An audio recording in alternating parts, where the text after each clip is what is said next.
Like you could tell that's somebody that wanted. It ain't nobody that want to become whatever goals he trying to reach in his boxing. It ain't nobody that want it more than he is. It ain't nobody out there that's hungrier than Frank.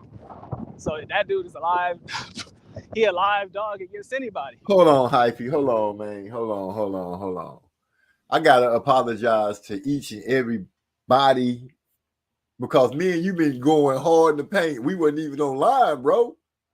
We wasn't even live. Hey, it say you be in the show. Damn. Damn, man. We just, well, you know what? Hey, fuck it. Hey, run it all back. We will. That's exactly what we gonna do. So, God, Big Bro just called and was like, man, I can't find the show, man. I'm like, dude, we doing the show right now. And I look up and I said, what the? Yeah. Dang. It threw me off. I guess you and Eric all came in so quick. It just threw me off. Like, I was like, oh, we already cooking. And I just took off. Niggas gonna have to increase my rate per hour because I ain't got about to repeat myself. Okay, let me go ahead and get this started. Damn, how I messed up like that, man? Y'all know what it is. MZ Talks Boxing.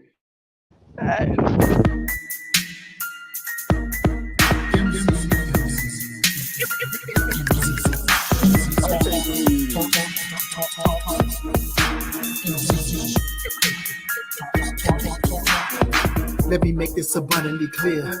We talk about boxing here. My opinion is winning, but if you ain't feeling then good on your boxing, yeah. This mental headshot sting. So do these body blows that I bring. You wanted the big step to the ring. Let's go to the toe to the final bell ring. MZ Talks Boxing. Yeah.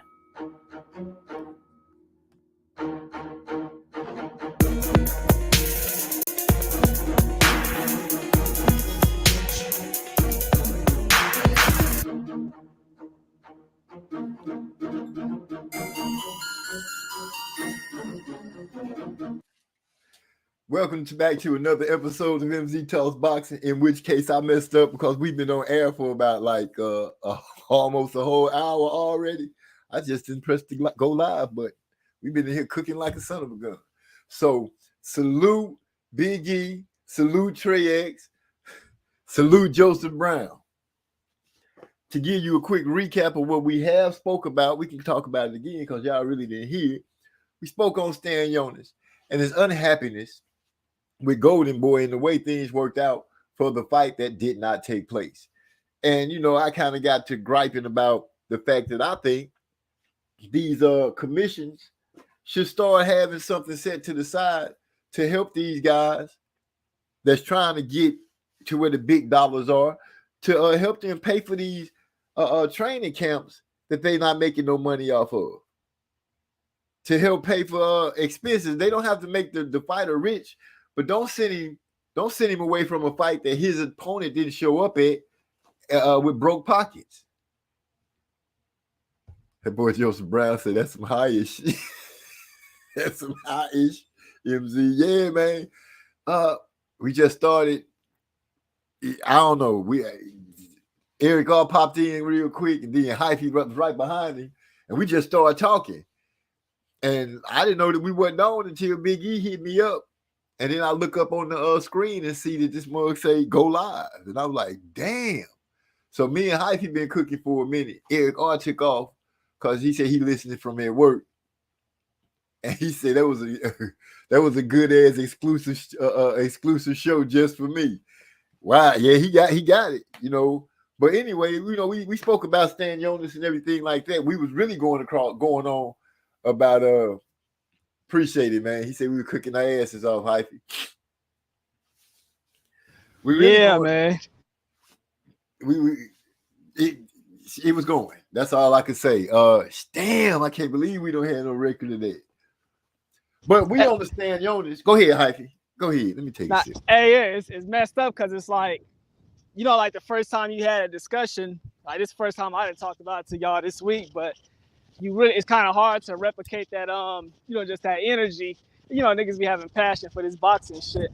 So it's like, damn, we was cooking for a whole hour. We ain't getting none of that. it might be hard to replicate all that stuff again, but we're gonna, we're trying to like remember all the points we covered. You want to start with the Stanley Jonas thing we was on first, yeah? Yeah, we could do that. Like, Stanley Jonas, I agree with him. He upset with Golden Boy. He came out, he made his qualms with it. Joseph Brown said, well, nobody will ever know. Oh, yeah, we're going to still get it going, baby. We're going to still get it going. Hey, MZ went to the park. He got 6 ducks in his bathtub right now. Y'all going to hear them shits in the background. No, I put them out. I already stopped that. But anyway, Stan Jonas complaining. Golden Boy, they didn't want to help. They didn't cover his flight. He had to pay his team, people like that, to start training, paying these gyms, wherever facility he paying for, and it's all coming out his pocket. No reimbursement. They didn't have a fight set up for this man, so he can at least make a little change or something like that. And I went into it and started complaining, and I'm like, I think the commissions, since they taking some of this money, they taking fees from these fighters, and correct me if I'm wrong, but they taking fees from all these fighters, not just from the belt holders. I think everybody pays fees to be in whatever commissioning body they in. I think those commissions should at least cover for training camps. If you don't get to your pot of gold, which is your fight's purse, I believe that the commission should say, okay, this fighter didn't get to fight. We didn't, and nobody was able to step up to have the fight with this person. We should cover the gym expenses and what it costs for him to be trained by whatever his team is, and his travel back and forth. I think they should be willing to do that. I'm pretty sure they got the money to do that. And I'm posing the question to anybody. I think boxing should end up getting something like that. Something like that should be adopted instead of letting these boys get screwed over like that. It's time for people to galvanize, fans to start coming together. Maybe we'll get some boxers to jump in with us to make enough noise to start demanding this for these fighters. They should have something coming in, and they should have something going out. Hey, credit to Joseph Brown, because he posted a video in the back that me and MZ watched that really had us first starting to talk about this issue. And I know for me, it didn't sit easy with me. And then, as soon as I hop on MZ, that's the first thing that come out his mouth. So I know, it don't sit easy with him as well. It's real messed up that Stanley Jonas got this type of treatment. You feel me? Right. Now, I feel you on that. Joseph, you said that I disagree that should be negotiated in the contract from the promotional company. Yeah, I would say later on, but I really think the commissions, because they sanctioning the fight, and I asked the question because they getting this bite out this apple. And as a fan, don't tell me, oh, we do this and we do that. Give me something tangible that I can see. You know what I'm saying? Let me hear that. Oh, the fighters, this fight fell through. Commission went on and took care of this, and this. So the fighter didn't come out broke. Now, whatever other things that come out with the promotional company, hey, that's cool. But I believe that umbrella should fall. That thing should fall to the commissions. I think that's the least they can do. They getting money. They getting a bite out this apple every time these boys fight. They getting a bite out their apple, and that's what it is. No, they didn't receive anything. Where is it? He said these niggas were celebrating. Let's sauteing in the background. The best show of 2023. Joseph Brown says commission didn't receive anything as well. No, but what I'm saying with them, with the commission, they get something every time. They get something every time. They might didn't get something for that fight, but they collecting fees every time. Might didn't get that fight, but they got the rest of the card. They got money from these fights that came this week, fights before that. You know what I'm saying? They constantly get money. When these guys are coming for a fight, like I said, I wasn't being funny. I might have been working at the grocery store when I got the call for the fight. I ain't got the bread put up like that, and I'm trying to get in there. Those fighters, they need to be. I feel like they need to be looked out for. The commission wants you under there, and they want you to pay those commissioning fees. And I'm sure those fees are not just every time you fight. Those fees probably like a club fee. I don't know how it's set up, but I know if they put money in some kind of way, something should be coming out like a protection. The commission should be like insurance to these boys. That's all I'm saying. And my complaint, I did say and separate the point between the commission and the promotional company, but I want to look to the commission first because they make it if they not around, it just can't be no boxing. Okay, well if it can't be no boxing, if they not around, then let them do some good things to show boxing fans and the boxers that they willing to try to help some of the problems get out the way in boxing. I wasn't taking none of the heat from the promotional companies because I feel like it's a lot of things they can do, but to get it started, the companies that's getting free money, in my opinion, they need to do something, and that's the commissions, WBO, WBC, WBA, IBF.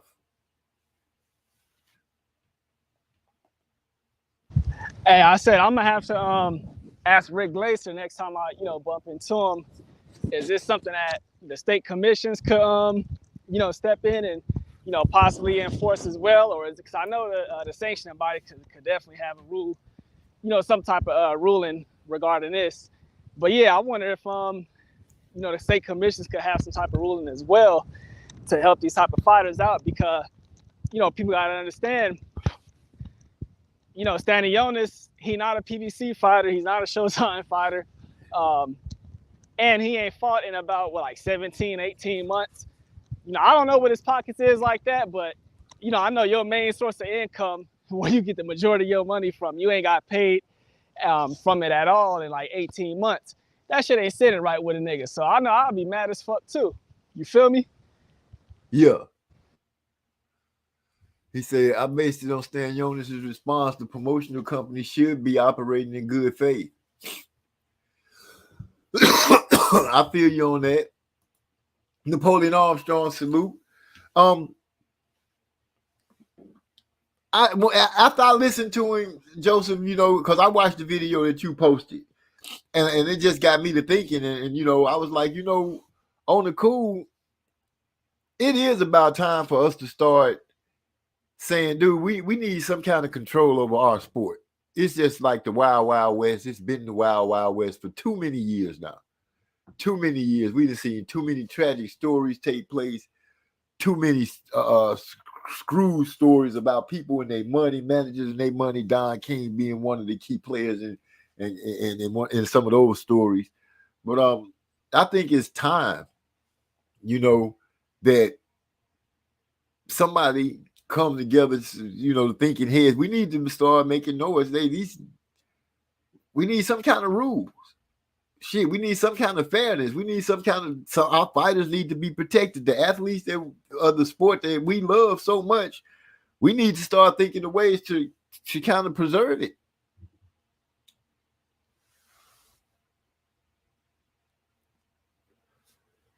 But your video got me thinking, just listening to him talk, it it put me in one of those mindsets that I'm like, damn, and it wouldn't matter.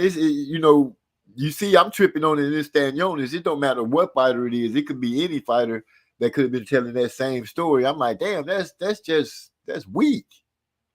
All that money that this sport has, and dang, y'all couldn't even try to get the dude another fight.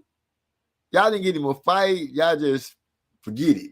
Wherever you at, you just said, we done. The fight ain't happening. Go home. And he pulled a skirt on Golden Boy. He telling on Golden Boy. And I know sometimes people say, we shouldn't be airing laundry on the internet. Some things can't be helped. Family matters, yeah, I understand. You don't do family matters like that. I don't care what's going on with your family. But it seems Golden Boy, at some point or another, have some kind of they just have some kind of problem, period. You got Earl Spence claiming that they don't like to do anything they don't treat the black fighters right. Now you got Stanionis just tripping, saying that they just didn't. His experience with them was just horrible. You see, by the fights, hardcore boxing fans.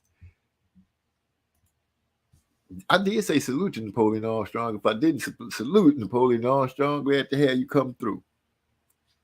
Hey, it's way beyond that. Oh, let's keep business behind the scene. Man, fuck all that. Like I said, I ain't got paid in like 18 months from the main thing that I do, my main source of income. They didn't cancel this fight 3 times already. This man, he said in the video, they they basically knew a few days before that he wasn't gonna be able to fight, or they was having some issues. He paid for them flights, and they could have stopped him from doing that. So hell yeah, this motherfuck them. All that stuff, keep it behind the scenes. It's too late for all that shit. Then how they treated him, like he said, he called the lady about the fights, and she basically like telling him like, fuck you. Man, fuck that. I'm hearing out all that shit. I'll throw some lies in that bitch if I was him. Nah, if let him just keep it 100. You don't want to put no lies and put no extra cables on it, nothing like that, and mess it up. Because that, once you do that, your whole argument falls apart, and even your truths that's in there become overlooked. So now let him just speak what it is. Hey, Gordon Boy was racist to me. I'm throwing all that shit in there. Not racist. Stanionis look like he is milky as they come. Hey, well, fuck it. Man, Joseph airing out because he not even doing business with them. Fuck Golden Boy. They show him no respect. Yeah. But they, like I said, I've heard Earl Spence speak about them. We've all heard it. Oscar don't know how to they don't treat black fighters well. Now you got Stanionis coming out. They just didn't do good business at all, period. The end of the story. Hell of a thing. But I'm going to leave that alone. Hyphy, I want to jump back on Frank Martin.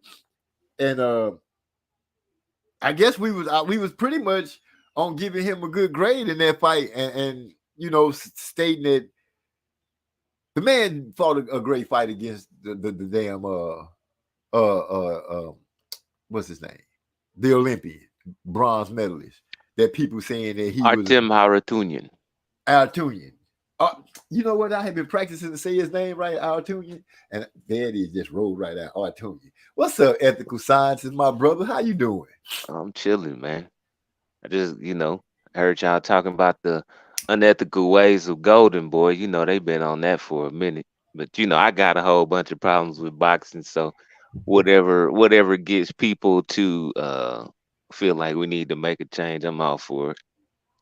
Well, I think it's about time that something happened, Yeah, I really do. But you say as far as Frank Martin, I'm gonna have to disagree with the assessment that his performance was great. I mean, I thought he did what he had to do to some degree, but yeah, I scored him a loss by a point in the fight. What? You scored him a loss? Cause I saw him catching a lot of stuff. Yeah, he weathered the storm. He showed he could take some punches. He showed he can endure, but I didn't see him lose. Yeah, man. I saw him. Let's see. I scored the fight. I got the scores down somewhere. I know I gave him round 6. I gave him the last 3 rounds, and I gave him one more round. But for the majority of the fight, he was not in control of the fight. Artem was in control of the fight. Like Frank didn't know what to do. He was pivoting all around the man, but the man, it wasn't phasing him. And people was like, oh, Artem was throwing punches and they was getting caught. But hell, what the fuck was Frank doing? Frank wasn't throwing shit. So, I mean, you can't give him the fight on the fact that, you know what I'm saying, that he wasn't throwing punches. You know what I mean? So I thought Frank did some good body work in that fight. Yeah, he did here and there. I mean, like I said, I gave him round 6 and there was another round and then the last 3 rounds. And, he got the knockdown in the last round. So that added up to him losing by a point to me. But okay. I thought you gotta forgive me. I'm sitting here. I still can't believe it. But anyway, I feel like Frank did his thing. Joseph Brown say social scientists. Did you count the knockdown? Sounds like you didn't. Yeah. Can you hear me? Yeah, I can hear you. Yeah, I gave him like 4, 6, and then the last 3 rounds. So that mean I had Arden winning like 7 rounds in the fight. Yeah, that's exactly what they mean. Yeah. I'm gonna have to go back and look at the fight. I missed all that. Are you just being hard on him because No, I was scoring the fight as I watched it. You know what I'm Okay. saying? I thought, like I said, he won the last 3 rounds, so that shows that, you know, if he know he need the work, then he'll get the work. But it took him a long time to get to work because what's my man Derek James was in the corner telling him, "Well, do it then if you know what to do." You know what I'm saying? So Derek James knew the man was out there losing that fight, so you know he came back and did what he had to do. But yeah, I thought that showed, you know, some problems with the man's game in the early goings there. what I considered, what I saw was, you know, he was trying to put in the work like he was supposed to, and his coach was telling him what to do. He got it done. You know, he had to overcome. Let's not forget, like I not making an excuse for him, but I do say Derek James, not Derek James, Frank Martin got started late, so he overcoming a big learning curve because a lot of these cats started 7, 8 years old with they fighting. This man stepping up and fighting a bronze medalist, which I knew, you know, it's gonna be this is the best person that he's gonna fight. This dude's seen some things, you know, so I got to take in consideration Frank's lack of knowledge of the different styles and stuff like that as an amateur and things, and fighting on a fast learning curve. He stood through what he needed to stand through with this dude when this dude tried to press on the gas on him. This dude was a little bigger than him, tried to impose a little power on him every once in a while. He made Frank eat some good body shots, but for the most part, the thing that I was looking at is Frank, once he did start getting it figured out and moving, he did start off his pivots, start throwing punches and going to the body. I seen him pumping the jab, and he kind of tried to use a slip jab a few times, but I did see him start pumping the jab a little more to get inside, going to the body and working, taking a half step back, making the man miss. That's what I saw taking place, which gave me, which gave my mind of what I was seeing, that Frank was pretty much in control of the fight. Yeah, I didn't see him in control. What I saw was he was a lot more powerful than Harutunian, and in my opinion, that's what won him that fight.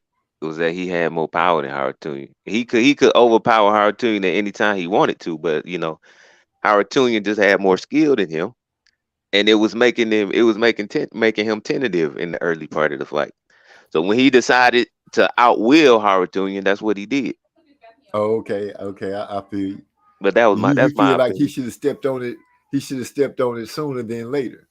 Yeah, I think if he'd have stepped on it sooner, then he might have would have got Harutunian out of there. He definitely wouldn't have lost that many rounds. But I don't know if he had a gas tank to perform like that for 12 rounds. You know, I understand that. He didn't look like he ran out of no gas.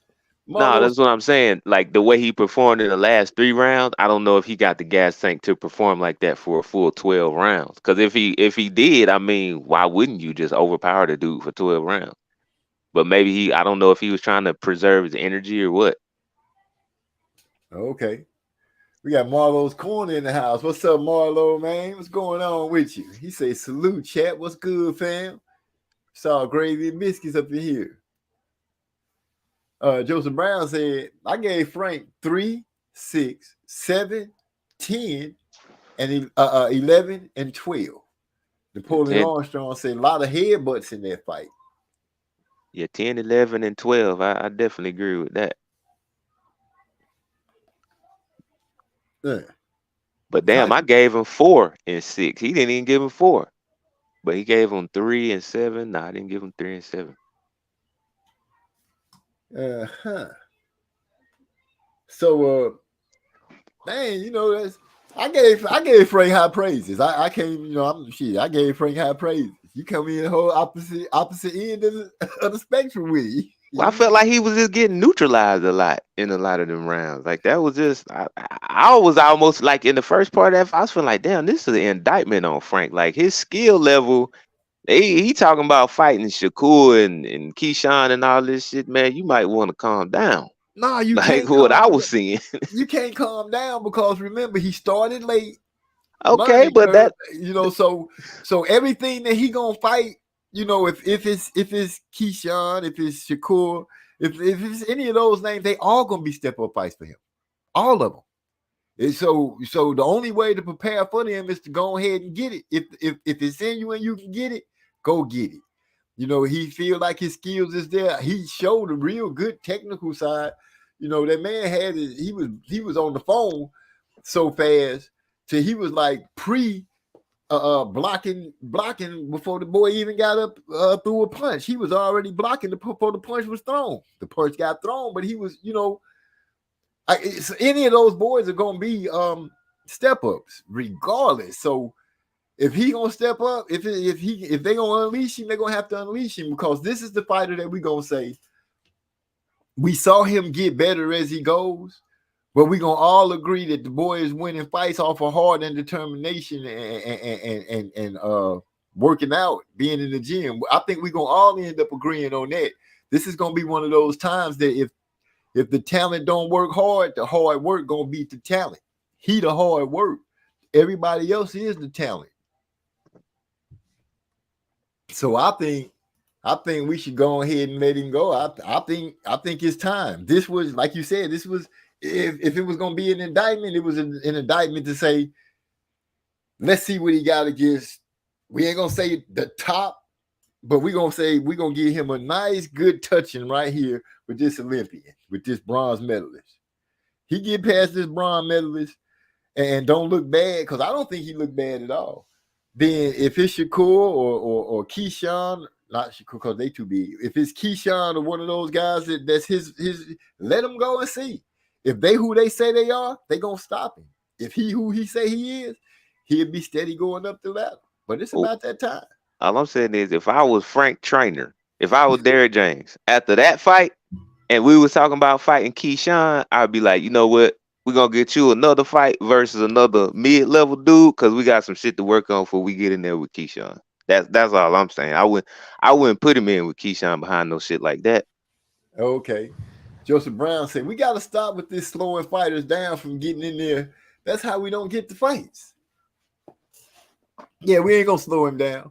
I see what you're saying. Trey said, a case can be made for Hartunian winning the boxing match, but Martin definitely won the fight.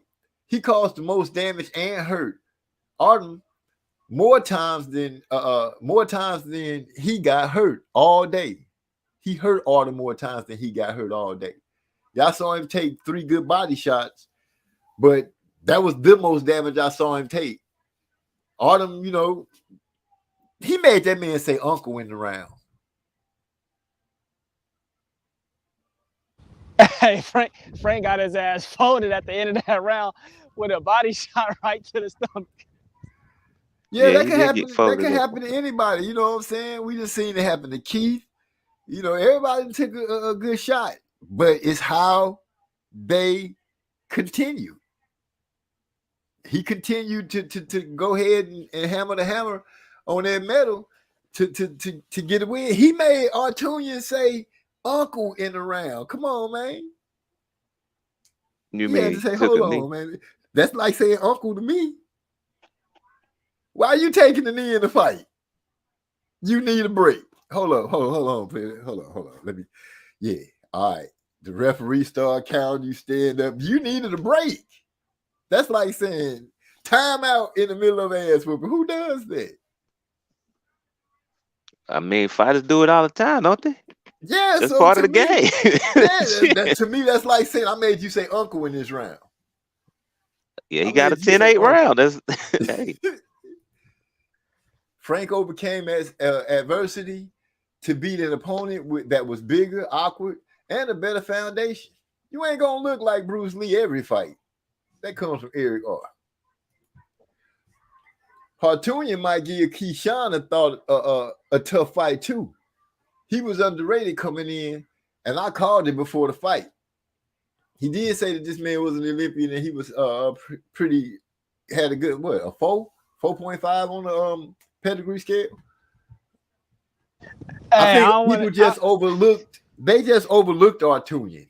People didn't know who he was, and like we all say in here on Marlowe's Corner, when they don't know no better, they just gonna say, "Oh, he was a bum." Y'all, every one of y'all that said it at some point, I've heard you say they don't know who this fighter is. After the fight, they gonna say that Frank should have did this, Frank should have did that. This dude was a bum, and all those narratives, no lie, are out there right now, just floating. I've been listening too. I ain't gonna lie to you. I went to go see if y'all had the prediction types like y'all said y'all did, and damn it, y'all did. Everybody is out there saying that kind of crap. He should have did this. He should have did that.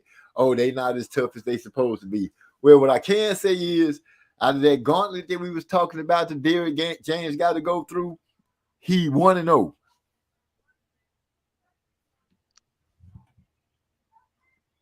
Wait, that was part of the gauntlet?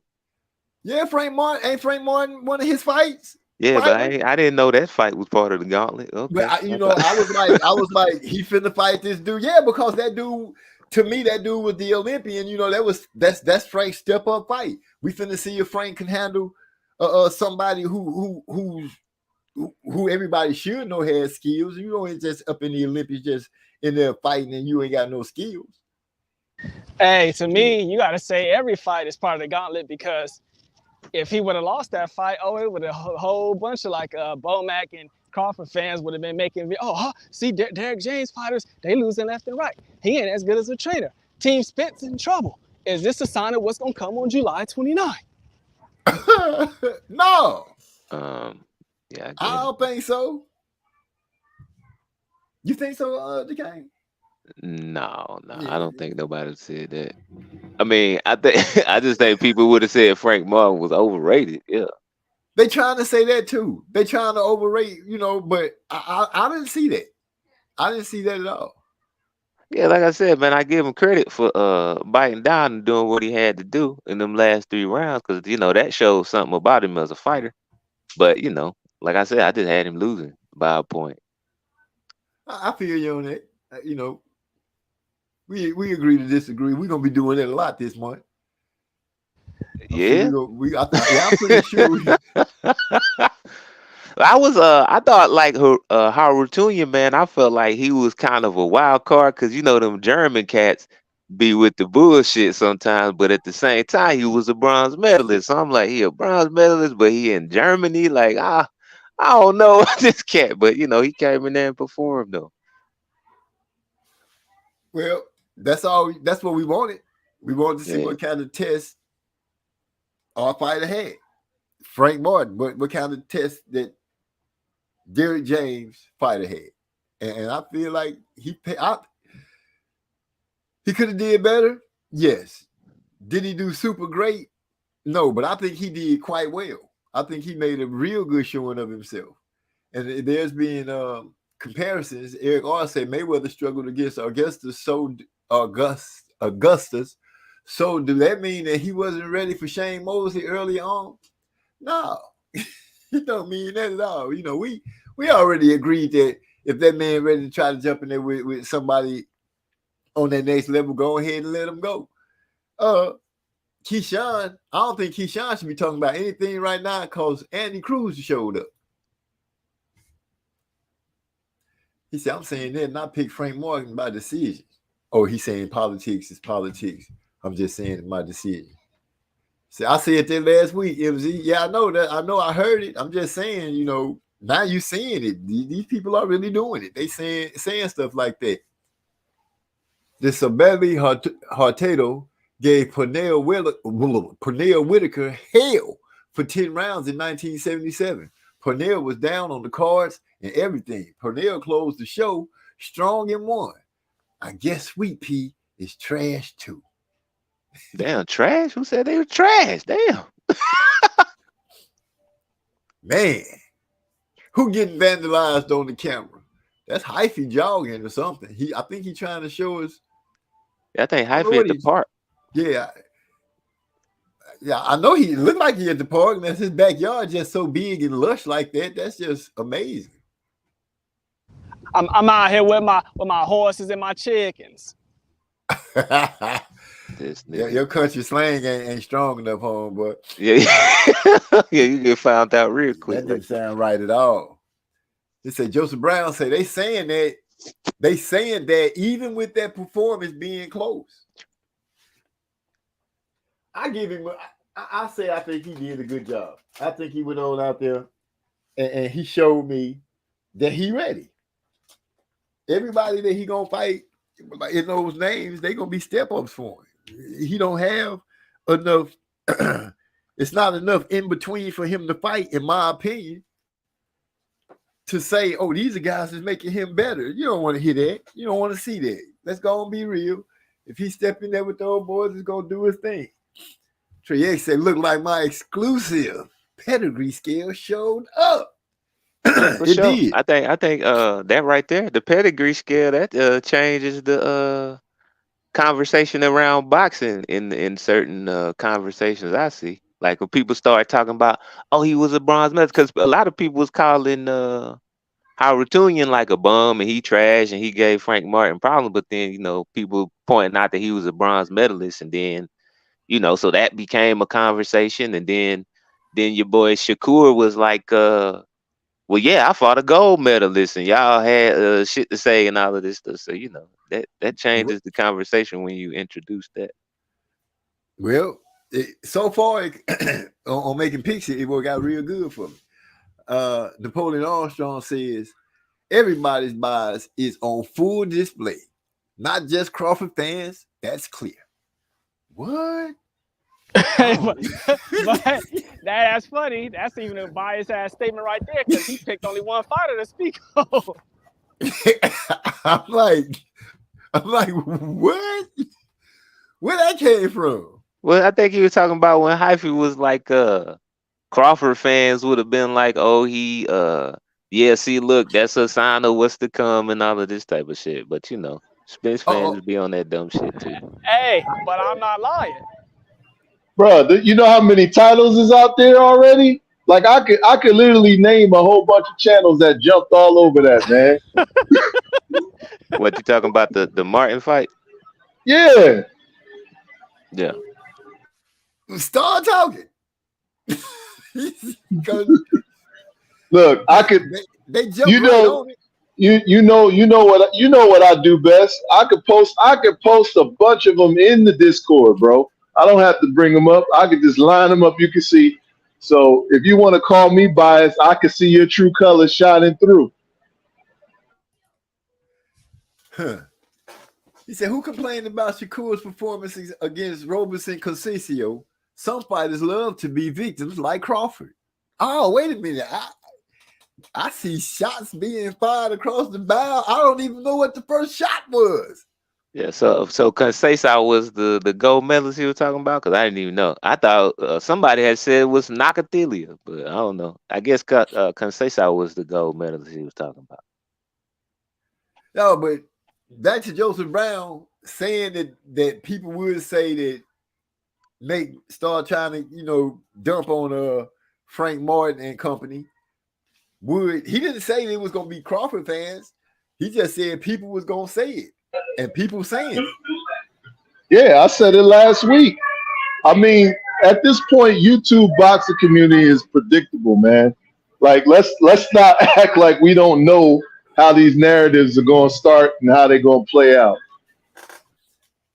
But that's expected, though. Anytime you got somebody who's highly touted and everybody think they can go up to heavyweight and win a title and all of this shit, and they go in there and have a tough fight, people gonna be like, oh, this dude ain't what y'all said he was. That's to be expected. But it shouldn't be expected if you say you're a boxing head and you really following the sport. You need to have an accurate depiction of what it is that you relaying to the audience, right? And so that just lets me know that you're really not what you say you are.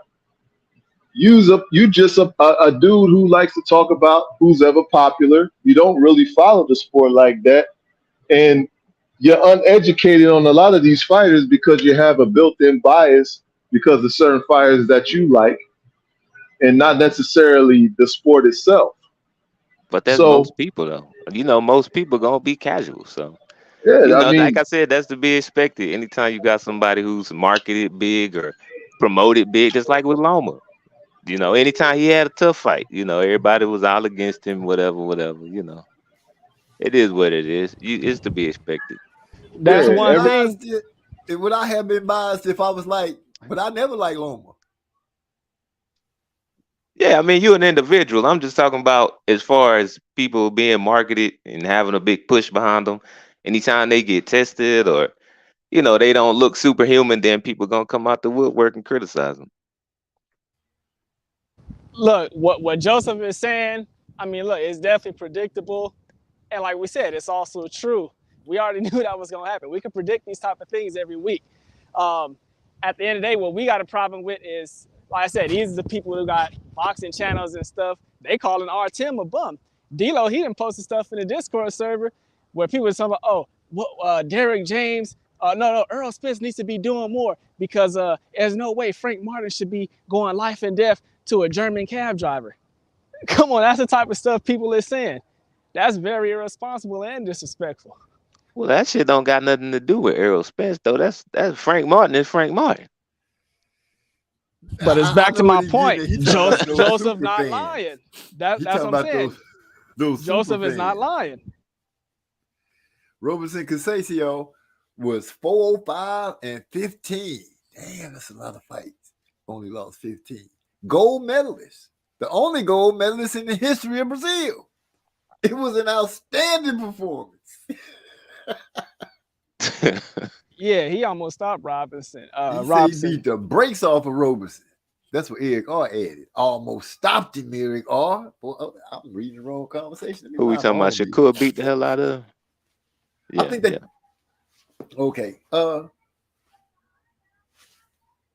Y'all's perception and predictions came straight true. It's just funny to me because I was like, dude, they was just saying that these people gonna do this, and here they are doing it. These big ass channels with all these followers. I'm like, wow. So over here was just straight geniuses, just running around, just doing whatever they want to do. Anyway, I rated Frank Martin pretty good. So how did you rate Howard Tunian's performance then? What's wrong? I did. Howard Tunian, he came out there and tested him. I wasn't looking at Howard Tunian to come out there and do nothing spectacular. I expected him to come out there and put pressure, and fight this man, which he did. He fought this man and tested him. It was more of me looking at what Frank Martin was going to be able to accomplish against this gold medalist. Was he going to be able to accomplish being able to put up with pressure? Would he be able to? Like I said, I'm really impressed with the defense and how he was making this man miss him and how he was catching punches. Yeah, he ate a few punches and stuff like that, but he caused more problems to me than I think he had to solve. Mm. So as far as bringing him pressure, I'd say he had like 8. Oh, okay. Yeah. That's how I thought. So I think Frank showed me that all the respected people give him and say that they think he's doing good. I think that is warranted. I think he's earned it. As far as I'm concerned, that fight was that fight to say, yeah, he the what they calling him. I think he deserves it. You might say he was kind of ghost-like in the beginning of the fight because he don't know how did you say it didn't look like he knew what to do, but he kind of got that expression on his face like to me all the time. He just always looked like he don't know what to do. No, I mean his responses to Howard Tunian showed that he didn't know what to do. He was just like he was just out there being neutralized and didn't like he didn't have no answers in the many of them rounds to me. And it was just like I don't know, like it ain't what I like to see in a fighter, basically, the way he was responding to Howard Tunian. But you know, that's just me. He don't have the experience. He's still learning on the job. You got a guy with over 150 amateur experience difference over him, fought on the world class level as an amateur. He's got a world of experience. He put some things in front of Frank that Frank hadn't had to deal with. He disrupted Frank's timing. His in and out movement was very good early on. His lateral movement, his jab, it was all giving Frank problems, and he was throwing shots around Frank's guard that was giving Frank issues in the beginning of the fight. He was throwing a hook on the outside, the lead hand hook to the outside. He was throwing the backhand on the outside. He was testing Frank's guard immediately in the first round. So when Frank was trying to counter him, because that's initially the game plan, he was trying to sit back and try to counter him. He couldn't counter him effectively because every time he was setting the counter, Artem would dip right back out of range. So it made it difficult for Frank to be able to time him. So once he decided to start coming forward and landing some of them body shots, because them straight left hands to the body was the only success he was really having early on, was landing that. And then he started to touch him more. He touched him more. He ended up hurting him to the body in the 6th round. And then he had a little bit better 7th round. But I like how, AA responded in the 7th round. He bit down. He was able to survive, and he showed some grit in that 7th round. And he ended up taking round 8, round 9, and Frank closed the show from 10 to 11 on. So I thought it was a really good fight. It answers some questions about him. Like, he's not just a guy who could take the lead, but he also can come from behind and show that grit that you want to see in a fighter also. It's not always about being a dominant, in the fight or having a dominant performance. It's about answering some questions about a certain fighter that you didn't necessarily see him in certain stages before in previous fights that you didn't know that they had in him. So now that I've seen that he has that in him, even though he might be outgunned in other fights, I know that I can count on him to at least, have that dog in him to be able to compete at any point in the fight, and he won't give up, and he's going to be there. So, yeah, that's a mostly accurate assessment. But that reminds me of something that I meant to say earlier. People keep saying that, well, he started late. Well, that's cool, but I can't grade you on a curve in no world class championship fight because you started late. Yeah, that's why I had him losing the fight. You know what I'm saying? Like, okay, he started late. That's cool, but you lost. You know what I mean? Like, I can't give you an extra point because you started late. I feel you. And for me, like I said, the way I was looking at it, I was looking for Frank to get the win. No doubt on that. But I was looking at how he was going to accomplish the win and what he was accomplishing the win against. And what you call him, Jay? AA? Yeah, why? Who is yeah. I call him AA, man, because I'm not trying to pronounce that name. Y'all could go ahead and do that, but I'm not trying to do it. I think it's AH. His last name starts with an H, bro. Yeah, Haratunya. And he gonna always be AA to me. I was like, who is he talking about? Trixie, I thought it was a great fight. Both fighters impressed me in spots, and Napoleon Armstrong agreed with the Trey facts. He said, "Do y'all think ConcuBox was accurate? Martin landed 60 more punches." I don't think so. I think that was some bullshit. I don't really know what to think because it's a person sitting over there clicking the counter. So they're not gonna be perfect. You were hoping that you got somebody trying to be as close to perfect as they possibly can, but I don't think you can see every punch that land or not, especially just standing in one spot of the fight. So I wouldn't say it was dead on, but I'll say maybe he landed 40 more punches, 30 more punches. Yeah. Speaking of dog, I thought he won that fight on dog, period. Like, that's basically how he won the fight. Yeah, that's what I'm saying. And when I speak about the learning curve by him starting late, I'm like, a dude that started If you really look at it in some certain biased way, anybody that started at 7 and worth they salt get to this age, and this dude started 18 and getting here. Anybody can't coming up should be whooping him, hands down, no questions asked. They should be whooping him. But for whatever reason, he done whooped ass, and he is where he is. We finally get a chance to say this is what we consider a good test before. I would think hardcore boxing fans, this is what we would say is a good test before we say unleash him out there with the Sharks. The Sharks being the Shakurs and Keyshawn's and those cats. Well, I'm not even putting Keyshawn there because Keyshawn ain't in a position like he is for a title shot. This guy he set himself up to be mandatory. So they're not in the same position at this point in their careers for us to even be saying him and Keyshawn are gonna fight. That fight ain't gonna happen. Unless it's a title eliminator, it ain't happening. Oh no, I'm not saying. What I'm saying is that this fight to me proved that, hey, if he said he ready to fight one of them, then let it be so. Don't let it be anything else. It's time to move him in like that. Let him start swimming with the so-called killer fish.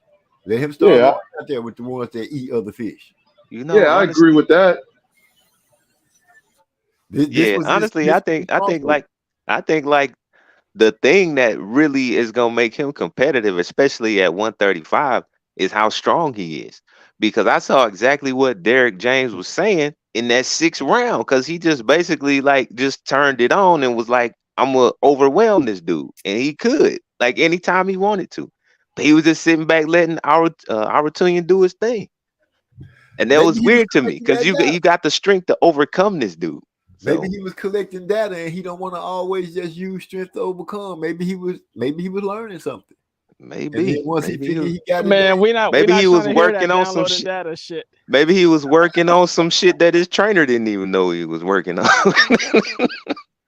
Well, what we do know is, I think last week I did say Martin, Earl, Jamil, and Joshua.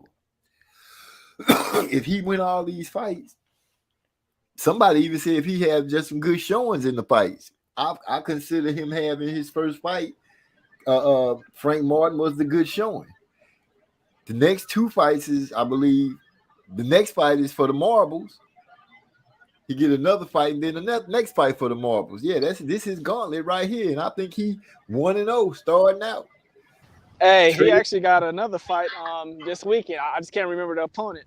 I mean, the fighter's name. Oh yeah, I didn't know about another fight he had. Yeah, we got to remember with all these trainers, they don't just work with just the fighters we know. They be having all types of other fighters. No, but I was just naming the ones that they got lined up that we know that he is going to be a part of. Each one of those fights we know it's Derek James and it was Martin against whoever. It's going to be Derek James and Spence against Bomac and Crawford. Then it's going to be Derek James and Joshua against whoever.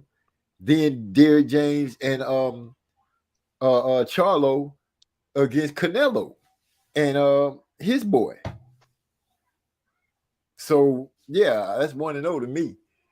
Martin had 30 amateur fights and started boxing at 18. I don't expect him to be immediately on the same level as Keyshawn and Shakur, but a bona fide 4.5 and 5, respectively. Napoleon Armstrong say, chat. I don't know why he got a question. Do y'all think I thought we asked it. Oh, he talking to the chat. Napoleon Armstrong, I don't agree with that. But okay, that ain't got nothing to do with any of us. Yeah, man, I think Frank Martin's strength and athleticism is like his greatest asset at this point. Right. You know what I'm saying? Because I feel like if Arutyunyan was as strong as Frank Martin would have got soundly beat in that fight. I think Frank Martin will have a great chance against somebody like Shakur, because Shakur is very skilled, but he might not be if he turned that kind of aggression on against Shakur. I don't know if Shakur could stand up to that. I know Keyshawn is pretty strong, so I don't know about that. But if he fights somebody who is as strong as him, but got that kind of pedigree, like the 4.55 type of pedigree, I don't know. Like I think he'll lose that fight. But if he's stronger than the person, then he showed that he got the athleticism and the power to overcome some things. Right. Because he So quick on his feet and he's strong. Like he not just a strong motherfucker, he also quick on his feet too. So what you're saying is you can kind of foresee him beating Shakur. You know, you feel like he would give Shakur a good fight. That's pretty much what you're saying. I feel like he got the potential to. Like if he Okay. don't just sit there and let Shakur get off like he did Howard Tunian, but Shakur is a lot more skilled than Howard Tunian is. So you know, like I said, I give Frank a shot in the fight. Because I don't know if Shakur is that strong like that. Okay. But Hey, I just want to make sure that you said something nice about my boy Frank. You know, you gave him some flowers. They might. I mean, it'd be damn near like fighting Spence with quick feet. You know what I'm saying? Like that's a strong motherfucker, and he got quick feet. That's crazy. And you know, his technique is pretty fundamental. He looked like he's pretty fundamentally sound. I can't say that that's something that I see. Well, you know, that's Derrick James calling card right there. He gonna make sure you got your fundamentals together. You know, that's kind of what I was getting at. You know, that's the Derrick James effect. Yeah. Trey said that was a developmental fight. I think it's okay to have fights that make you better, even if you lose. I don't think it should be an indictment on your entire career. Adversary is good. Adversity is good. Blah, blah. Yeah. So, there. Hartunian came off a 13. Oh, Eric all agreed. And then Hartunian came off a 13-month layoff. If he was more active, he might have won. Now, I do believe. Was I talking to you? Somebody. I was speaking to somebody who did mention that point that if he had been more active. Hell, it was you, Trey. My bad. If he was more active, Martin could have been in a lot of more trouble. Could have possibly lost. But for me, this fight was more of what is Martin going to do with this large amount of food on the table? How is he going to handle this? How he going to handle this meal? And far as I'm concerned, he handled it. And if he ready to swim with the sharks, the killer fish that's out there, I say open up his fish tank and let him go. Yeah. I want to see it. Oh, go ahead. I want to see it. When I say indictment, I was thinking of this conversation we were having about, who was better, him or Keyshawn. I think it's pretty clear that Keyshawn is better. To me, it is, but y'all might disagree. I just think it's clear that he ain't really on Keyshawn level. But he's a tough customer. He's as Floyd would say, he's a hell of a competitor. Hey, the king. Because that's one of his disses. That ain't really a Nah, he say it to everybody. You know what I'm saying? Nah, he give him different ones. The ones that he feel like did something, he say something else. But when it's that, he's a tough competitor, that means you wasn't shit. Nah, what's up, Hyphy? What's up? But we talking about like so and so not on so and so level. But I mean, shit, Floyd and his daddy, they keep saying that Keyshawn not on their level. So what we doing? Floyd and his dad. Oh, you talking about Schofield? Yeah. Okay, well, I mean, they can have their opinion. You know what I'm saying? That's up to them. But all I'm saying is I don't think that Frank is on no Keyshawn level. But I'm saying, I mean that Floyd would just kind of steamroll Frank, right? Why does that mean that? I'm not saying that. No, I'm just sparking up some interest.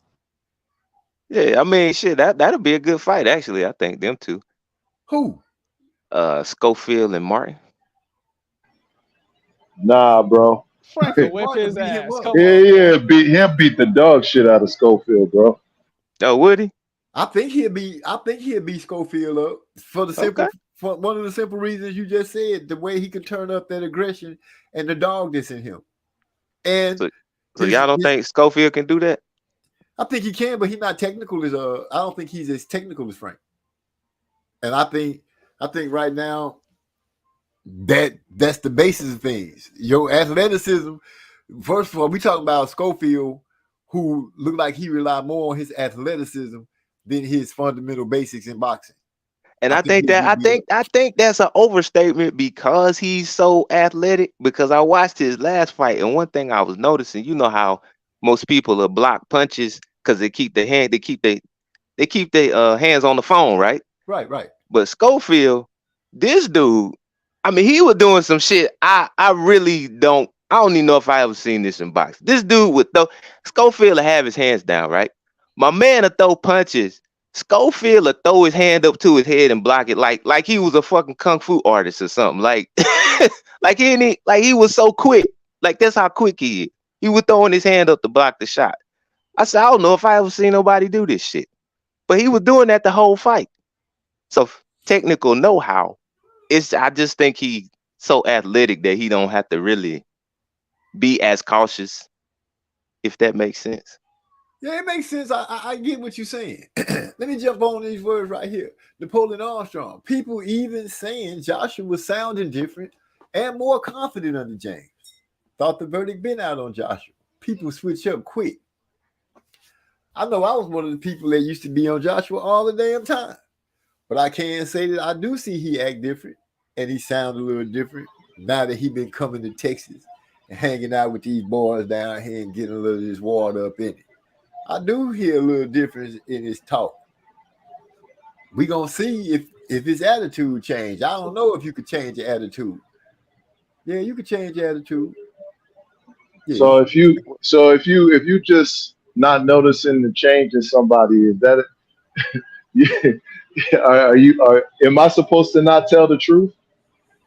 If I see a change in what a person's been and how they're conducting themselves, I'm not supposed to point that out as a solid attribute that person's displaying.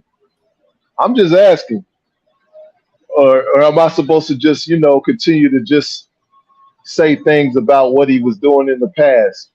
Well, if he's showing me something different in the present, I'm not supposed to take notice of it.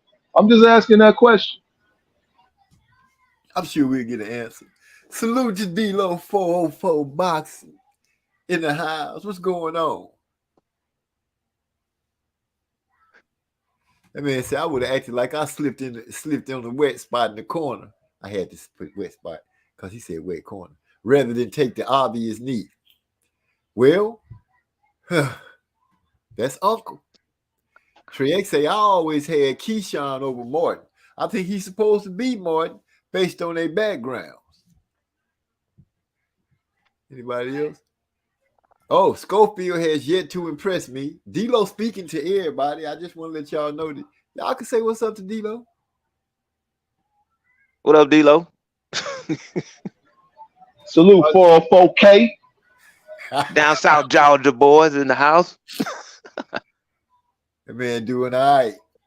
Hell of a fighter. That was he Canelo after he was 11-1. His ass. Where am I reading? Oh, Schofield has yet to impress me. Those are words from Trey X. Right. When I first saw Schofield, I gave him speed and athleticism. I didn't really see too much elusiveness in him. Well, why we grade motherfuckers on the curve? He only 20 years old, so let's give him the curve. I know he's young, so, I think he's gonna be a problem.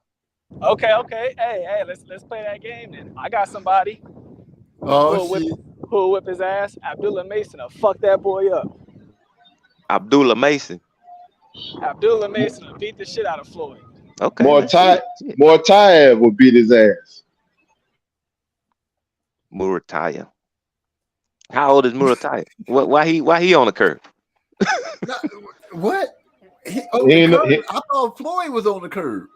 Yeah, that's what I'm saying. I said since while we grading people on the curve, he only 20 years old. I don't even know. Does he have a amateur background? Did he even fight in amateur? Who? Floyd? Yeah. Schofield. Yeah. Let's pull it up. Hey, it don't matter because according to him and his daddy, they beat the shit out of Devin Haney. So you don't need an amateur background. We could do that. Hey, I mean, that's a fight I would actually want to see. I feel like they got some similar attributes. They got similar daddies.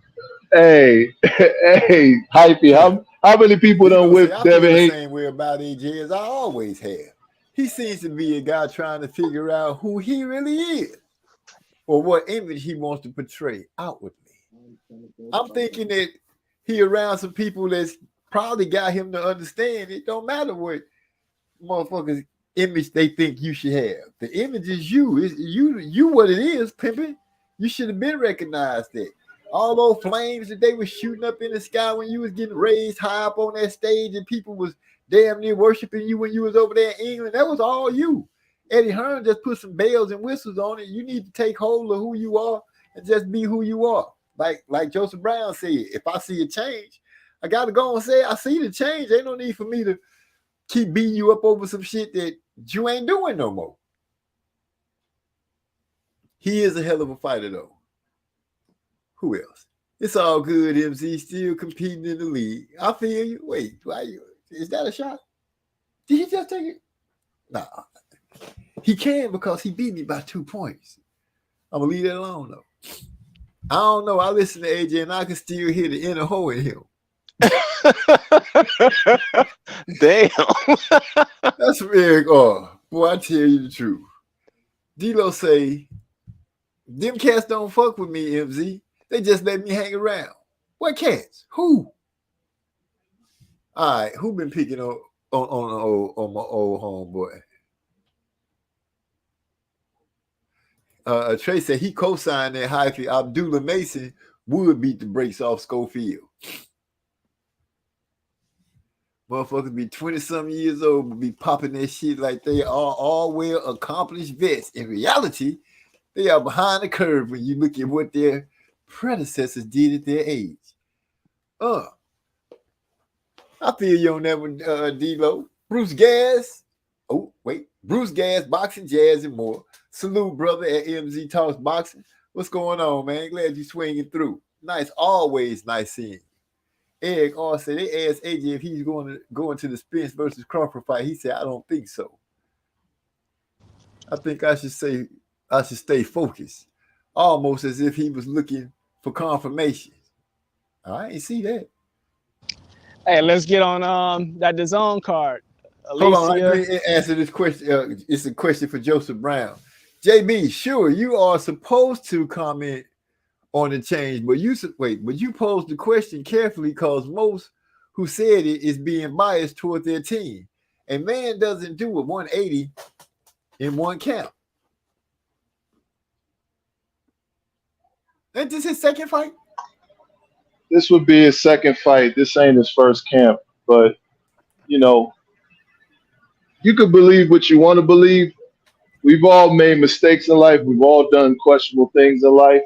And I'm pretty sure that the person you was 10 years ago, there's a lot of changes that you have made. I give him credit for trying to make a change. That shows me that he really cares about the direction of his career and he's trying to do something different. And when he went back to England, he wasn't back in England, accepting all this high praise that people were trying to give him, those low questions. He was calling reporters out. That's something I never seen him do before. He was like, I remember you said that. I remember you said this. And he didn't care about the narratives that they were trying to paint as far as, what they wanted him to say. He was speaking freely. That's something I haven't seen AJ do. So if I see something like that, I gotta give the man credit for it. Hear. Those are the words coming from the judge himself. Schofield was a 180 and 20 national champion. Mason is a tough customer. I'm pretty high on Mason and Bruce Carrington. These are words from D-Lo. I don't know what it is that he gave. He said, I gave my take on AJ as well. So I'm concerned about that 44-25 amateur record for Carrington. He said, Jay Brown, I can dig that. So we caught up in the chat. What was you about to put on the agenda, Hyphy? We had a DAZN card over the weekend. We can't forget about that. You talking about Alicia Baumgartner? Yeah. Alicia, in my opinion, she kept distance on girl, but she got to get a better gas tank because you could tell she kind of gasses out a little bit, and she started pawing with her. She started pawing and leaving her arm out, her jab out, trying to keep distance between her. But when she get her energy up, she do try to unleash.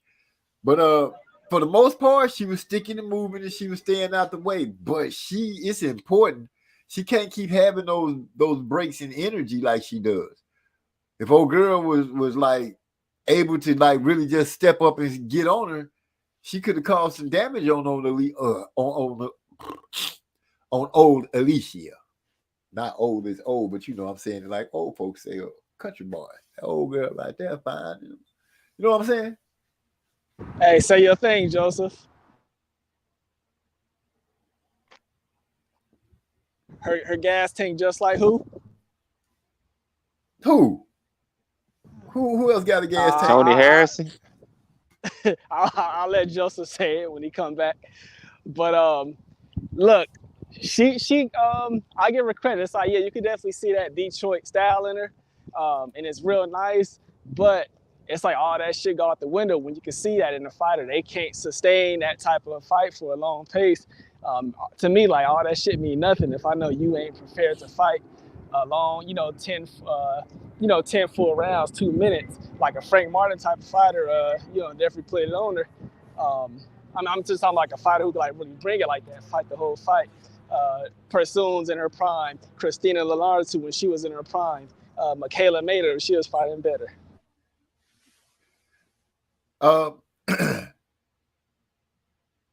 As far as her gassing out, Trey X giving a reason. He said fighters with fast twitch muscles can gas out easier because their muscles require more oxygen. We do hear that with people being all muscled up and stuff like that. But I didn't know it was also affected the twitch muscle category as well. That's new to me. Learn something every day. Yeah, she's a muscular chick. Yeah, she is buff. She is buff. But old girl didn't look too far off as far as body type. She was bouncing around using a lot of energy. It looked like she was just off. Man, Christina Leonardo too, man. I was impressed because that woman, that's her first fight back after giving birth. She was out there landing on Alicia. She looked good to me, especially for somebody coming off a damn. She had a birth. baby? Yeah, this her first fight since she gave birth. I didn't know out there landing that left hook, man. I mean, goddamn, man. Christina Leonardo too is a fun fighter to watch. I don't give a damn if she don't win. I like watching her fight. Hold on. I said she looked off. She didn't look a little off to you, like when she was, cause she kept missing that hook. She kept missing that right hook, man. At least she kept getting like she was ducking, but she was off with it. You know what I'm saying? You could tell her timing was a little off. You can't tell me she ain't look off to you, man. Yeah, but that's what I'm saying. She brought a fight. She brought a fight to the table, even off having a baby. I was just impressed, Okay, I ain't tripping because I'm impressed now. She coming off of just dropping the whole body out of her, and then she in the ring looking good like that. I was just going to compliment on how nice she looked. I was going to say, she's in good shape. A little run for her money. She was, yeah. But she was off. You know what I'm saying? That's what I was following up with. She just looked like she was off. I was going to ask about a layover or something if she had a layoff or something. But you hit me when she just gave birth, so that answered my question. So, good job. Yeah. Stop me from having the question. D-Lo said, yes, it takes a level of humility and a certain level of honesty with yourself to make certain changes. Yet AJ still seems to have an identity crisis of some sorts. Okay. And he said Tony Harrison. I don't know nothing about that. All I know is, so y'all feel like her gas tank is like Tony Harrison. Eric, I said AB. Eric, I said AB gets that from her trainer, Tony Harrison. Like he trained the bad gas tank. Joseph, I want you to say it how you said it to me in Trey the other night. I said she looked just like her boyfriend.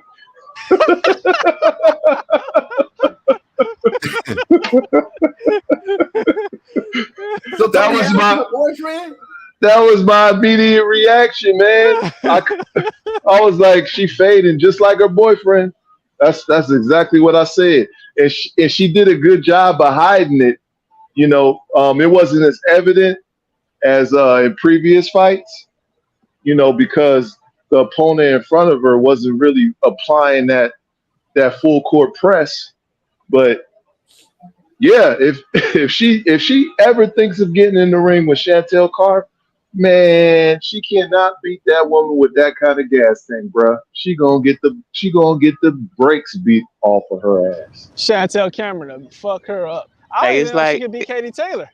it's like D-Lo said, they gonna fuck around and make Chantel the GOAT. Everybody keep challenging her. Cause I mean, Baumgartner can't see no Chantel.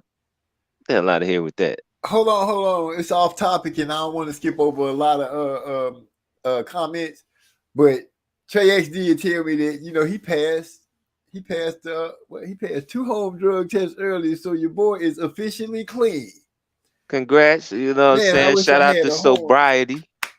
Let me clap my hands, man. Great job. I told him good job, you know what I'm saying? I'm proud of it. For real. I'm gonna slow down, but I ain't stopping, not yet, so I also told him that. So AB gets that from her trainer. Everybody, okay, so y'all are y'all sure that she dating Tony Harrison? I don't want to just be assuming stuff. Nah, I don't know if she dating him or not. I really don't give a damn, really. She's just running out of gas like her trainer. My source is Joseph Brown. Okay. Anyway, Marlo dropped a new Spence Crawford promo tonight. He did? Yeah. Look at your notifications. I'll go check it out. That ain't impressive. I have seen women whoop ass while pregnant or holding their baby in one arm. Well, we're not talking about street fights, though, D-Lo. We're talking about in the ring, man. You went straight to the hood with that one. Hey, my mama being one of them, she was whooping ass with me in her stomach. Yeah, I had a cousin that was doing that, and she was pulling butcher knives out the back. Oh, wait a minute. She was tripping. Right there, man. Let me not even let my mind go back that far. But I've seen that old pregnant girl whooping ass. I don't know if she was taking them body shots, though. Like, yeah, for the most part, Alicia was getting in and out. She was piecing that. Like, she was piecing up. You know, giving old girl Christina her thing. She was doing her thing. She was fighting back. I'm still tripping on her coming, having the baby and coming back, okay. But the layoff, that did answer the question of why her timing looked a little off to me. So on the 100, that's how it was. See, now, Baumgartner mentioned 3 names. She mentioned Chantel Cameron, Katie Taylor, and Amanda Serrano. How do y'all think she fares against Amanda Serrano? Serrano is too slow-footed. I think she could be able to fight off the back foot. She'll have problems later on in the fight if she slows down or gets tired. Anytime that she would get tired and start to slow down, that's where she would have serious problems against Serrano. But other than that, she could move around. But what I would like to see her do better, I would like to see her fight better in the pocket. I want to see her use that athleticism, be more defensively, and win those 50-50 exchanges. I need to see that in order for her to be able to take her game to the next level, because that's the only way you defeat a Chantel Cameron. You have to be able to fight in that fire with her. Where the fight I think she need is Persoon. I think she need that. She need a pressure fighter like that. Yeah. Persoon, we know Delphine. She's on the back 9 also. But if Delphine could, resurge and just bring another one of them fights like the way she fought Katie in the first fight, oh, that's some trouble for Alicia. Yes, sir. I think she need a fight like that. For developmental purposes. For developmental purposes, I think she better work on her gas tank, because she don't want to fall subject to getting hurt in those lapses where her energy level is down. She's not gonna be able to keep sticking her arm out like that, keeping people away. At some point, somebody gonna swing over that and ring her bell. You know, I don't know how well it was hidden, but I could see that she had got tired. And not to take away from her performance, because prior to that, she was boxing well. She was getting in and out. Oh my gosh, she did look like Tony Harrison. She looked real good, dropping combinations, moving in and out, pivoting, going to the body. She was stabbing at that body quite a few times. She was doing good work with that. But then when she get tired, you know, she reverts to almost standing straight up. She go on the back foot real quick. She hit the retreat, and she always got that arm out. She's real slick, and like, you know, she don't waste no movements in the ring. Okay. Still, for what y'all calling for somebody like Person gonna bring pressure and be all up on her the whole time. At some point, that tire gonna kick in, and the space that she gonna need to do what she needs to do ain't gonna be there. And she don't seem to be that good at wrapping girls up.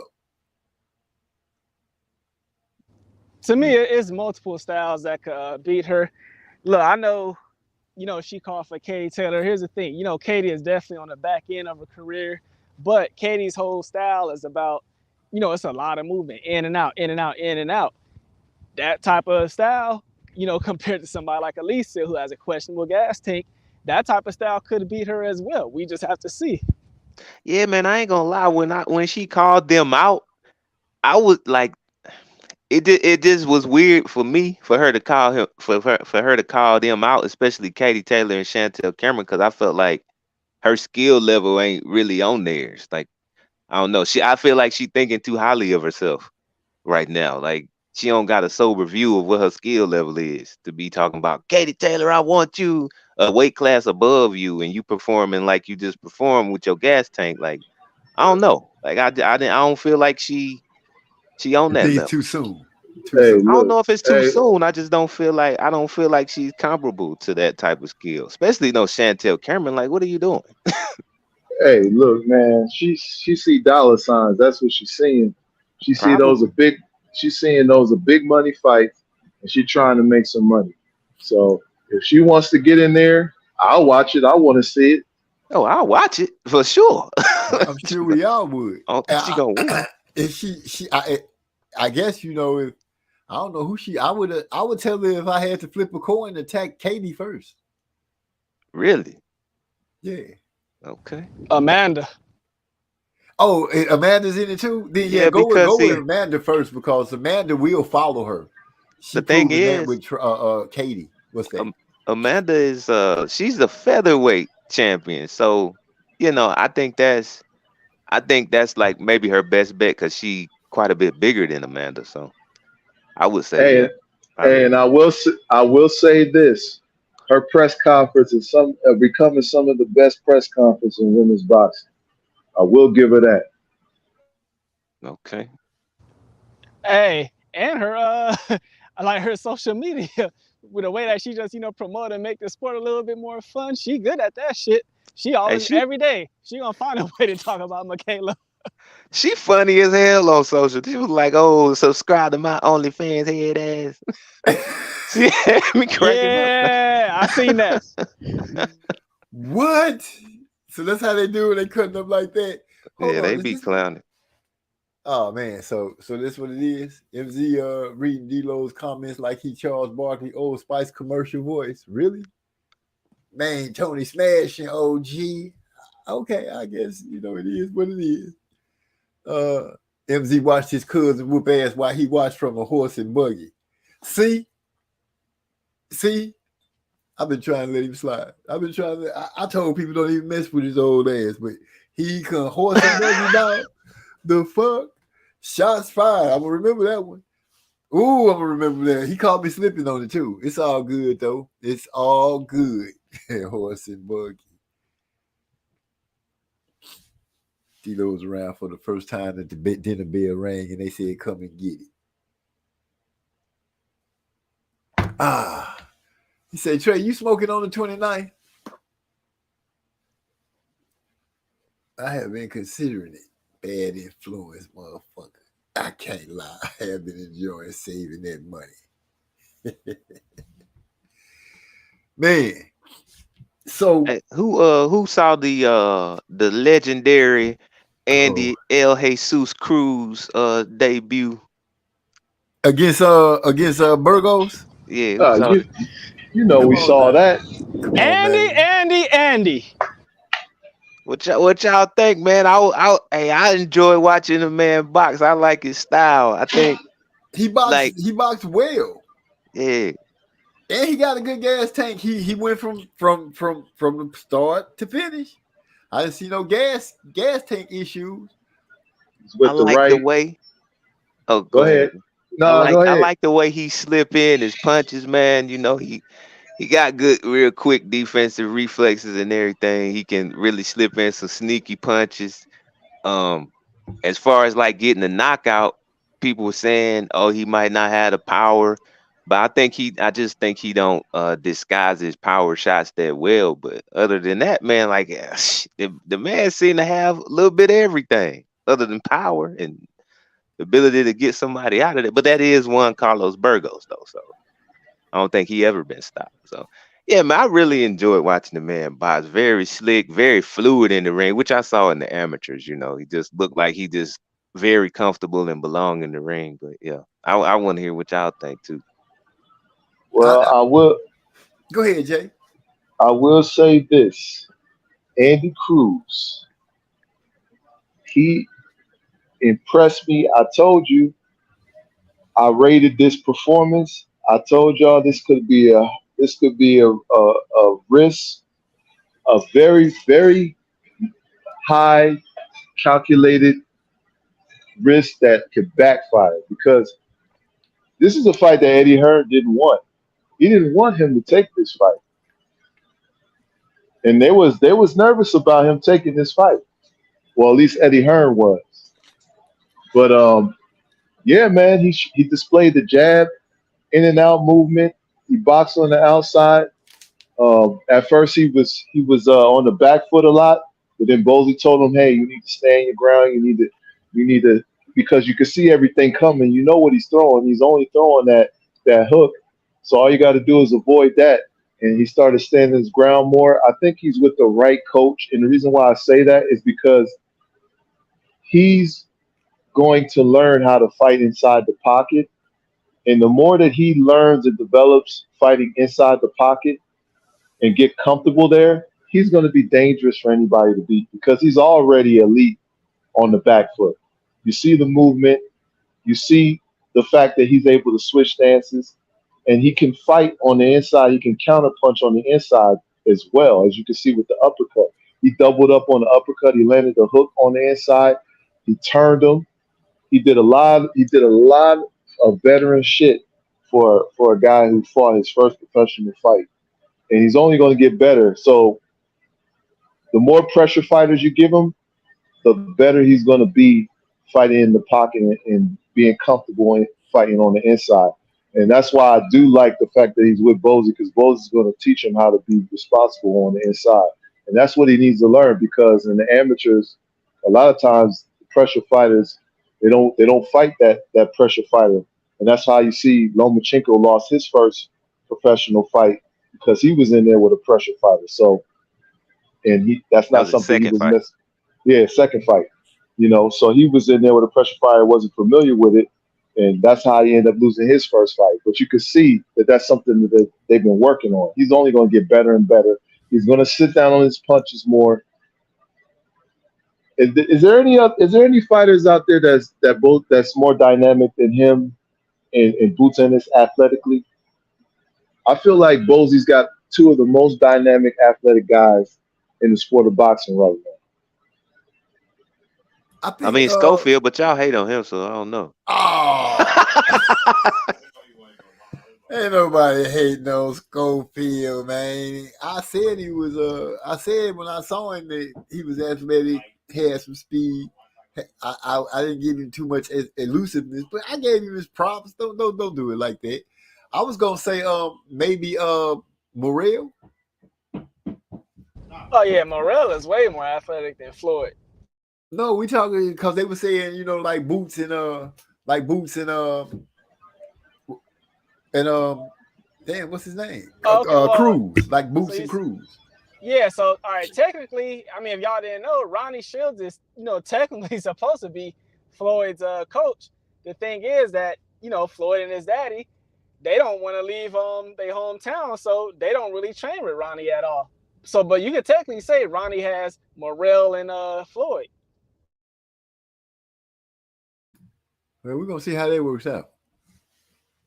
So yeah. Anyway, yeah, the Kane, that's the second time you tried to you shot that little slug out there like that. I feel some Crawford things cooking up. I don't know why. I'm just fucking with y'all, man. I know. Hey, but that was a good comparison, Hype, because I had forgot all about Ronnie Shields training Schofield. Was supposedly supposed to be training Schofield. If his daddy would get out of the way, we would see some better development out of him at this stage. Yeah, because that's Trey's favorite trainer. What? Yeah, Ronnie Shields. For real? Yeah. Hell yeah, Texas connection. I that don't sound right to me. I think y'all being funny. I remember it not. Isn't that the dude that worked with Jamal? Yeah, and Yeah. Trey, he said the best said, trainer, the very best trainer, is the one that used to be a fighter. So yeah, Ronnie is his favorite trainer. I don't believe it. Cause I could swear it's something it's something in my memory is clashing with it. Anyway, ask the Kane who he would pick out of Schofield and Hartunian. Shit, I don't know, man. You wouldn't pick Schofield? We'll have to see it. Oh, okay, I feel you. You can't really make a decision. Because I kind of thought you liked Schofield. I do like him. Just not enough to pick him over Hartunian. Nah, that's who I grade on the curve. Like y'all give Martin the he started late stuff. I give Schofield the he only 20 shit. You know what I'm saying? So what's his curve? He only 20. That's his curve. No, but oh wow. But when did he start fighting? Shit, I don't know. Shit. At least 7, huh? Nah, I just like the kid, man. I think he gonna be something serious in the future. He passed the very first eye test, but he got to start, stop talking it and start doing it. He talking it too much. But I'm pretty sure his dad gonna guide him in the right direction to get his name built up. It's all you could play off of the Floyd thing. I don't know. I don't know how they're gonna play off of it, but right now I feel like he ain't the top of the list when it comes to like who you put to look at me like, oh, this kid he is all right. He's not that dude yet. Yeah, I can agree with that. So I ain't crapping on him or nothing. I'm just saying, I just don't feel like the spotlight is how the spotlight covers so much ground, and it's only so many people could fit in the spotlight. He haven't squeezed himself in there yet. He got like his foot in there. Yeah, I mean, I can respect that viewpoint. I kind of feel the same way, but like I said, I just like the kid. Okay. Y'all remember Big Floyd used to train Devin, but Bill kept taking over. Yep. I remember always seeing them working the mitts and stuff together. AMZ, it was I forgot which fight it was, but Floyd was technically the head trainer. After the very, I think, second round, Floyd was about to hop in the ring and do as a head coach to give instructions. This nigga Bill hop up and basically just race to beat Floyd from getting in the ring before him and take over. Oh, that nigga Floyd wanted to sock the shit out of Bill. And he didn't do no more coaching after that. At least in that fight. That's crazy. Okay, Trey X say, my favorite coach is probably Robert Garcia. He's had success with multiple different styles. I knew y'all was trying to get me. Because I think I remember is Ronnie Shields teach too basic. And it was somebody who was athletic that went there, and he was like basicing him down or something. I remember that conversation, something like that. Anthony Joshua gonna disagree about that Robin Garcia assessment. Oh yeah, because he said he got what kind of trainer? An awesome trainer. Yeah, That's not the that word he nigga used. shitted He on said, Robert, did he? God damn. "Oh, I forgot that he I forgot that he had trained with Robert for a hot second. Robert took that check. He said, I've seen him with brawlers and technicians. I forgot that he had trained with Robert. Yeah, he Really? had said something negative. I can't remember exactly what it was. I had to look it up when I get in there. But yeah, he said something negative about Robert here recently. No, say it ain't so. Yeah, man. Oh, AJ, want to blame his trainers. No. Oh yeah, I seen that too. Come on now. Y'all stop it. Y'all stop it. I mean, we should expect that. Like at least I know I did. Man, But hey, it's but funny. it go both ways, because I mean, hell, as soon as before they even left the arena, you see Robert was Garcia talking. left his ass. Robert started saying, Robert just kept it real, I guess, and what he thought he assessed out of it. But everybody, Robert to be a trainer, to me, I'm thinking that you can't just, you just can't be like, oh, I'm good at teaching people the basics and stuff like that. I feel like you got to have some kind of human connection. There's got to be some kind of connection there that make a person want, because you're gonna be, when a person tell you to do something, you're gonna be willing to do that. And I think you got to have some kind of connection. You can't just be, oh, do this and do that and expect it to work out. And I don't think for Robert, AJ, I don't think they personalities meshed. So therefore it didn't work. Yeah, you really have to give it to Derrick James. That's one thing he really does seem adept at, is connecting with his fighters. So yeah, he seemed like a man that really knows how to connect with people. So that's probably one of the things that makes him a good trainer. Okay. And when you listen to him talk, he seemed like a sensible guy. So, and like an understanding guy, like he has some level of insight into the human condition and human motivations and things like that. And I think that's very important for a trainer to have. Well, I watched you fight. Because like psychologically motivating people is a very important part of training people. So yeah, like I said, you can ask a person to do stuff and they're gonna be willing to do it. You gotta have some kind of rapport. You gotta have a damn near kind of love. Yeah. Yeah, one of the things that I really like about Derrick a lot is, he's one of those trainers who, not only will he just, he could tell you and really show you how to do it. Obviously he understands what it means to be a fighter in those crucial moments as well, but he can actually get in there and, do, anything that he asking of you, he can get in there and do it with you. You see multiple times, he'll go cycling with you. He'll go run some miles with you. And, he'll stretch out with you. That's crucial. It's one of the same reasons that I like Barry Hunter a lot.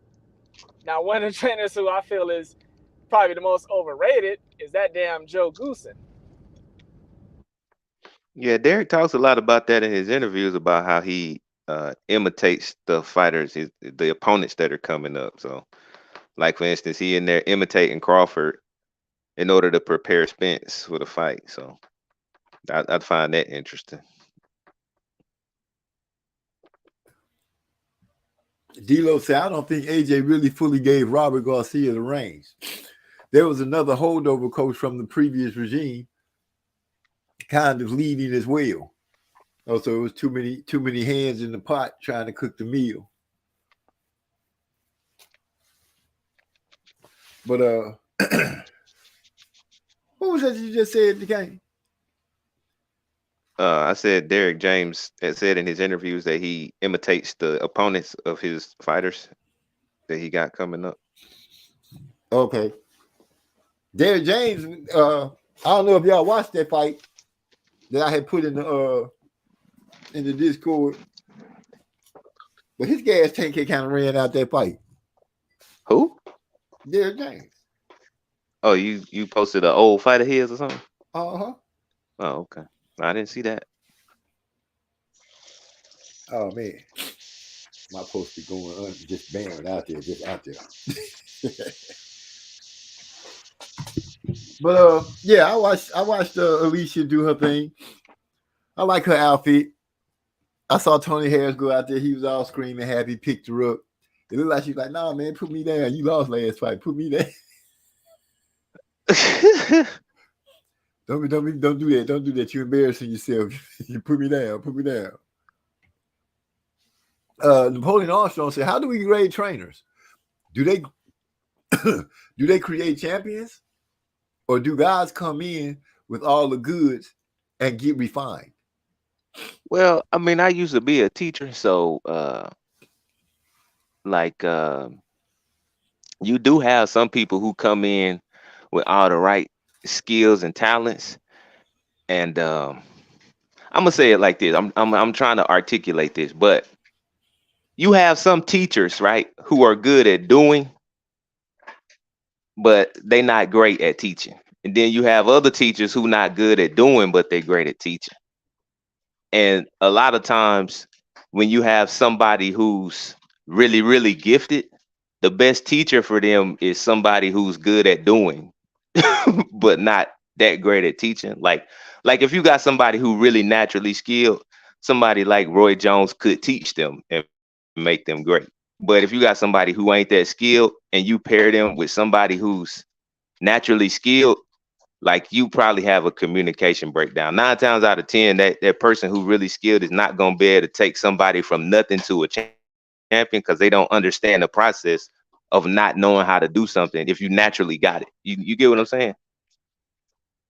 Yeah, I feel what you're saying. If you naturally gifted at something, you don't know how to teach somebody how to do it. Down to somebody on Right. how you do it because you're just so used to doing it. Right. Shit, you just described Roy Jones right there. Yeah, exactly. So like he was trying to teach Chris Eubank, and it's a lot of shit that he does that Chris Eubank just ain't able to do. So none of what Chris Eubank is not no naturally skilled guy. Like he might be able to show Jerron Boots Ennis some things because Jerron Boots Ennis gets it. He can pick up on that shit like that, but most people can't. But like somebody who is not that good and like is a good teacher, they can pretty much teach anybody, but somebody who naturally gifted might get bored with them because it's like you explaining shit that I already inherently understand. So that's just my take on it. And that's but yeah, the short answer to your question is yes, you can take somebody from nothing to something, but you have to be the type of person who don't really have it yourself. I would oh, go ahead, Joe. No, go ahead. I'll go after. So I would say, okay, it's like 2 categories. So I know when we talk about like use the best trainers and all that stuff, we like most of us, we kind of focus on like, trainer of the year and all that type of stuff. Well, that usually goes to, guys who are among like champions and all that stuff. But me, I more so look at it as like a great trainer is someone who could get the most out of pretty much any fighter. You got the ability to get the most out of them. So to me, I would say it really shouldn't be just subjected to who has the most champions or who could, produce a champion.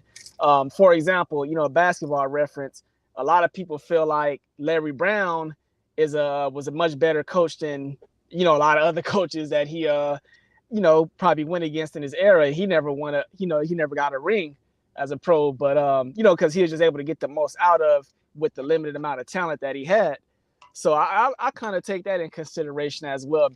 No disrespect to Derrick, but sometimes if it's a lot easier to achieve certain things when you got a certain amount of type of talent coming in.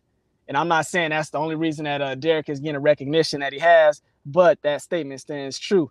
When you got a good ass horse, well, yeah, it's a lot easier to be a good jockey. Yeah. Agree with that too. And I also say it comes at a price. Like when you look at a guy like Bozy who just picked up Andy Cruz. That's the number one draft pick. So with a guy like that who's getting fast tracked, you're there to make sure that you refine his style to the point where it's no longer amateurish. And if he slips up in any way, you're going to get the blame for it because you basically got, look, could I say it? The LeBron James. You basically got Oh, him. snap! I The mean, headline: Joseph Brown calls Andy Cruz LeBron James of boxing. hey, look. If you look at it, if you look at his accolades, it's on par with Carissa Shields, isn't it? Yeah, like that's funny because I had called in the Clarissa Shields of men's boxing. Yeah. So I'm saying you get that you get that kind of talent. There's a lot of pressure that comes with that. So you definitely can't screw that up. Or that could be a career defining, failure as far as your ability to get fighters of that caliber going forward. So for me, I rate a trainer on all the criteria. Can he teach? Can he motivate? Can he get the most out of the fighter that he has who doesn't have as much talent? Can he All right. turn certain fighters fighters careers around who's kind of teetering? He's got, and the reason why you can point to Derek James and say, okay, look at the list of the gauntlet that he has to go through the next 90 days. He's got fighters that fit all those criteria. He's got one guy that he's responsible trying to turn his career around, and Anthony Joshua, and to a degree, he's trying to get the best out of Ryan Garcia and teach him. He's got Frank Martin, a guy who doesn't have as much experience of out of any of those guys that are listed there, and he's getting the most out of him at the present moment. He's got Errol Spence, who was a staple in which they've grown together and they've gotten to this pinnacle. He got Jamel Charlo, and he got him to the pinnacle of Undisputed. So he has an accomplishment there in the Undisputed where he got a guy who came in and they got to Undisputed together. So when you have all those ingredients, it's right there for you to say, yeah, this guy is a potential great trainer. So, in the long run, Mr. Armstrong, how do we grade trainers? I still don't know. In many different ways. There's many different ways, you heard. But do they create champions, or do guys come in with all the goods and they get refined? On that part of the question, I think we can honestly say that they do create champions, but they also receive guys that have the goods. You're not going to create a champion out of somebody that don't have the goods. They got to have the goods in order to reach championship level. Well, let me say this. I think it's a little bit of both. I think like as long as certain base things you have to have, like you have to have will and determination. You have to want it, shit like that. But as long as you got that, when you manage, when you bring that up, the coach has to have the eye to see that. Right. So that's what I was gonna get at. It's a little of both. Yeah, they get a proper athlete, but they have to have the vision to see that proper athlete, and then they have to figure out how do they communicate with this athlete. It's a lot that I believe that goes into making a champion and getting them ready. Like yeah, so I think it'll take a little of both. It takes an athlete with the goods and a coach with the eye to see the goods and the mental fortitude to be able to transfer the knowledge to the athlete.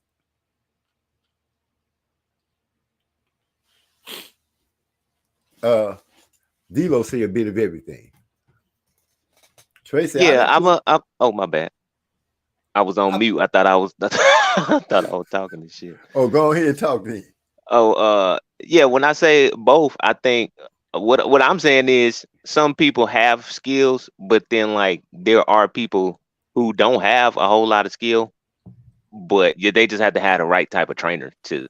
That's really what I was trying to convey. Like it can be either or. It really you can be somebody with some skill, or you can be somebody without. That's why they have this term hard work beats talent when talent don't work hard. You know what I'm saying? You got some people who made it really far that don't really have a whole lot of natural talent. They had the right trainer and they had the will to succeed. So I just think it can be, but just depending on your circumstance and your trainer and how everything align for you.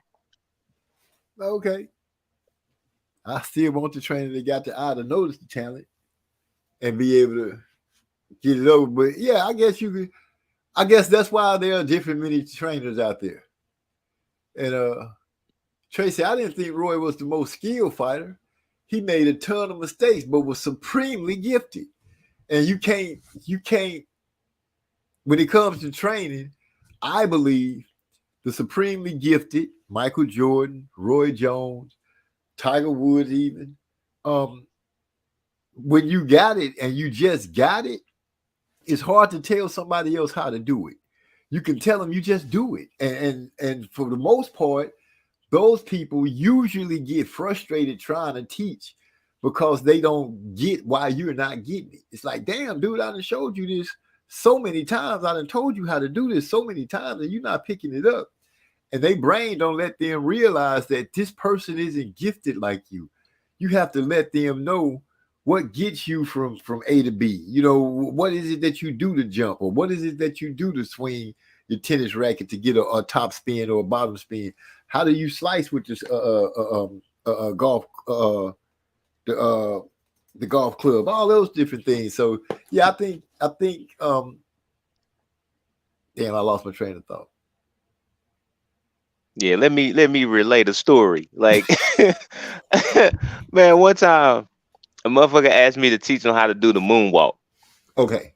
In my head, I had them broke this shit down so perfectly, right? But trying to explain it to them, they could not pick up on the shit.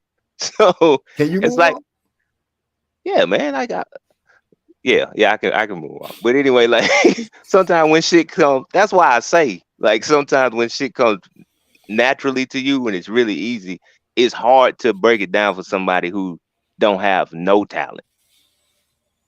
Yeah. If you're good at what you can do, it's hard for you to teach somebody else. Unless you just happen to be a good teacher and then you like an awesome person. And see, that's the thing.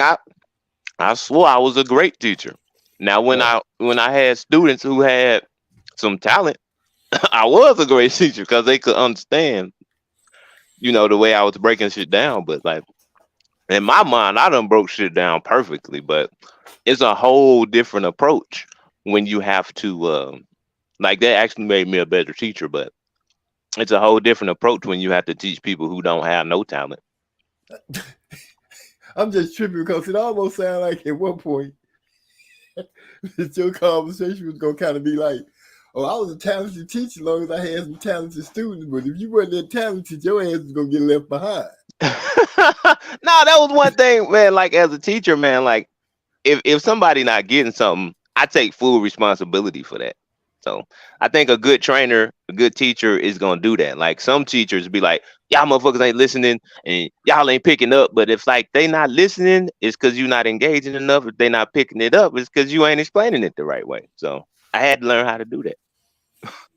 See, when in his boxing stuff, sometimes it seems like a lot of times actually where we will try to associate a good trainer with a no nonsense trainer who ain't gonna take no shit. That's probably one part of being a good trainer. But what about the trainer that could take a time out to sit there and talk with somebody, whether it be a student, a player or whatever, and try to like really figure out what's going on with them. Where's the mental block, or what's going on to cause this shortcoming to why they're not reaching their full potential. That's the ability to understand your athlete or student that you got to deal with. That's something that, that's different from just being hard or, no nonsense. That's part of making a great trainer as well. To me, that's more of an attribute, because that's something that that's a lot harder to achieve, that ability to do that. Anybody could just say, oh, I'm going to be hard on the guys and, push them hard. That's easier to learn. Yeah. That's actually what I was getting at about Derrick James, is like he seemed to understand people's personality and motivation. I think Derrick James is the type of guy, if you need somebody to yell at you, he'll yell at you. But if you need somebody to speak calmly to you and all that, that's who he'll be. So I think Derrick James is adaptable in that way. He seemed to be. Let me find out that you slowly joining Team Spence. No, I mean, I have respect for Derrick James as a trainer, but I never be Team Spence. Oh, see? Okay. I'm just saying, you sure being real kind about it. Thilo says, yep, makes perfect sense. It's the same as intelligence. If certain things are extremely easy for you to pick up, it's tougher to teach someone who doesn't have as close of an understanding, etc., etc. Yeah, I think we all agree that if you got it, unless you just gifted in all aspects of life, it's hard for you to teach it when you just got it. And that comes to that saying of those who can do and those who can't teach. So there you have it. I think Derrick James is an outstanding teacher for one reason. Whatever it was, he didn't have it. His body didn't physically have it for him to box. But his mind is exceptional, and he's been in there and he's done it. So I think he has the great view of it. And since he's been through that, being trained, getting hollered at, probably some coaches try to be all getting that old psycho supreme talk, try to psych you into something or whatever. I think he's taken something from everything and created his own thing. Because he's boxed, I think it's easier for him to get over what he's trying to explain to the fighters, because he's done it. And his body didn't let him do it where he was a superstar at it. You know what I'm saying? So he's not so far gone and he's like, oh, I used to do this. Like, he don't have that mentality. I'd be listening to some John Scully interviews, and one thing I heard him say multiple times, he said, like, his fighters tell him the one thing that allows him to connect with him the most is the fact that, he understands what it means to be prepared, be waiting for a fight to happen, like the day of and the day before the fight. He said it's kind of like you just have to be in that position to really understand, but a fighter goes through so many different emotions the day of the fight, especially in the locker room, because while you're waiting for the fight to, you're waiting to go out there to fight, so many different emotions take place. 1 minute you're ready to fight. Next minute you're thinking about, you just start second guessing yourself, doubting yourself, thinking about all the things that could go wrong. So it's just so many different emotions. And he said as a fighter, he absolutely hated. That was like the worst part of boxing for him.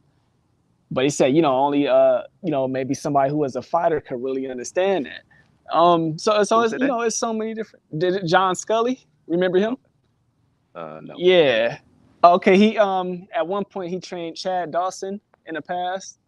Oh, right now he works assistant to Mark Ramsey to train Artur Beterbiev. He came up with Roy Jones. Him and Roy Jones was good friends. Oh, okay. John Iceman Scully.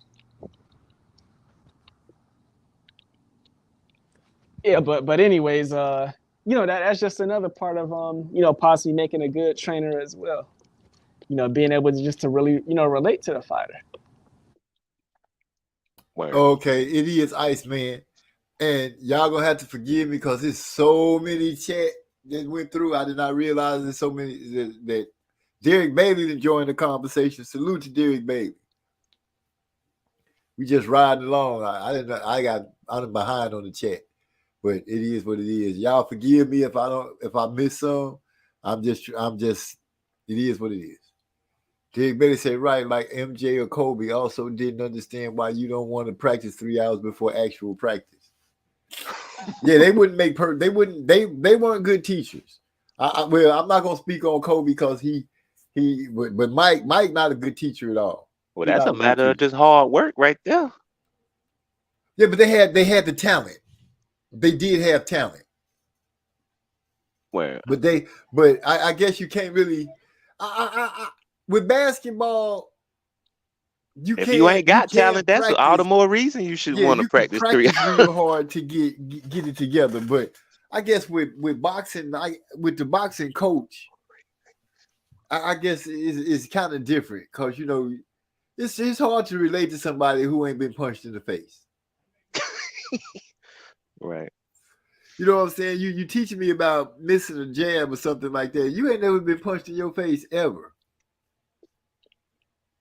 You don't know how to block a punch coming to you. You telling me you do, but you ain't really never tried it. I could even respect Bomac. He could teach you because he didn't have the goods to do it.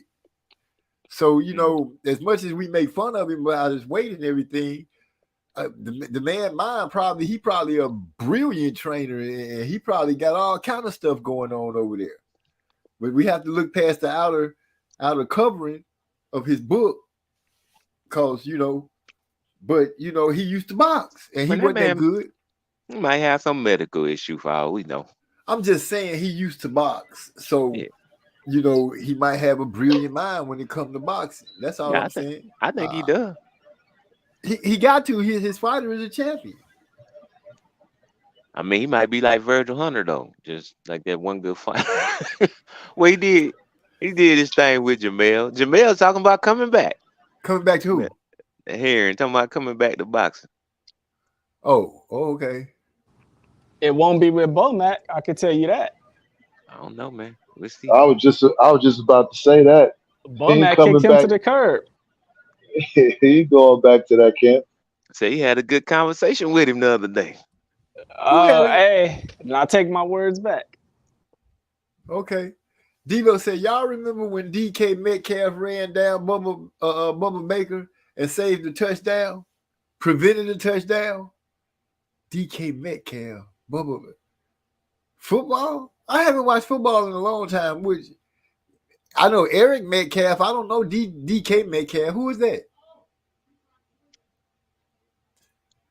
Is that because that wasn't the Cowboys. That was the I don't know who you're talking about. When Larry Allen ran dude down and saved the touchdown. Okay, I remember that.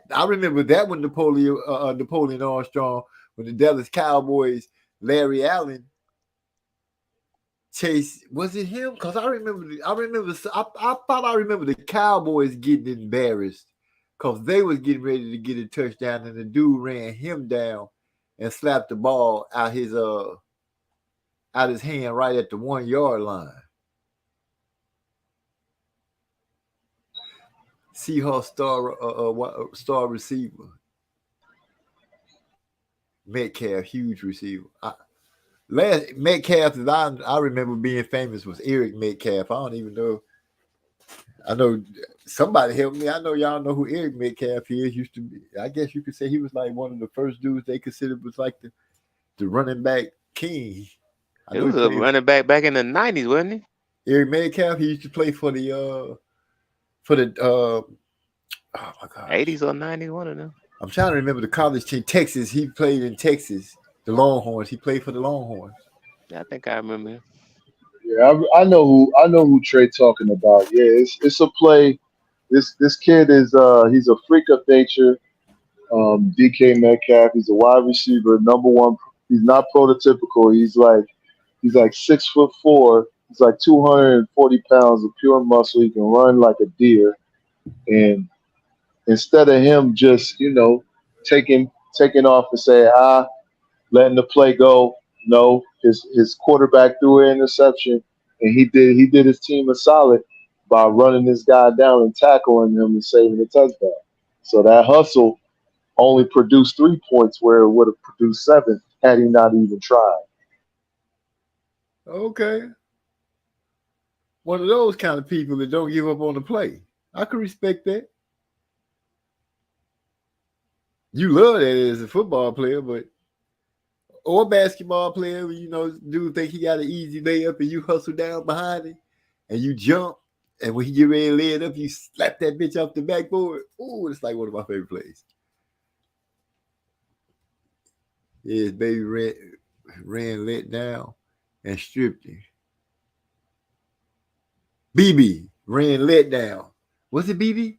I don't know. I do know if I see it again, I do remember, but I know it was an embarrassing play for the Cowboys. Yeah, end up being a touchback because BB stripped him right before he got in the end zone. Dang, because he was trying to style with it the last 5 yards. He tried to style. So anyway, if y'all want to see how I hawked MZ down last week of the season and made him drop out the league, go watch that DK Metcalf. What? You know what, D-Lo? I would let you bother me, but I'm not.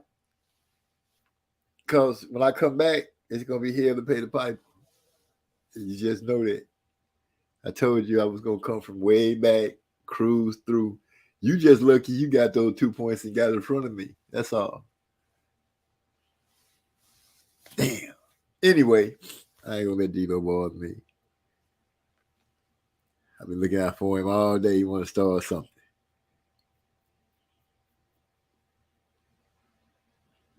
Is this thing on? Yeah. Weird. That really hurt, D-Lo. I'm crushed I'm just crushed. Roy was a great example of distance and skills. I'm going through here just to see if I missed anything that might have been of any juice.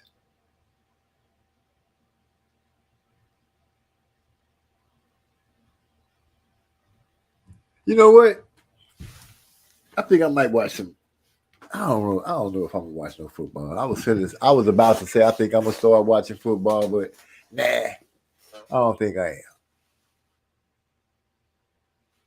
am. I tried to watch that shit one time. This new football, I can't even fuck with. You damn near can't even sack the quarterback no more. What is this shit? Trey Wright, he said I think MZ quit so he can get the best sooner. Yeah. I'm like, I'm trying to get those odds, baby. It's almost birthday time. I need my birthday money to grow up. You can't hit the quarterback. That's what it seemed like to me. Like you down there can't. They calling penalty because you sacked the quarterback. I'm like, what the fuck is this? Yeah, that's soft to me. That's soft. Yeah, I don't know this. That take the fun out of football. I can't sack the quarterback. I don't even want to play. Yeah. I don't even know why y'all still got it as a game. Man, I don't know what the hell y'all talking about. I'm still watching football. I'm just saying, Joe. I'm just saying for me. You know, Big E will tell you this is one of the things I have been standing on for a long time. I have not watched football. I have not sat down and enjoyed it since Kaepernick. Yeah. Well, shit, they was doing that then. Doing what? Yeah, but I was complaining about it too. I was telling Big E all the time. I'm like, I'm finna start watching football, dude. Hey, they look, changed the game up. They just not lighting. They just not lighting up quarterbacks, but they can still sack them. Nah, that's not fun. I want to I fought to get around the end or come up the middle. Yeah. All this, I deserve to smash this dude.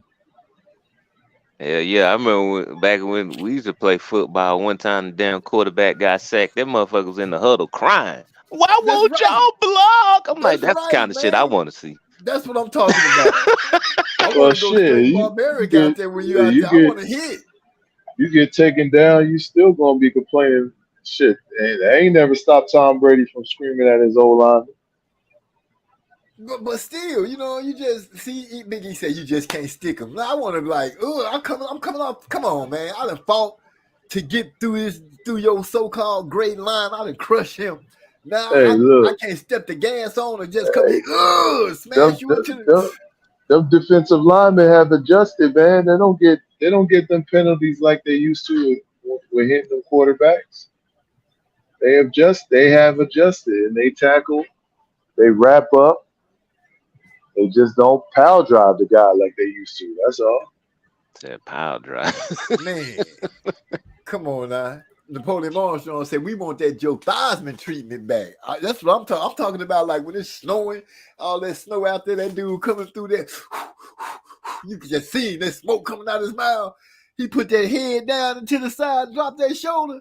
Oh. Bring back leather helmet football, goddamn. No, they can keep the nice helmets that they got. You can keep that leather shit for yourself. But yeah, man, I missed that. I miss seeing those dudes hit, man. And that just changed the game up. I was like, dude, they getting soft.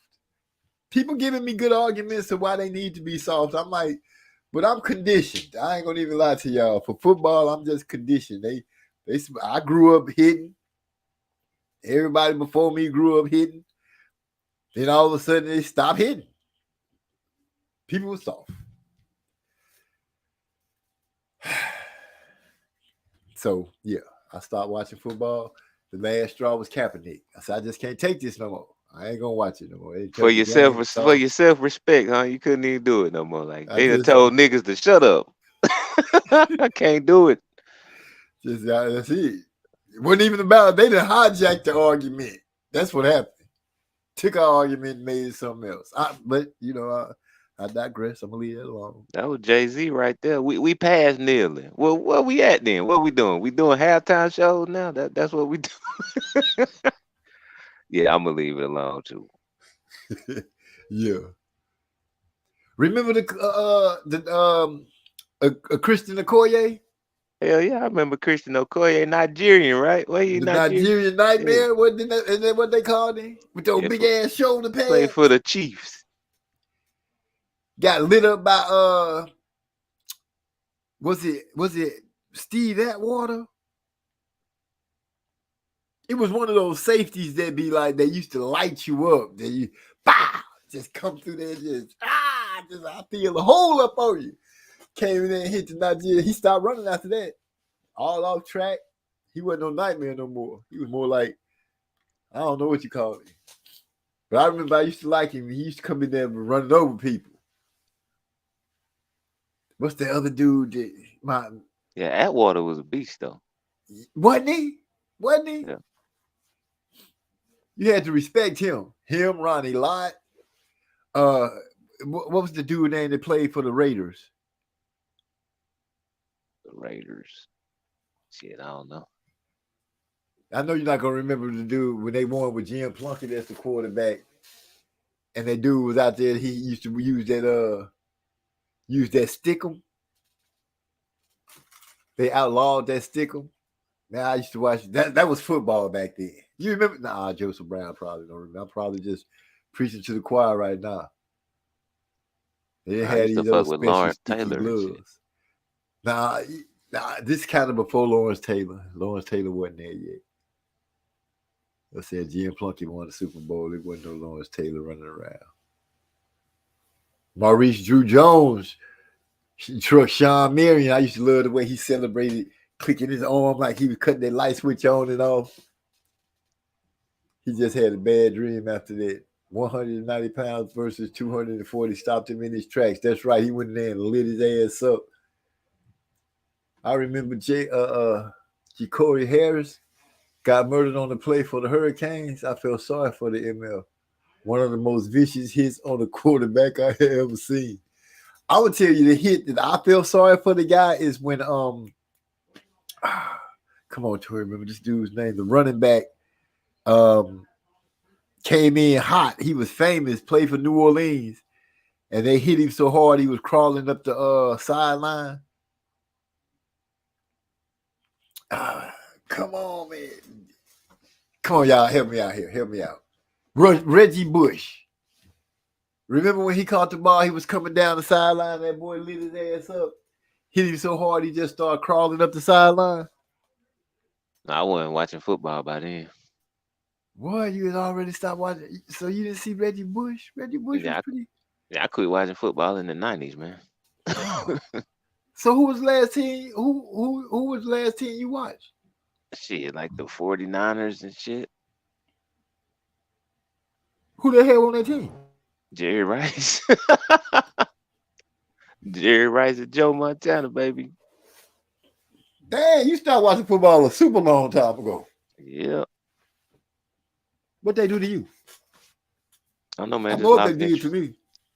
I just kind of lost interest. It wasn't like I was mad at the sport or nothing. Oh, so you would go back if somebody like, oh man, it's going down. This team finna do that. You'd be like, oh, let me go give it a look. See, Nah, I watch basketball every now and then, but I don't fuck with football no more. who you mess with in basketball? Nah, I watch it. I don't really fuck with nobody like that. Uh-huh. I like Damon Lillard. That's my dude. Okay. You got a player that you follow. You don't really have a team. Yeah, Damian. Okay. Dame Dollar. The Nigerian Night Train.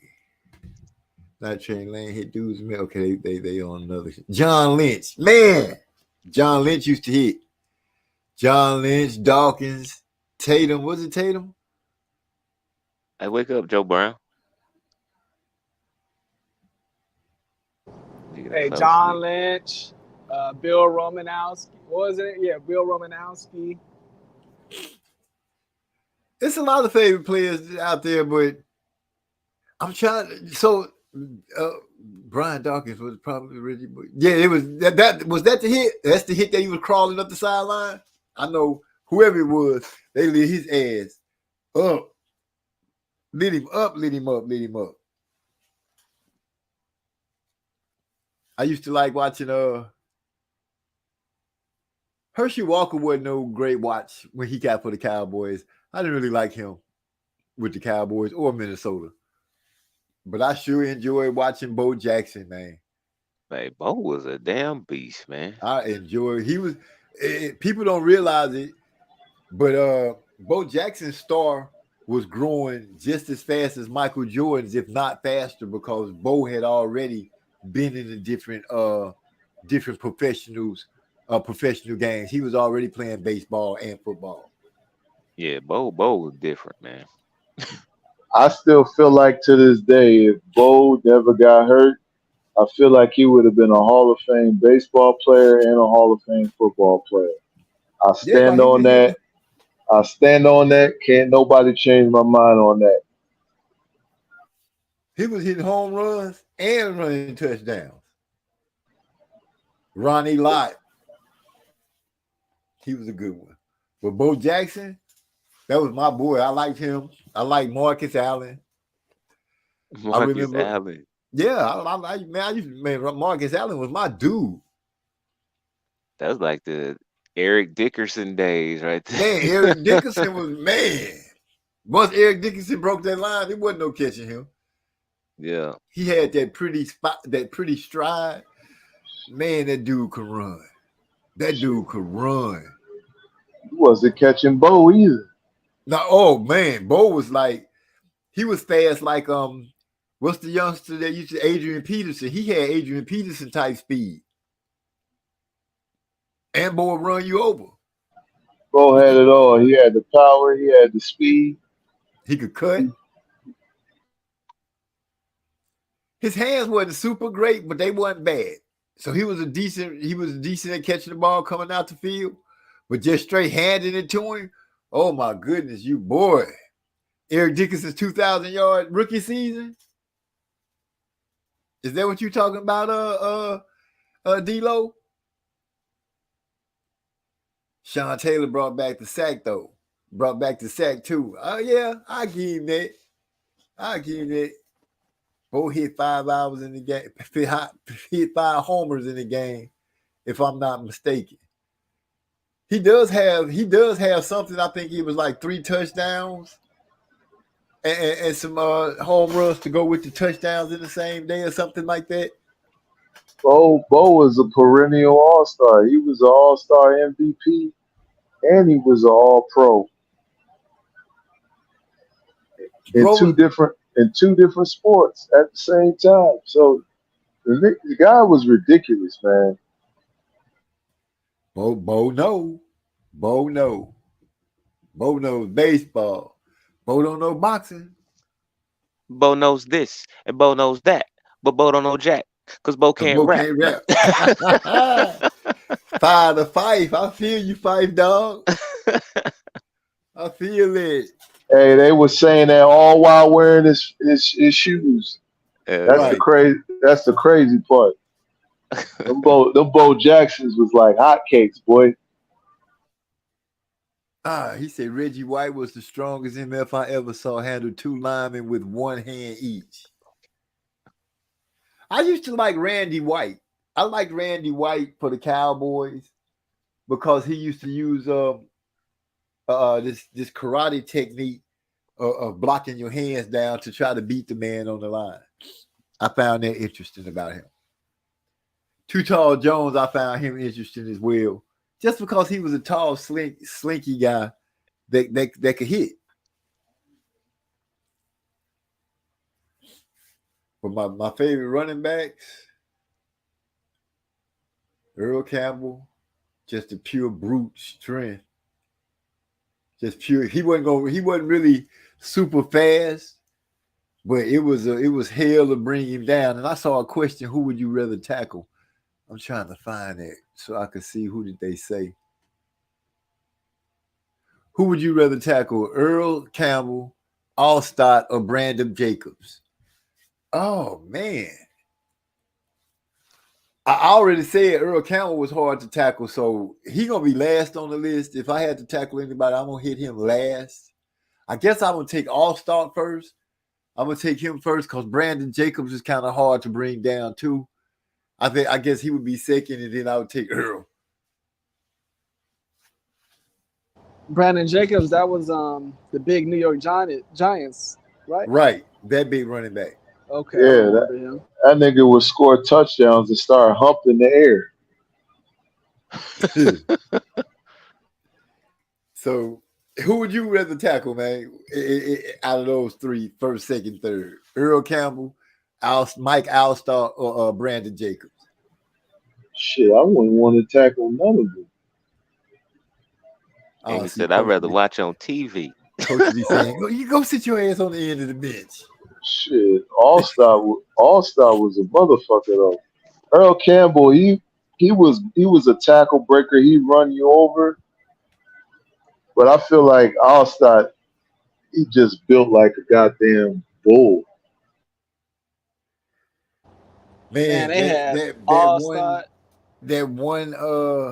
My fault, Hyphy. Go ahead. Hey, shout out to Napoleon Armstrong. He said on Tecmo, Bo used to have 1,000 yards with Bo. Cause hey, everybody used to bounce off Bo. You couldn't even tackle that nigga. You try to dive and tackle that nigga, you'll bounce off. Yeah. Hey, that Tecmo Bo, that shit was revolutionary when it came out. Then number two, they was jumping on the motherfucker. Oh hell. Bo was a glitch. He was a glitch. Like he was the first glitch as far as playing video games.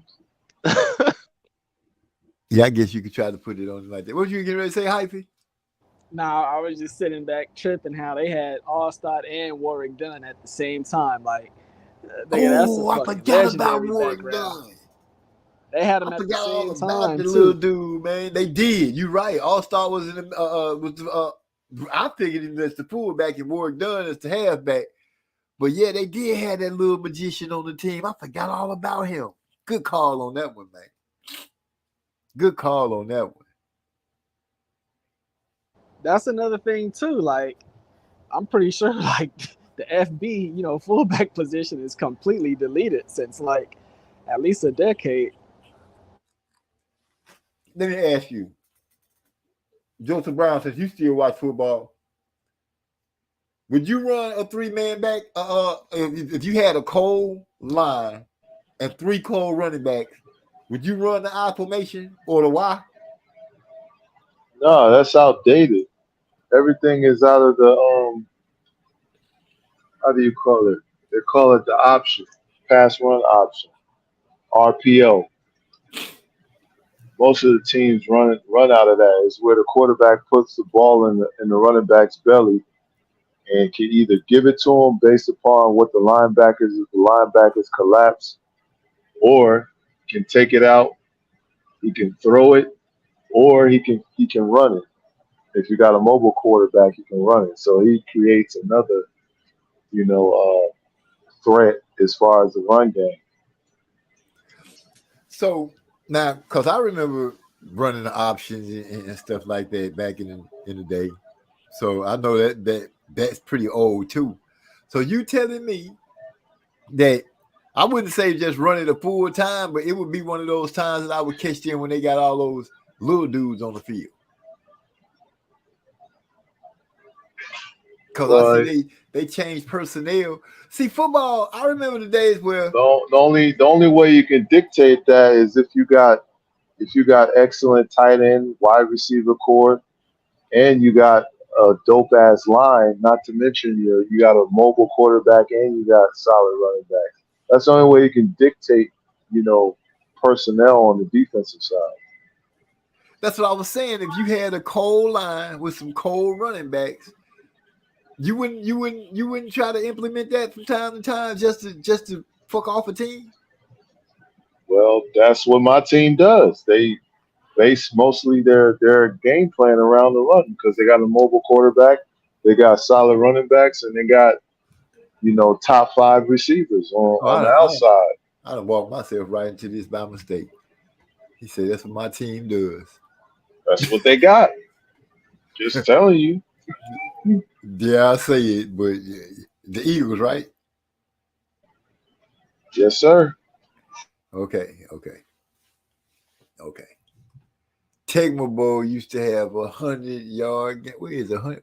Damn, just jump like that. But Tegma Bowl used to be the game. Remember pulling the cartridge out and blowing in that hole, and then putting it back in there trying to get it to work. And once you got it to work, you didn't want nobody to touch the console. Face down, hut. Hey, that was the shit. They'll say hut to your damn Nintendo blowout if you don't hit the damn button. It is. Hut. Okay, so I'm finna see how far y'all go back. Y'all remember?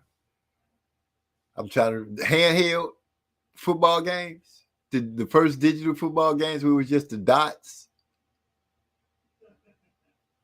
I'm drawing straight nothing. I remember a 10-yard fight. I don't remember that shit right there.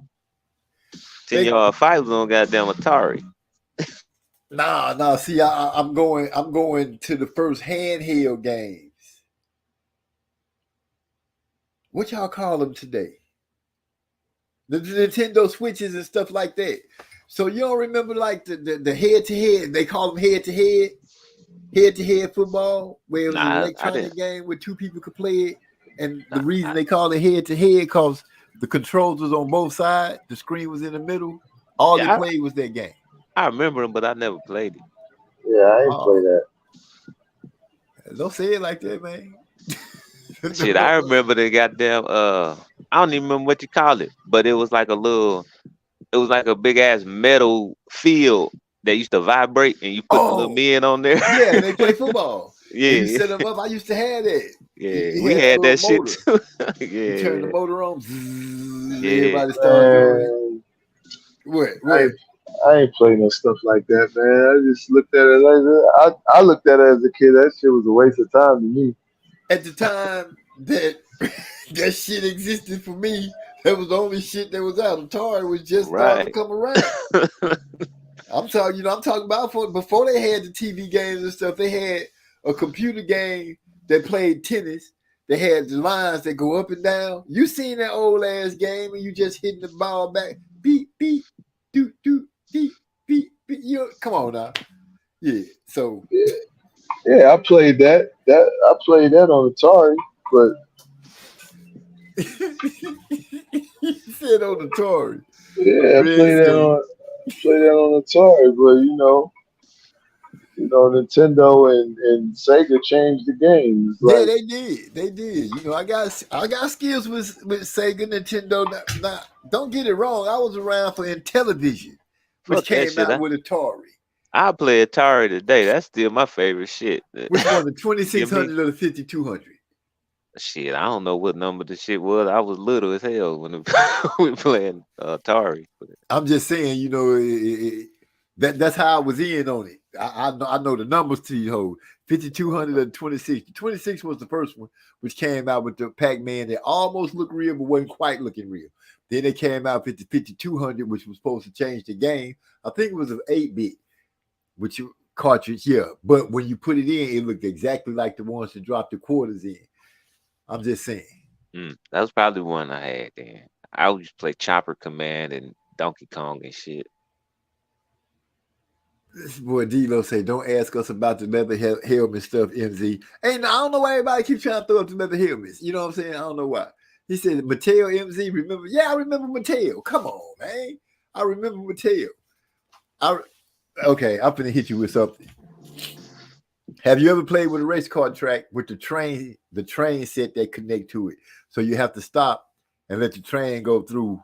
Y'all remember those? Let me see if I lose anybody yet. Who fell off? Yeah, I also had the Hot Wheels set. I had the Hot Wheels set with the track and everything when grandma bought me a couple of them. So you remember the lane changing I ain't never had that one, but yeah, I always wanted one. What? Man, that bitch was so cold. It came with an ambulance. The one I had, it had a car like the getaway car. I don't remember exactly what kind of model of the car was, but it had a police car that had the working lights, and it had an ambulance. The ambulance was the only car that had the thing that stuck on the side to keep it going in one direction. But you could drive the crook car and you could drive the police car. And remember, you hit the little button and they'd flip around and do U-turns and change lanes and stuff. Man, that was a cold. I used to love that race car track. Man, 10-year-old fight. He said, I fought 2 or 3 niggas for throwing my controller and stalling the game, mad because they losing. On which game? That boy Trey X said, y'all have started a 40-plus conversation on me. Y'all playing with toys that I don't even knew that didn't even exist or was out of existence when he came along. In television, ColecoVision. ColecoVision was the first one that had the people that looked like it had the silhouettes of the bodies. They would play football. They had the whole 11 men. That was the first game with all 11 players. That boy say OG used to be standing at the TV playing Duck Hunt.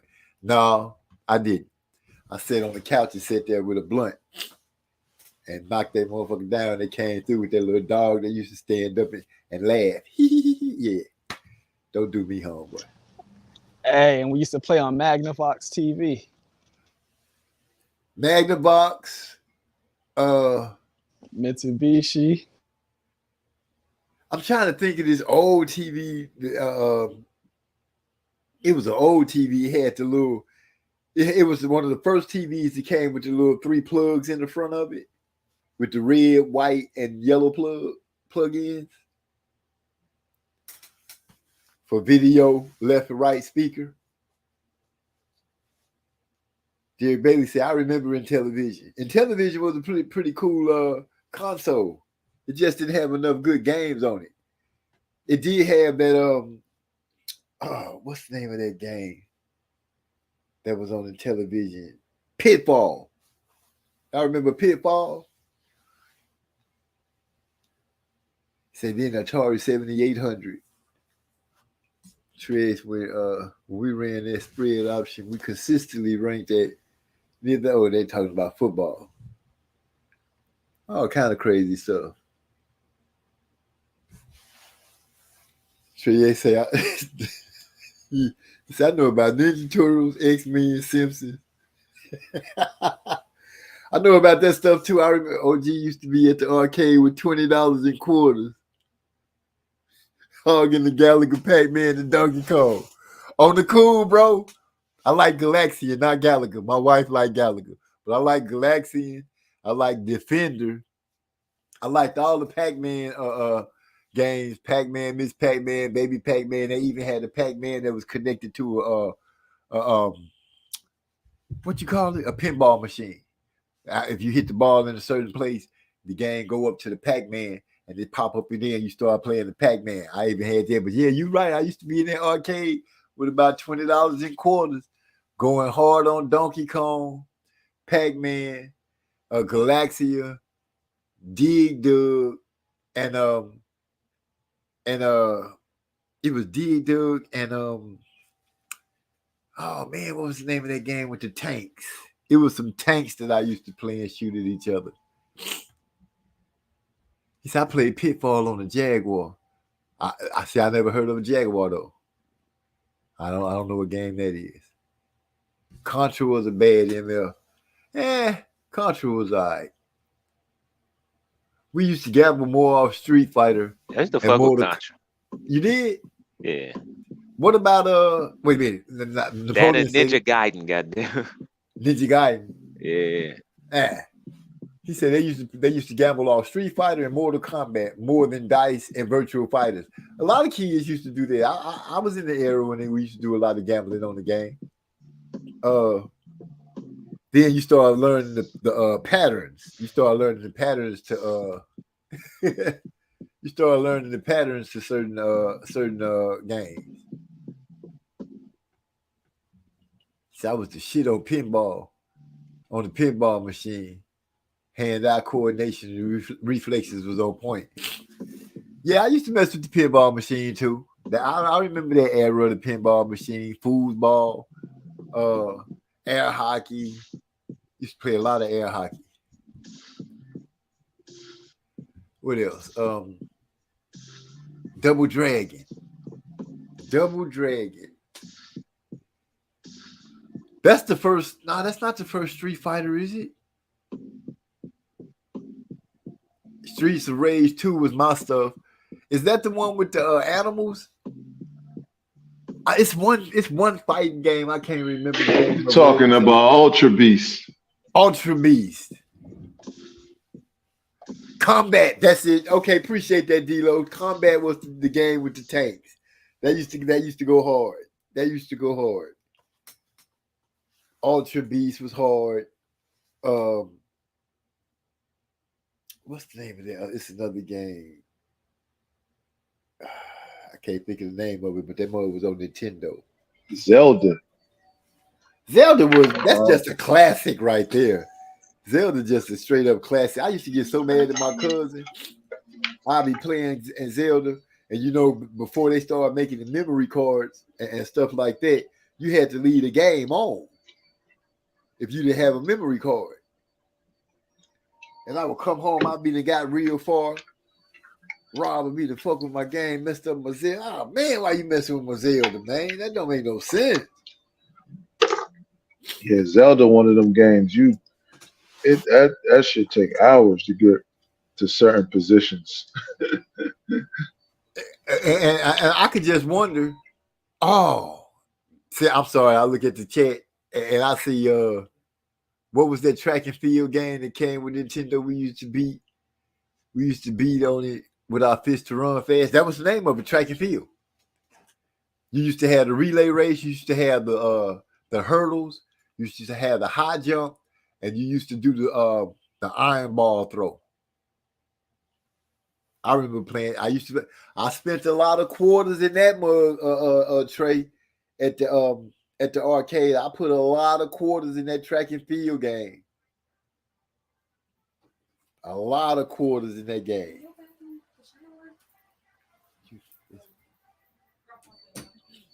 So yeah, that just sitting here thinking, and I'm looking at how technology changed now. I just seen some decades of technology just grow from the 70s all the way up to right now. And it's still getting better.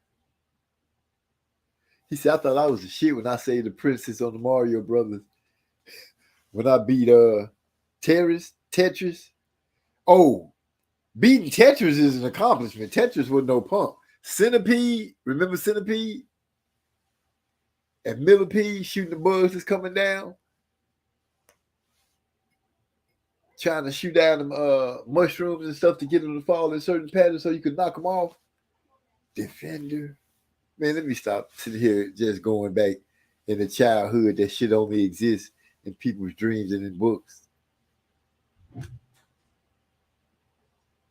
Oh, I saw D'Lo back to boxing.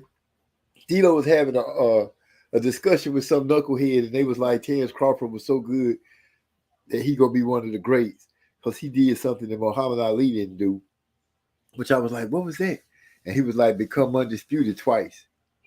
And I'm like, this dude must be tripping because Muhammad Ali did become undisputed twice. When Ali was holding the belts, it was only 2 belts, and he had them. Well, not in 2 different weight class. I think that's might be what he's saying. He literally said that Ali did not become undisputed. He didn't say 2 different weight classes. Oh, because you know shit, I don't know that. What's better than being undisputed at heavyweight? Ali was undisputed 3 times. Exactly.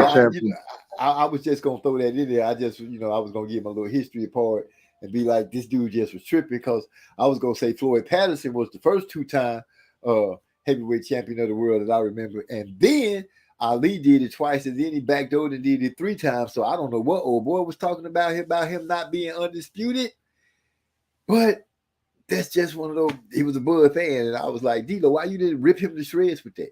But I'm gonna leave it alone. There's just no point. It's like the level of competition there is. Why even bother yourself? Right. You sure right. I'm going back to where I was at. D'Lo done hit us with the Last Dragon. Show enough. So y'all remember that last scene, the final scene in the Last Dragon when Show Enough was blocking Leroy, blocking all his punches and said, "Nigga, please." Yeah, he did. I remember he said that shit in the movie theater. He was like catching bullets with his teeth. Nigga, please. That shit had me rolling when he said that shit, man. Hey, that's why people love that movie, because that's some shit that niggas would say in the street, like if they was to hear some ridiculous ass shit. Right, yeah, exactly. That was the go-to phrase. I just found $400. Nigga, please. Right. Catches bullets with his teeth. Nigga, please. It will say Bruce Leroy. Bruce Leroy. Bruce Leroy. And then his little brother kissed his feet and everything.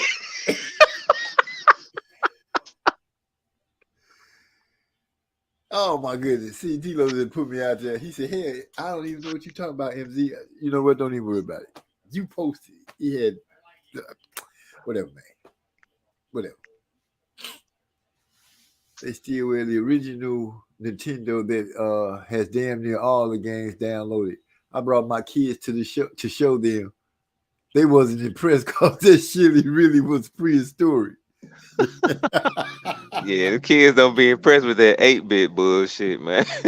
My daughter actually look at it and be like, oh, okay, Dad, I see what you're saying. She was like, yeah, things are way better than when you. And see, I don't even think it's better. Like, to me, I'd rather video games look like video games. I don't like the motherfucker looking like real people. Okay, now I'm gonna go ahead and be real with you. If you went back and got a Atari 5200, a good one that was running its program, kids a trip on how well that game looks. They a trip on how good, because the graphics on that game was like the games that you put the quarters in, straight up. Mm. Well, truth be told, Neo Geo was far ahead of their time, bro. It's just they were so damn expensive and hard to get because that shit was in Japan. But the graphics on them games back in the day. Yeah. He said, how we forget about Double Dribble? You right. Double Dribble. Hey, I used to love that shit too. When you go dunk, it start doing that little like that little fake changing the pictures, showing like he was dunking. Shit. You know what I'm saying? You didn't really get to dunk. You remember when NBA Jam came out? Heck yeah. He's on fire. Used to get that glitch. Found out that glitch shooting them threes in the corner. Couldn't miss. As long as you let your feet get right over the 3-point line and let it go right before you start coming down, you guaranteed to hit. Guaranteed. He said, Last Dragon was the first movie I remember my mama taking me to see. I was like 5. I thought we were going to see a cartoon. For real? That's crazy. That's the first movie I saw in theaters too. That's crazy. Dang, for real? Yep. Dang. First one I saw was House Party. Stop it. I'm dead serious. Stop it. I don't even want to say what my first movie was at the theater. I went to the drive-thru. My first movie was Enter the Dragon. Enter the Dragon. Goddamn. At the drive-in theater. I remember my auntie, we was my cousin. You know, when you drive in, you pay by how many people in the car. So they would have the cover. We lay down in the back on the floor, and they had a cover laid on top of us. And that's how we would get in. All the food and snacks would be in the trunk. Hey, that's crazy. That's crazy for real. Cause your first movie was Bruce Lee. Ours was Bruce Leroy. That's wild as hell. Oh wow! That's a hell of a way to start off a movie theater career with Bruce Lee. Shit. Yeah. That was the first movie I saw at the drive-in. Cause I hadn't been to an inside movie theater. I didn't even know that existed. I'm for real. Y'all might think I'm tripping, but in Gary, growing up, it was the outside movies. You know, that was the thing that was popping. Nobody ever spoke about going to an inside movie. Shit, right. I actually like that experience. To be honest with you, better. Yeah, that sounds dope. So you never been to an outside movie, DeCane? Nah, I never been to a drive-in theater. Man, not ever. I miss them, but I know why they gone. You know what I'm saying? I know why they gone.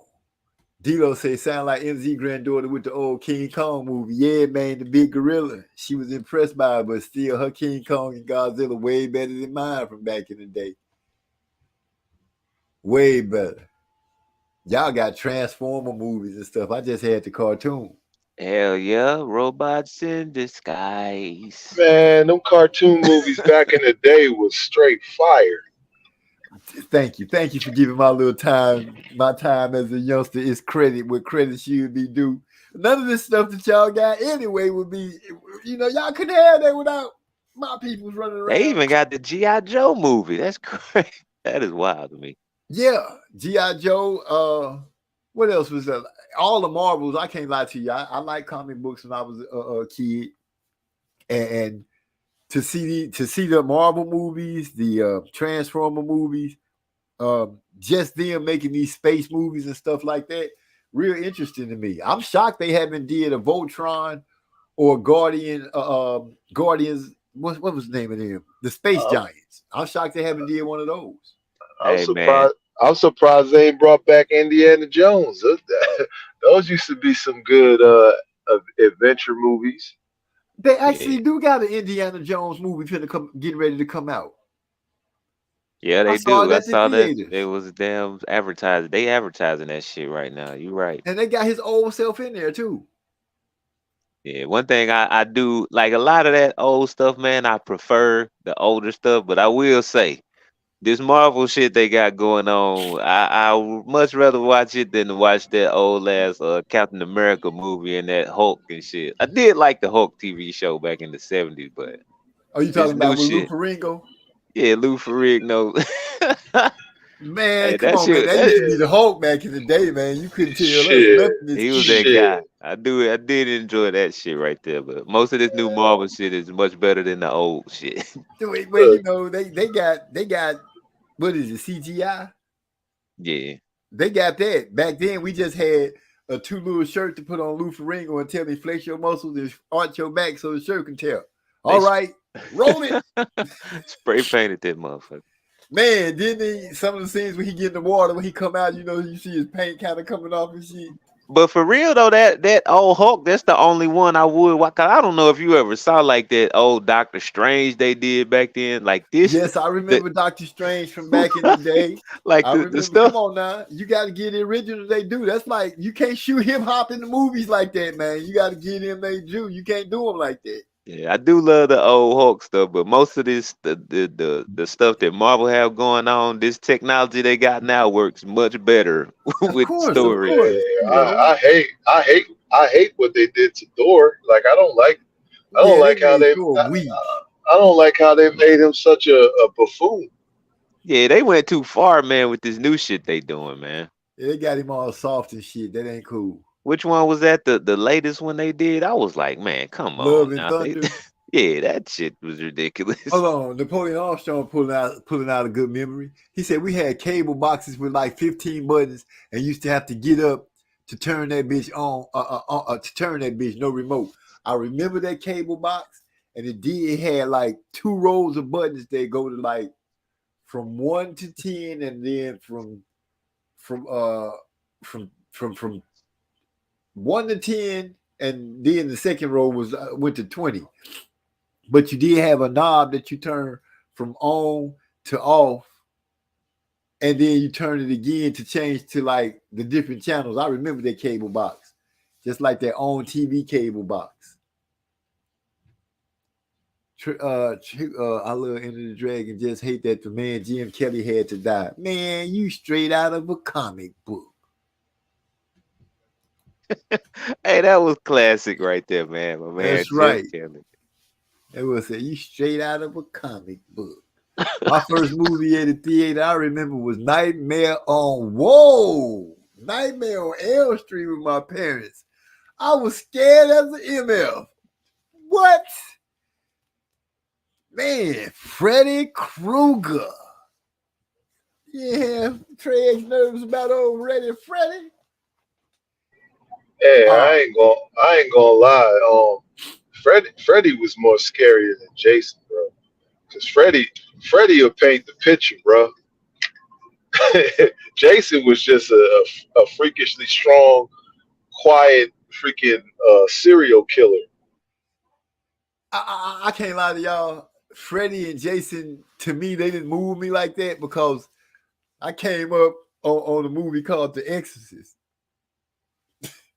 Now, when y'all saw it, y'all probably was like, "Oh, that shit that's so cheesy." But as a little dude, when I saw it, scared shit out of me. Scared me half to death. Shit, Yeah, Michael Jackson Thriller scared me more than that. What? See, Yeah. you trying to be funny, Joseph Brown. Don't do me like that. Don't even do it. Oh, that boy say, y'all remember G-Force? Hell yeah, if they come out with G-Force, I'm going to watch it, Trey X. I don't even know why you had to throw G-Force out there. My boy D-Lo say the GoBots were copycats, which they was. I immediately, a nightmare where Jason, he said, where Jason was on my ass, and I couldn't run for shit, slowing down and everything. I used to fly when I had dreams and shit would go bad. I could just flap my arms. I could start flying. I don't know why, but every dream I could fly when I was having them. That man said G-Force when they do the whirlwind pyramid.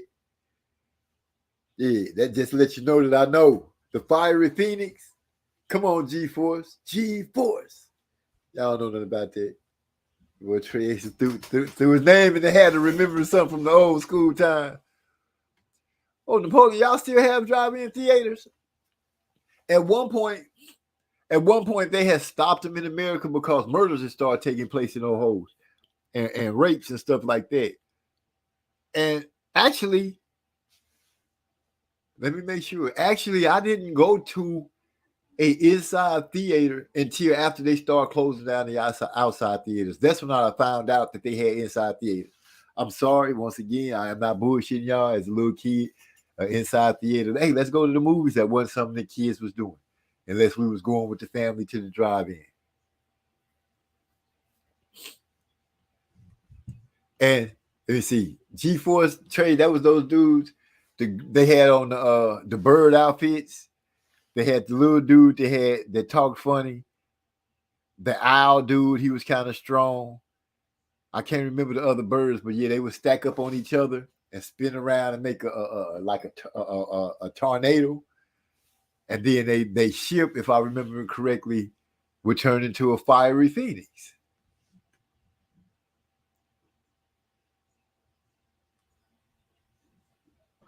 Shit, Thundercats was mine. That was my cartoon, bro. Lion-O and Mum-Ra.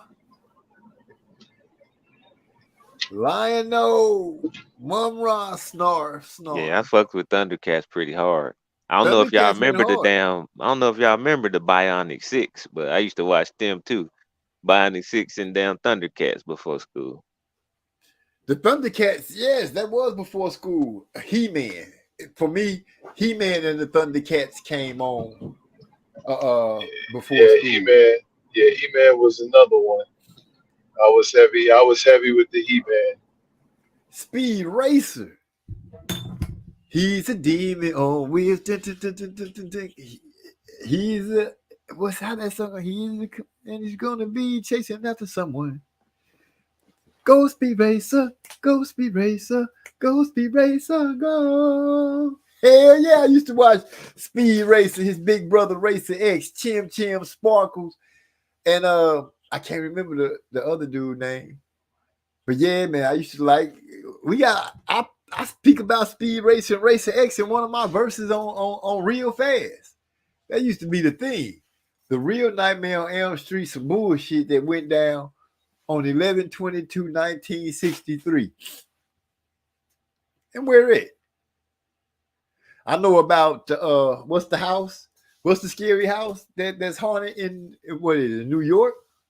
Amityville? Isn't that in New York? Oh, nobody want to help me out now. Just leave me out here standing crazy. Well, shit, I don't know. So What scares me are child ghosts at the end of the hallway or laughing in the dark and shit. Hell no. Okay. Now, here's a rumor that I heard from my wife and her sisters when we were young. But I've heard other people say this rumor, but I've never had anybody to prove it to me because I won't let them.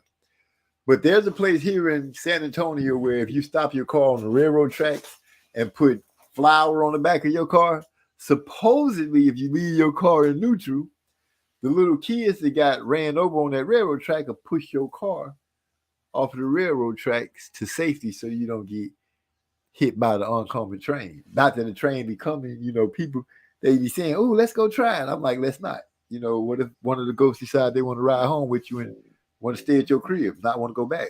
right. So I think shit like that. I don't want to look up. I took a ghost home with me for what? No, I ain't gonna stop on the tracks and play these games and none of that. Right. That was Trey say two little white girls in dirty dresses at the end of the hallway laughing, talking about, yeah, come this way. No, I ain't coming for none of that. None of that. He-Man would whoop Lion-O's ass. Wow. I mean, he should be able to beat up a cat. God damn, you He-Man. Hold on, man. Hold on. Lion-O ain't just any ordinary cat, man. Yeah, tiger, bro. No, yeah, okay. You gotta respect him. He's tiger, half man. No, okay. And Cheetara Tiger was cheetah half girl. And Snarf, I don't know what Snarf was. Man. So okay, Amityville was in New York. He said that same story is told out here, MZ, about the kids and the flower on the trunk, etc. See, I guess everybody got that old weekend story, but I bet you I ain't going to find out if it really happened. I bet you that. That's probably DeCane playing some playing the bass. He said Tiger was his favorite. What was the one that everybody know he was black? The genius of the crew? Where at? On the Thundercats. On the Thundercats. Everybody knew which Thundercat was black. Come on now. He did all he was the brains. He was the dude that was always creating new inventions and fixing stuff. I don't know. They had a black genius on Bionic 6. That's what I thought you were talking about. I can't remember the dude's name. The character. I'm Panthera. That's it. Panthera.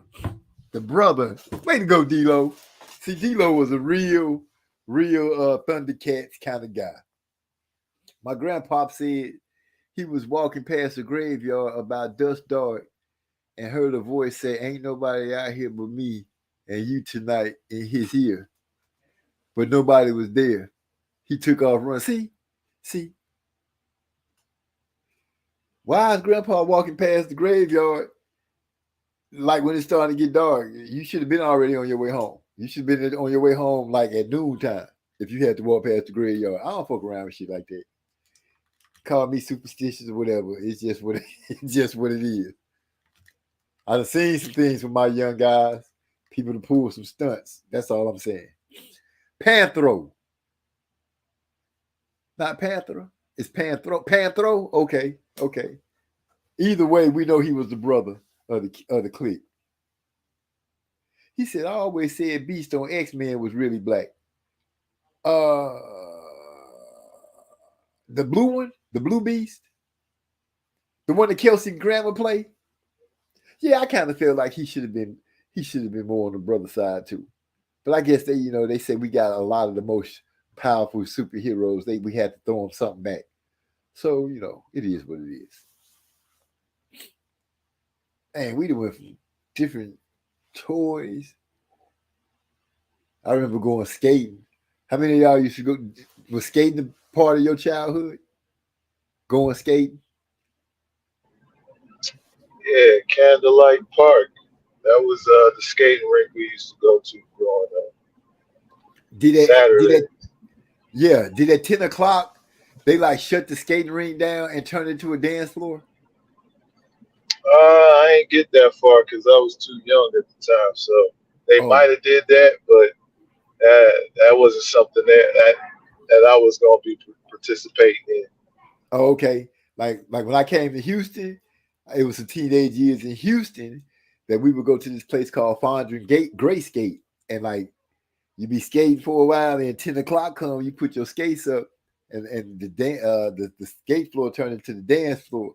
Everybody be getting their little dance up against the wall. You grinding on the wall with your little gal and everything, But like you said, you was a little dude. You don't know nothing about that part. I was in there with the teenagers, the tweens, or whatever you want to call it. I was in there doing my thing, being grown, being mannish, as the older people would say.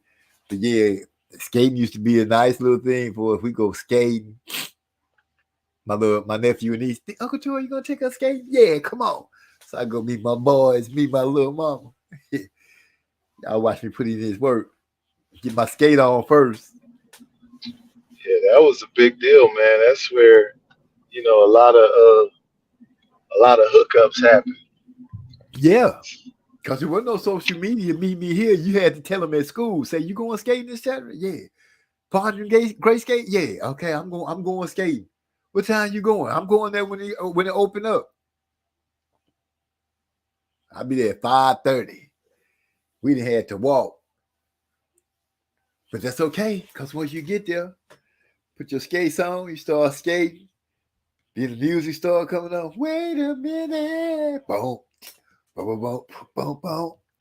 Boom, boom, boom, boom, boom. Boom, boom, boom, boom. Man. Get your skate on. Then they say we finna slow it down.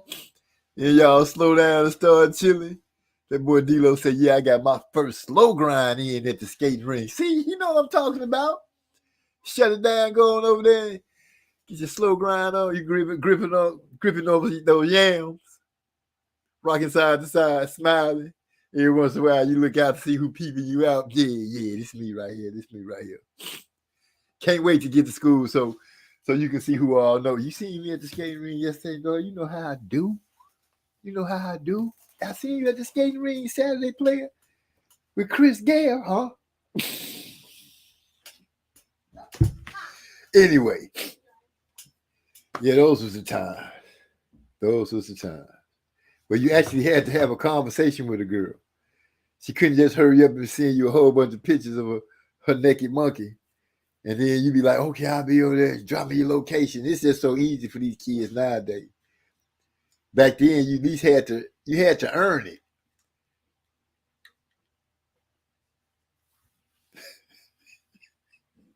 I'm almost trying to say this part. Messing with a girl, you done got your hands all in the little pants. Then you move your hand in front of your face to see if you smell something. Whoo! Every little boy that probably pulled that right there. They tried to pull it. He say, the Jamaicans used to have basement parties with about 10, 15-inch speakers on the wall bumping. Hell of a slow grinds and pumps. Man, in Atlanta, they used to have a lot of parties like that. That's what I was telling you, staying off Birch Hill when I was talking to you. I think it was you about that last. Yeah, you know about the smell of the finger, but having parties in the basement, that used to be so fun. We had to call a house phone and ask her dad, could we speak to her? Oh, I remember those days too, Trey. Had to call a house and then, hello? Hello? Who is this? Can I speak to Tracy? Hold on. And they always had that pause. They paused for a second. Who is this? Can I speak to Tracy? Hold on. Tracy! Come get the phone. Sound like some little girl. Then you don't know what you finna say in the conversation once you get on there. Hello? What's up, girl? What you doing? Who is this? You know, you gave me your phone number earlier today? Oh, I ain't mean for you. Call me back in like 20 minutes. Then they came over with that call waiting with me in the call. What was the party line where you got 4 or 5 people on the same phone call? Shit, MZ, them be the days where you really had to have some confidence in they call that the line of defense. You had to go through the daddy, the mama, the sister, the brother. Who is that answering your phone? Oh, that's my big brother. He sound grown. Oh no, he's just 15. That nigga sound like he's 27. You gotta watch what you say. You can't be just talking on the phone because heck yeah, you don't know who might have picked up the phone. That's right. Who picked it up? Who picked up on the other line to listen in? You better not say nothing about no coochie and nothing. Your ass finna be in trouble. Heck no. And then you have a Mom Dukes who be timing your usage on the phone, so you gotta watch out just so she don't say something crazy, so you don't feel embarrassed on the line. Oh man, that'd be the worst. Didn't I tell you to clean your room up? Get your ass off that phone and get up there and clean up that nasty ass room. Whoa! I'm on the phone. I don't give a damn who you talking to. They probably got a nasty room too. Just get their ass off the phone. Embarrassing moment. Napoleon Armstrong said that 3-way got a lot of people beat up talking shit about people. Man, yeah, that 3-way used to get you. Hey, I'm finna call such and so. Put your phone on mute. Next thing you know, you supposed to know when somebody call you out the blue and the first thing motherfuckers start doing is questioning you about what you said yesterday or last week. You supposed to know right then and there. Oh, this is one of those 3-way calls. They trying to get me. Hey man, you know it's gonna be a fight as soon as y'all see each other. And you can't deny it. Now you said it out your own mouth. I heard you. So you didn't tell Chris that you was talking to my gal last night till 1 o'clock in the morning. Nah, man, I ain't said, nigga, stop lying. I was on the 3-way. I heard you. Once you say I was on the 3-way, you know what time it is next. That man said we had that rotary phone. You had to spin the numbers and wait for the spin back before going to the next number. Yes, we had that one too. Had that old rotary phone. And when you mess up, you literally had to start over. Hang up and start over.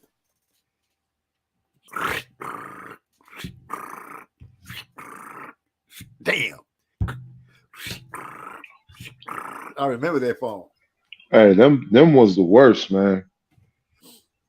I Yeah, couldn't stand no phones, bro. because you couldn't dial in a hurry. Nigga say, hurry up, call the police. Shit. You see how long this phone taking to finish? I was glad to have that beep, beep, beep, beep, beep, beep, beep, beep. When phone numbers only used to be seven digits. I remember that. Now y'all got 10-digit phone numbers. He said Napoleon Armstrong, my great aunt had a phone like that rotary phone.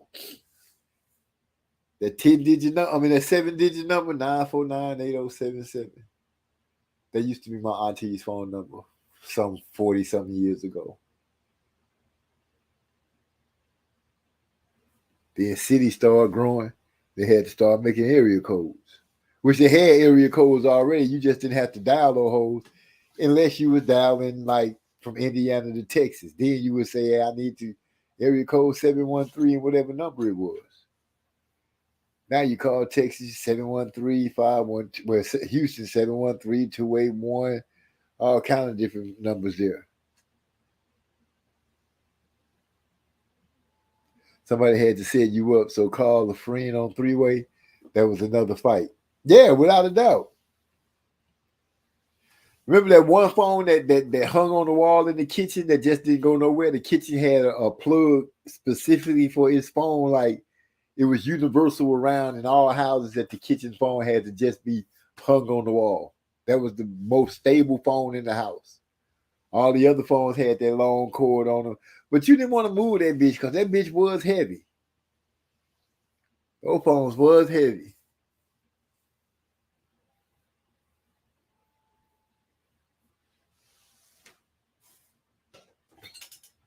I don't know, but look like I went way down the list of old school. The Kane over there making music. What time is it? Oh, it's about 12:27. We've been on a strong 4 hours. 1 hour, I literally did. It was just a great conversation, and I did not record because I'm sitting here having a conversation with Eric Owen and Hyphy. And the whole time, people looking for us like, damn, this nigga supposed to be online. There ain't no show going on. Man, I figured that's what was going on. I'm like, man, MZ probably over there thinking he online and shit. Dude, for real. we was in here conversating like a mug, and Big E called, and he was like, bro, it's not letting me in. I was like, man, you in what? He was like, the show. I'm like, we online, right? We on right now, bro. We live. And I looked up and saw the thing saying go live. I was like, oh, yeah, bro, my bad. I feel crazy stupid with that. Crazy.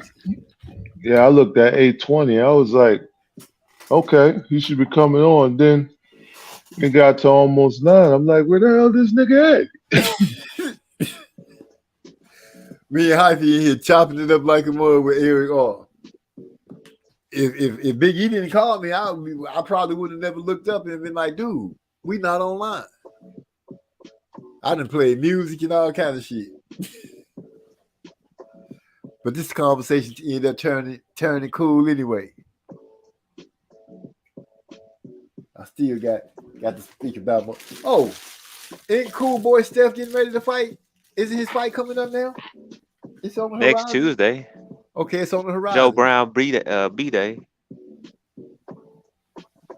Well, you get a fight on your birthday, man. How you feel about that? One of the best fights of the year. I guess you can't ask for nothing no better than that except to get to see it, huh?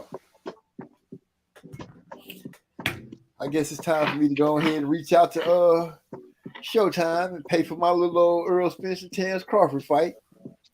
Yeah, I already looked and tried to buy that motherfucker.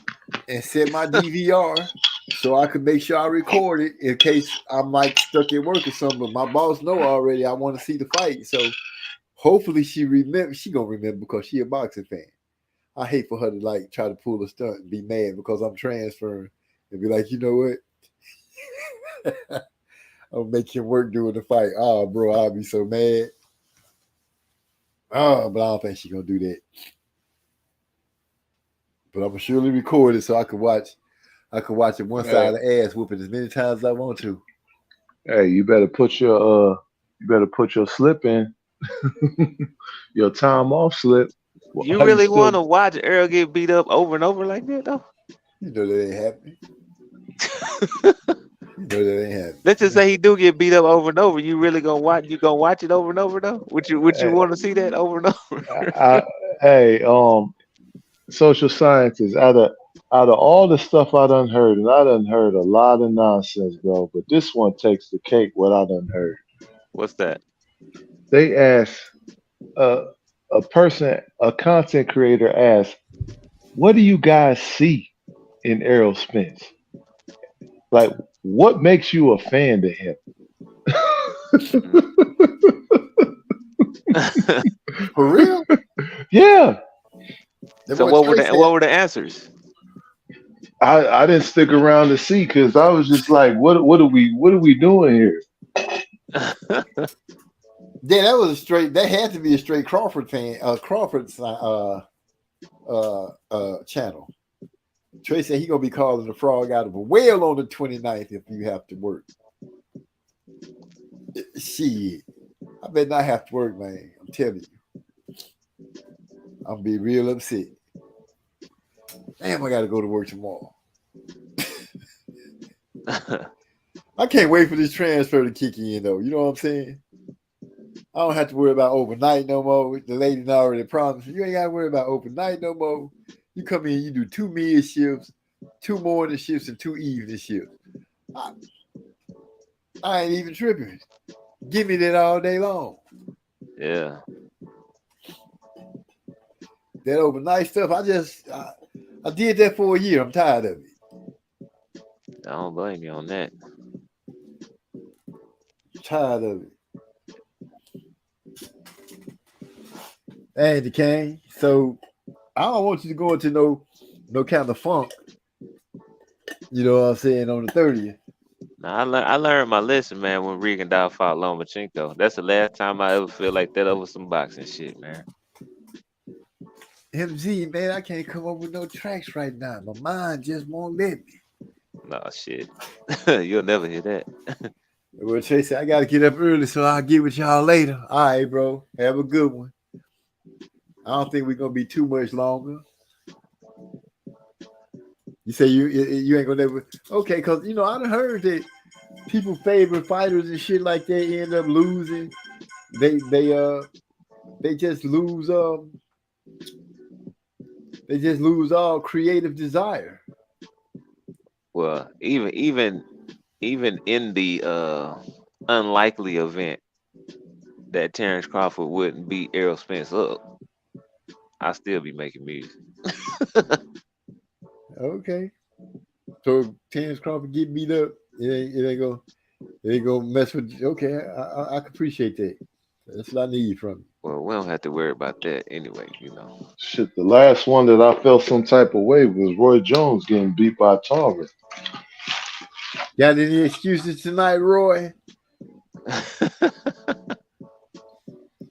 I'm just saying. I feel you. I think the last time I was really mentally struck with a fight, I was a kid. I can't remember, maybe like 76, 77. Muhammad Ali had a fight that he lost. And I cried. And my mama was like, don't worry about it, baby. Don't worry about it. He gonna get it back. Don't worry about it. I cried though. I can't even remember what the fight was, but I remember that I just liked Ali so much that he lost, and I just couldn't understand it. Your mom still with us, bro? No, my mom is gone. Oh, okay. That sounds like either Kenny Norton or Leon Spinks. I think it was Spinks because he gonna come back. He gonna get it back. He gonna get it back. And he came back and beat old Leon. But I cried. It was 1976. That's why I remember that year so much. If I remember correctly, I think it was 1976. You just a kid, man. I don't expect you to cry over Earl. What? Cry for what? Yeah, Nigga, you was. Shit, man. I know. That's 3 I ain't, belts Earl gonna be having to give up on the I, 29th, man. That's gonna I be ain't hard. cry. I ain't cry for Tyson, but I took that hard too. That was the first one I took hard was Tyson. I was surprised. I was shocked when I heard because I didn't see him lose to Buster Douglas. I was doing something else. But when the news came in and he lost, I was like, hell no. I didn't watch Bullshit. it. I didn't watch it, but I always remember the guy that my mom was talking about the fight, and he was saying, "Yeah, that boy he went up in there against. He was savvy, man. He had that veteran savvy, and it just stuck with me." And then I had read the newspaper later on and saw that he did lose, and I was that totally messed me up, man. I heard he lost. I think it was an HBO. It was an HBO pay-per-view. And at the time, like I said, I was young. I was running around doing something. But I heard the news, but I hadn't seen it. I had to wait for the news to come on for me to see that heavyweight champion Mike Tyson has been knocked out by Buster Douglas. That was the way it came on the news on Fox. That's how I found out that Mike Tyson had officially lost from the news.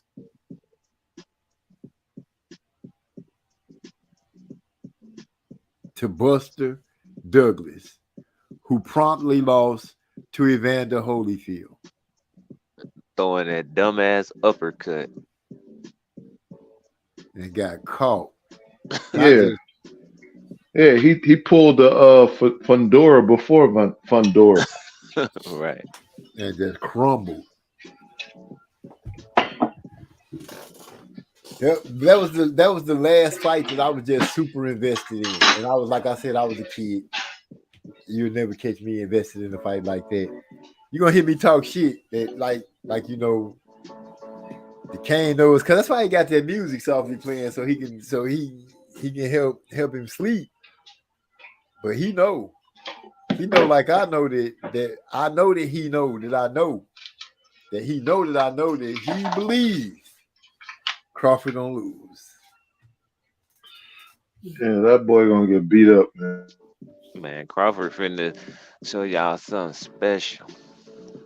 It's a special way to fall down. Hey, Spence is trolling this man in every single way. He getting shark teeth. He getting eye teeth.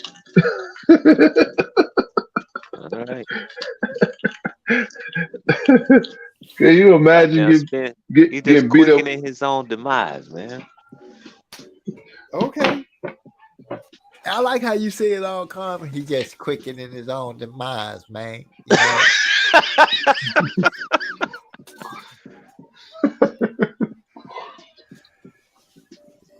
You know, it's gonna be Al Crawford, man. Y'all hear me now, bro? You thought Terrence Howard was in the building. Say, man. Come on, man. You don't really believe that he gonna win, do you? Do you? Do you? Oh, I definitely know he gonna win, bro. Oh, now you know it. I Just a been minute knowing. ago. See, that's where you messed up at. First you said you think he gonna win. Now you know he gonna win. See what you did there?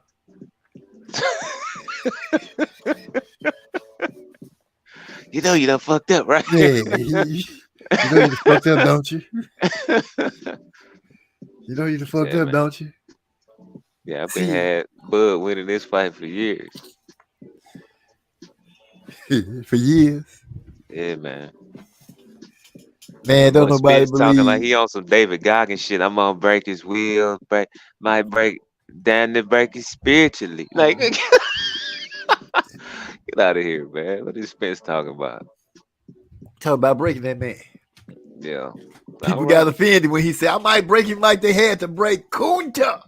Like they asked goddamn Bomac. They was like, what do you think about them saying that he's gonna break Terrence Crawford? And apply pressure is like what they gonna do when that shit don't work. I said, They man, I gonna go love to Bo Plan Mac, man. B. Plan B, punch that nigga in his face, break his eye, Okay. Man, and go stop him if he get out of line. All Man, right. man, I've been living my life. I'm gonna get out of line, man. That's how I think this is, man. I done heard people say this is a fat camp. I done heard people say this guy, he look weight drained. He got he don't have no punch resistance. I'm Who like, that? God, Spence? Yeah, they just walking around in his body. I done heard people say all kind of crazy shit, bro. I'm like, God, dog, bro, do y'all want Bud to get any credit? Like, for beating this man? Like, how many different ways can you take away from him? And y'all supposed to be his biggest fans. That's the stuff I don't get. Yeah, I ain't heard none of that stuff. I don't know what channel y'all be listening to hear that shit. Y'all be hearing. Did you hear this though? What I do to Porter that you couldn't do? Y'all heard that? What I do, huh? What I do to Porter? You bought her cause I beat Porter. I'm like, what is he talking about? Yeah, his daddy said it. Said he Even his knocked him out. dad, even his daddy said it. Even his daddy said it. Yeah. He said he ain't even trained like he's supposed to. So what I do to Bud that you could? What I do to Sean that you couldn't do? Huh? And he got that. What I do to him? I stopped him. What you do? You went all 12 rounds. That's what Hey, Bud doing. that was one of the biggest points that Bud had the whole time he was sitting up there. He got smoked on everything else but that.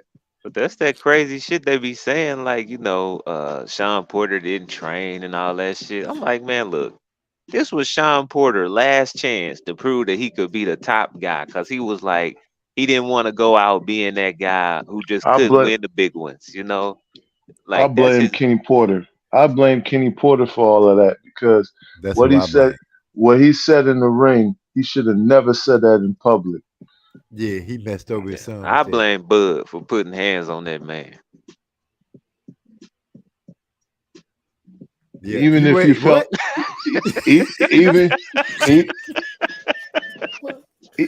even if you didn't feel like your son didn't train properly, You I don't would tell have me. I wouldn't have came out and said that and embarrassed him like that in front of the whole world, bro. Yeah. I felt like he was trying to give him an out or give him an excuse or something. I don't know. Or give himself an excuse. I don't know.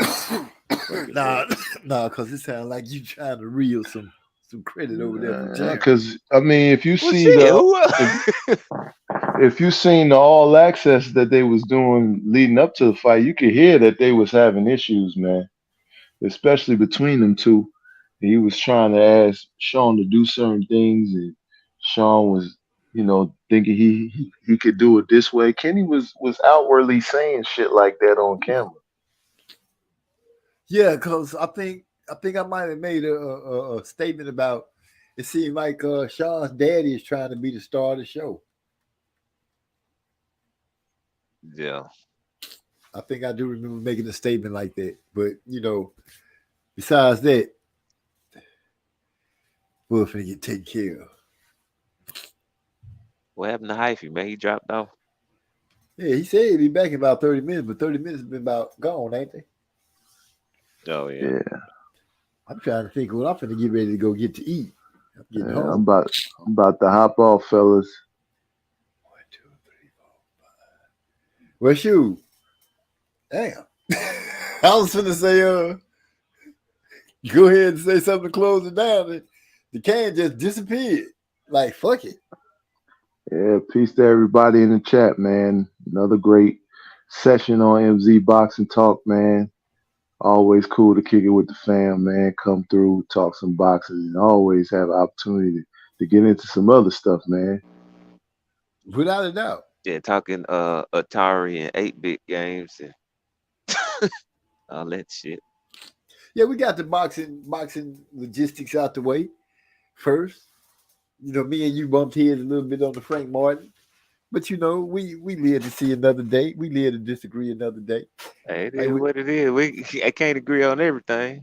No, because then people will think we being biased on the show. just letting stuff go.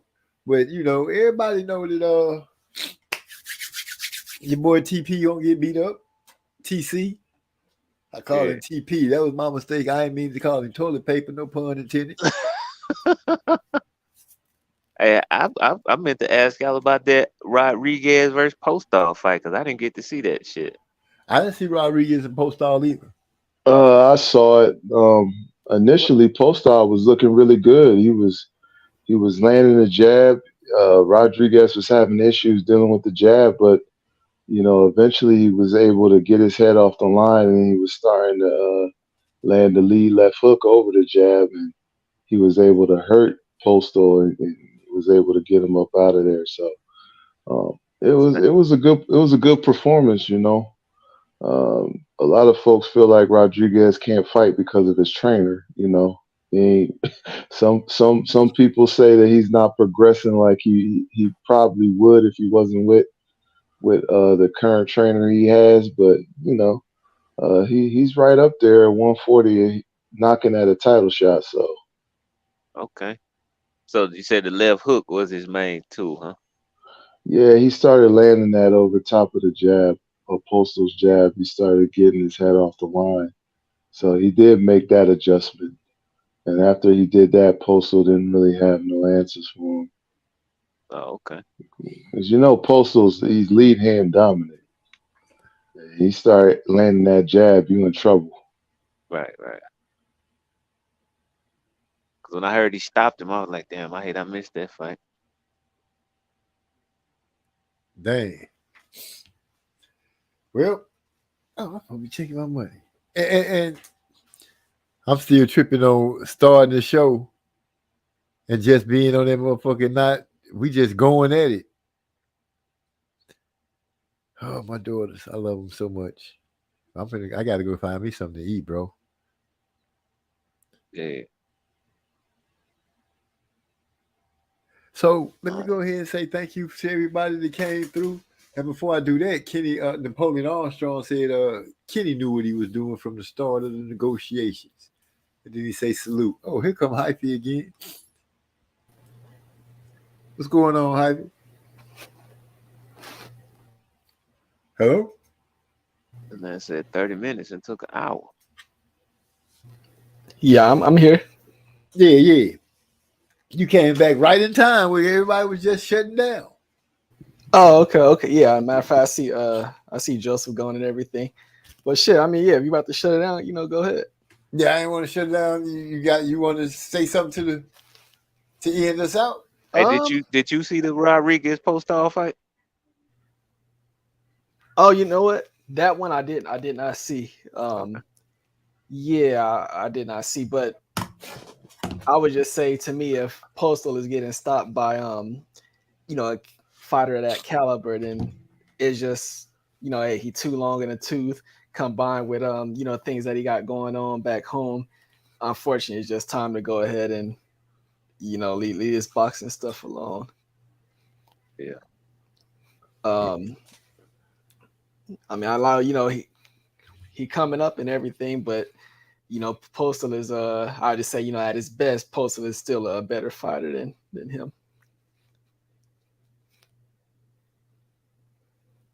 Okay. Yeah, Joseph Brown is the only one that actually saw the fight out of me and DeCane. I didn't see that fight. Yeah. And we didn't get to talk about Shakur trying to corner Devin, trying to become mandatory in 2 different sanctioning bodies. Oh yeah, you posted that. You should have brought that up. Why you ain't bringing that up? I forgot. You open the door back up again. Give us a breakdown. Give me something on that. Yeah, well, you know, they petitioned the WBC to enforce the mandatory. Now he done went to the WBO to do the same thing. Oh, really not? Yeah, so he's trying to become enforce mandatory in 2 different sanctioning bodies. Wow. Now, if you got any information, help me understand, because I understand. I know at one time he was the WBC #1. I remember when he was even ordered to, you know, fight somebody for an official eliminator. Then I hear after the Loma fight, that he was moved to number 2 and Loma was moved to number 1. So is there like anything I missed in between that? Yeah, because Talking that was about the in the last thing I heard. WBO or what? No, this is WBC. Oh, okay. That Loma had got moved up to 1. He had skipped over Devin some kind of way. Yeah, I mean, I don't really know how the mandatories Shakur. work, but the way I understand them is like number 1 don't necessarily mean you the mandatory. So that's all I know. And I know the WBO, they got weird rules. Like if you a champion in one weight class, you can challenge in any other weight class or some shit. So who knows what they rules say? Because what confused me was, you know, like I said, I understand, like, you know, with the WBC number 1 on me, you number 1, even if you got the WBC silver. But what confused me was the fact that he actually fought, when he fought Shishino, that was actually a WBC eliminator. Oh, okay. So yeah, that's you. But I mean, we all know at the end of the day, you can't take none of these rules set in stone because shit changes. Oh yeah, they make shit up as they go with these sanctioning bodies.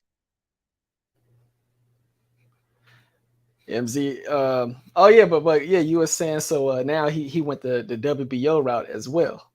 Right. And so Rougarou, Regis Prograis talking about so Devin can stay there and get outboxed by Shakur and come up and fight me and get his teeth knocked out. Stuck between a rock and a hard place. Who stood between the rock and the hard place? That's what Regis said about Devin. Because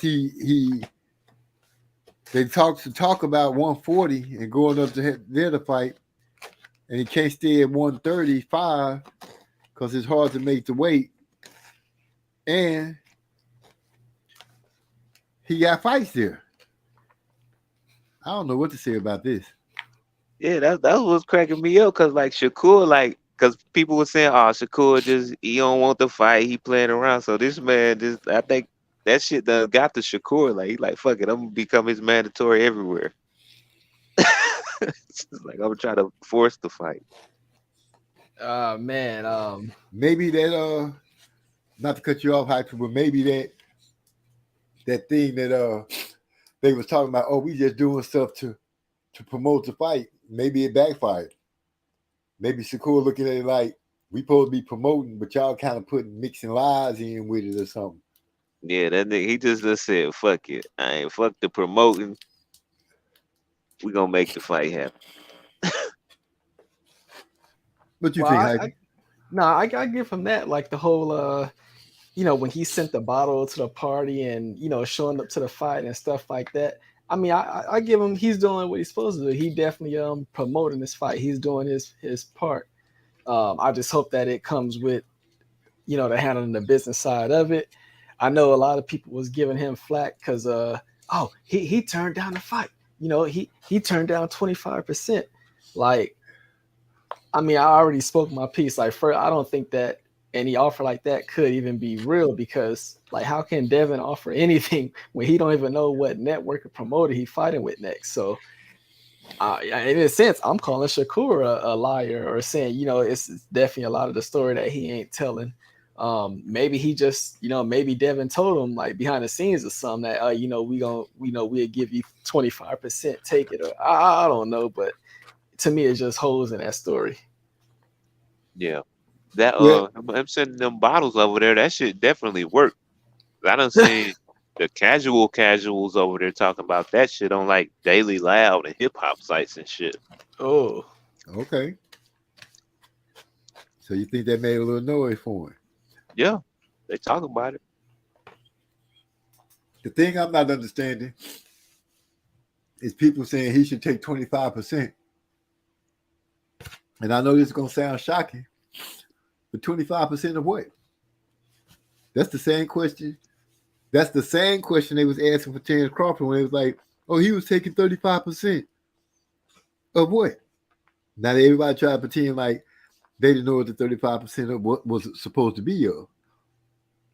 But now they're saying that Shakur should take 35%. But they don't know of what. Just like Devin took 35 or 22 against Kambosos. Hey, And see, these same people, they should remember, because we had an incident with Wilder, so they need to remember when it comes to a contract, the only the split, a negotiate, or whatever, the money is not the only aspect of a contract.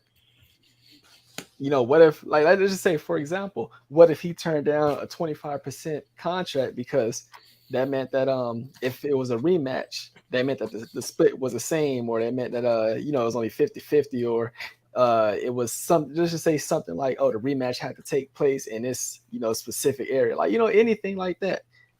What if that's the part that he didn't like in it? But we don't know. Right. Yeah, I feel that. Either way, Devin gonna have to make a decision soon. I know he just had a fight, but pretty soon these people gonna start saying you gotta defend these belts. Yeah, I think he finna fight Rougarou. I don't see him on that Shakur smoke. So you don't think he's gonna attempt to cash out with Tank? I don't know. He could, but they ain't mentioned that. It's what not been mentioned lately. It's what's been popping up. Yeah, with the PBC, because they don't negotiate publicly, which is smart. Right. We got Charlo and Canelo. Who knows? They might be working on it. Could be. But yeah, I'm not even necessarily mad at him, because if he had a point where, like I said, right now, if he's just trying to weigh in, I'm not mad at Devin for not knowing exactly what he gonna do next. But I don't keep up with like everything surrounding him, so I don't know if he doing stuff like one day he's saying I'm gonna stay here, and I want to fight Haney, but then I'm tweeting Tio, and I'm thinking about coming up to 140 to fuck you up. I don't understand everything that be going on. They're using the platform like they supposed to. That's for sure. Hey, let's talk about that too. That's why we on that. Tio, he's so damn petty. Y'all see what he basically doing? If he was gonna, vacate that WBO, now he gonna keep it just to make sure that that Devin can't fight for it. Devin and Barboza. I don't think T.O. gonna be able to stop nothing. He's already shown himself as close to a laughing stock to me, with the moves and the tactics that he's trying to use and make. Well, they can't hate on that man's skill in the ring, though. No, not that, but damn, quit acting like a diva, man. You ain't learned your lesson from that shit yet. Definitely a diva. He ain't learned his lesson yet. I thought Kambosos would have knocked you back on your square, but it didn't. And he getting ready to fight too. This weekend. Fight this weekend, Maxie Hughes. I think I'm gonna go with Kambosos. Even though I don't like him, I'm gonna get a ferocious one to pick. Kambosos got a point to prove. But good for him. He's trying to prove it wasn't a fluke. Well, he gonna. I give him the nod on this one coming up. Hey, another fight this weekend. I think you're familiar with him. Decaying Donnie Nietes. Donnie Nietes. Yeah. Where that fight at? What card? Oh, well, it's gonna be their own card in I think it's in like Dubai, Saudi Arabia. But yeah, Donnie Nietes. He's I mean, shit, you can make a case that he's like the greatest Jap fighter ever. He come from those lower weights. Oh, you ain't gonna give it to Inoue? Nah, not quite yet. Nietes, he got I mean, that boy been around since he like 41, so he been around since the 90s. Oh, okay. Yeah, He got Damn. decades in this. And I picked him for the. Damn. Yeah, I'm gonna leave it like it is. Hey, I got that's him. I gave him the nod. Oh yeah, Shit, no, how that you was, spell that his was name? right. Say what? How you spell his name? Nietes. Donny or Donny? I.E. IE. Yeah, he. I would say yeah, he's probably like the the best Jap fighter ever. And I mean Ever. oh yeah. Like I said, I gave him the nod. So we'll I see mean, why I what keep saying Jap? See, I'm messing up. Filipino. Oh, okay. At least like yeah, like because you were fellow- sounding a little So racist. you gonna say yesterday. he greater than fucking Pacquiao? Well, let me like correct myself. As far as like staying at them lower weights, just like hanging around them weights forever. Oh, okay. Just got beat by Ioka. But he did beat Ioka. Yeah, he also beat him in like 2017, I believe. 18, yeah. Okay. Actually, the last day of 2018. New Year's Eve. The year of what?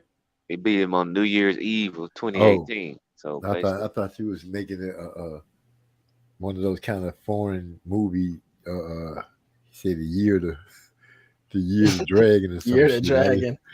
I didn't know when he was a year the beast or something. I don't know.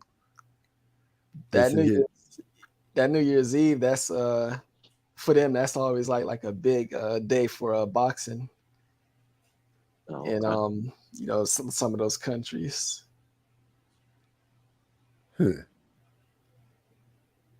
Muhammad Wasim. Stephen Fulton's fighting the cool boy Steph. And Keyshawn fight on the same week. Stephen, Keyshawn, George Kambosos.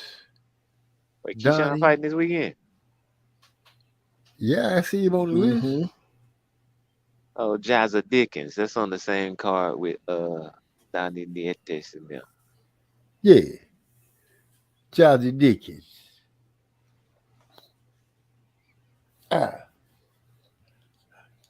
Hey, I had got me went and picked up a pound of shrimp fried rice.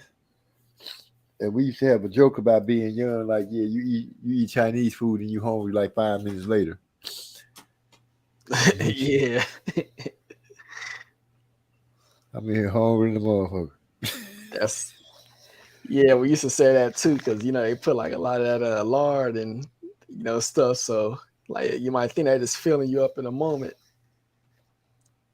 Ready to go already. That's why you used to like getting that white box that food, and you eat some and you take some home because nigga you gonna finish that whole thing by the end of the night. There. What You used to y'all have know a joke about- about that. What y'all know about Francesco Patera? Hold on, I'm moving some money around. Francesco Patera? That's Did I the get one him? that's fighting Yes. Keyshawn.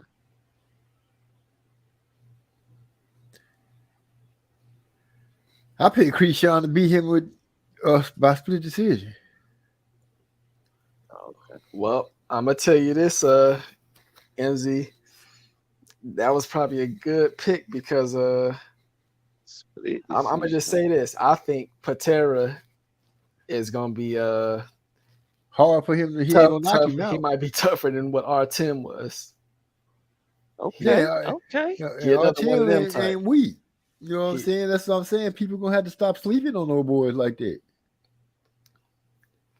Yeah, he's It's another gonna be one of them. interesting. But Hey, So without let's say Keyshawn go out here and just obliterate this man, or completely outclass him. Can we then say that Keyshawn is a cut above Martin? I can't. I already say that Keyshawn is a step up for Martin, just like Shakur and any of them, for the simple reason Martin is not as skilled as they are right now. Everything. That's what I meant when I say he on a learning curve, because he started so late. So everything that he see, it's not hard to put something in front of him that they ain't ever seen before. Right. Hey, Hyphy, you didn't really get your take on it. Like, Were you in agreement with me about Martin's performance, or did you see it differently too? Oh, okay. Yeah, I forgot. That's also what we talked about off stream. So I was saying this. I felt like it was still a good fight for Frank, but I felt like I wouldn't have been in disagreement if he would have lost that fight. And I definitely feel like the knockdown that he scored at the end, that was definitely like the swing. I take something in consideration.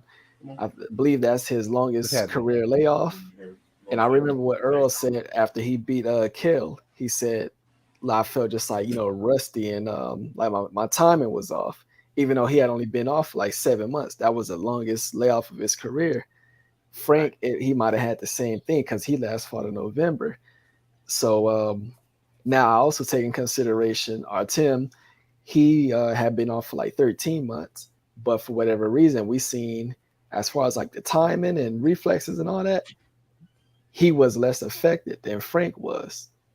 However, we seen that as far as endurance goes, Frank was better, whereas Artem might have been rusty because he hadn't been in such a fight like that in 13 months. But I think he definitely was tested, learned a lot in that fight. But I wouldn't have been mad if Artem got that fight. Right. You didn't score it? Nah, it was for me, like when I see them fights, I like sometimes I just like see a good ass fight and I just lose track of scoring it. Yeah. I do remember those 10, 11, and 12, which Frank did win. I was definitely saying, yes, it might be getting to that point where he got to score a knockdown. Like he definitely losing this fight. Right. Uh-huh. Okay, so I wasn't completely alone. No, nobody, it wasn't like that. I was just saying that, I can't get this in here. I was just saying that, I feel like Frank did all right. Yeah. You feel like Frank didn't do okay. I was like, okay, I feel you. I expect a little blowback from I thought he Crawford showed people. some grit. No, I'm not Crawford people in that sense. I know, I'm just, I gotta throw a rock every once in a while. You got your extremists who gonna hate on anything Derrick James related. But I don't even know why that man getting so much because he winning right now. Man, I'm even looking if at he the Patrick Highland tapes, man. I don't know, bro. Not Patrick Highland, but Francisco Patera. What you gonna like do? he's like one of them fighters, like he kind of like that same background. But I might have to retract a little bit because at the same time, Keyshawn he also come from that background. Yes, So sir. yeah, that's I might want to backtrack on that. But nonetheless, Patera is he's still that's a solid fighter as well. Because what's funny is like people giving Frank, like a pass because dude was a bronze medalist. Well, Keyshawn is a silver medalist. So what you think Keyshawn gonna do to them? Huh. Good question. Well, we just have to see.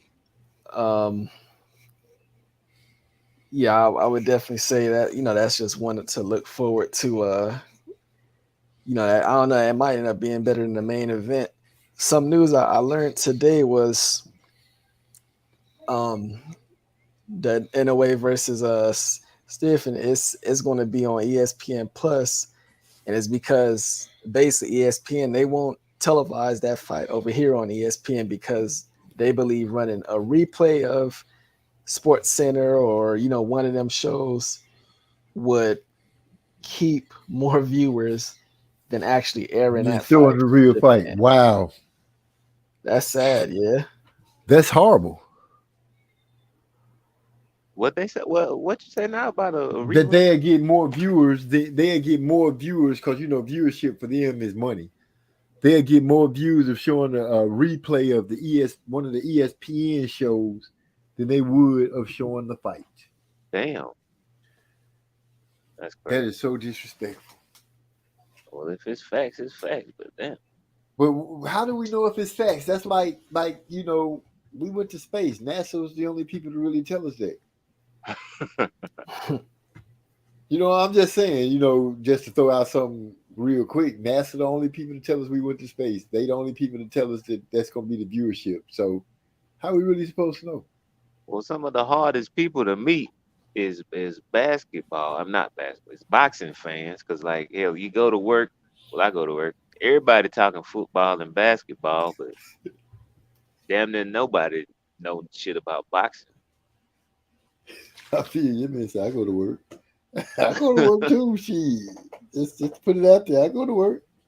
No, I'm just saying when I go to work and I'm talking to people, it's like I do meet some boxing fans here and there. You know, like I told you guys, my boss is her fiance is a boxing fan. She's a boxing fan. And I have customers that come through the store that are boxing fans. So yeah. I do run into them from time to time. I got a bet with one of the customers, Earl Spence and Terence Crawford. He talking about Crawford gonna win. I'm like, come on, dude, stop playing with me. Yeah. For me, I see the total opposite. I could run into what we call casuals.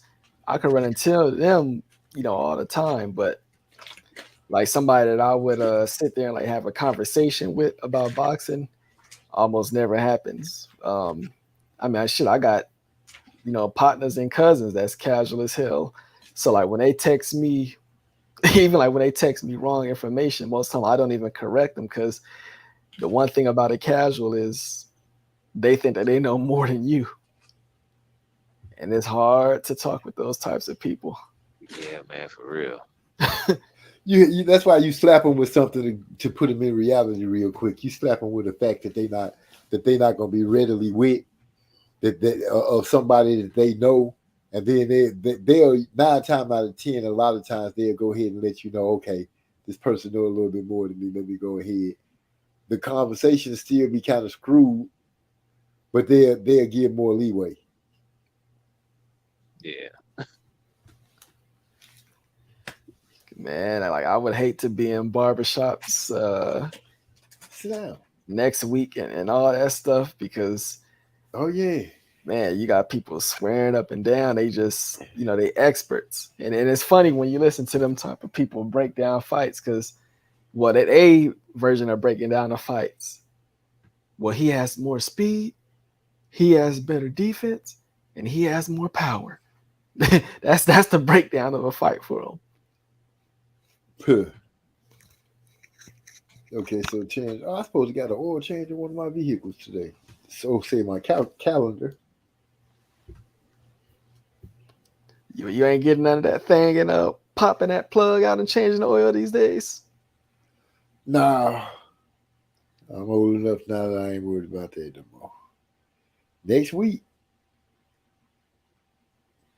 I ain't finna get up under the car and try. There's a lot of things that I just gave up to the thought. I know I can't do them physically, so there's no need for me to try no more.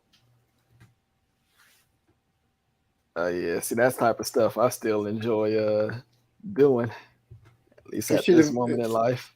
If my arms, if I could trust my arm to move the way I needed to, wouldn't be no problem.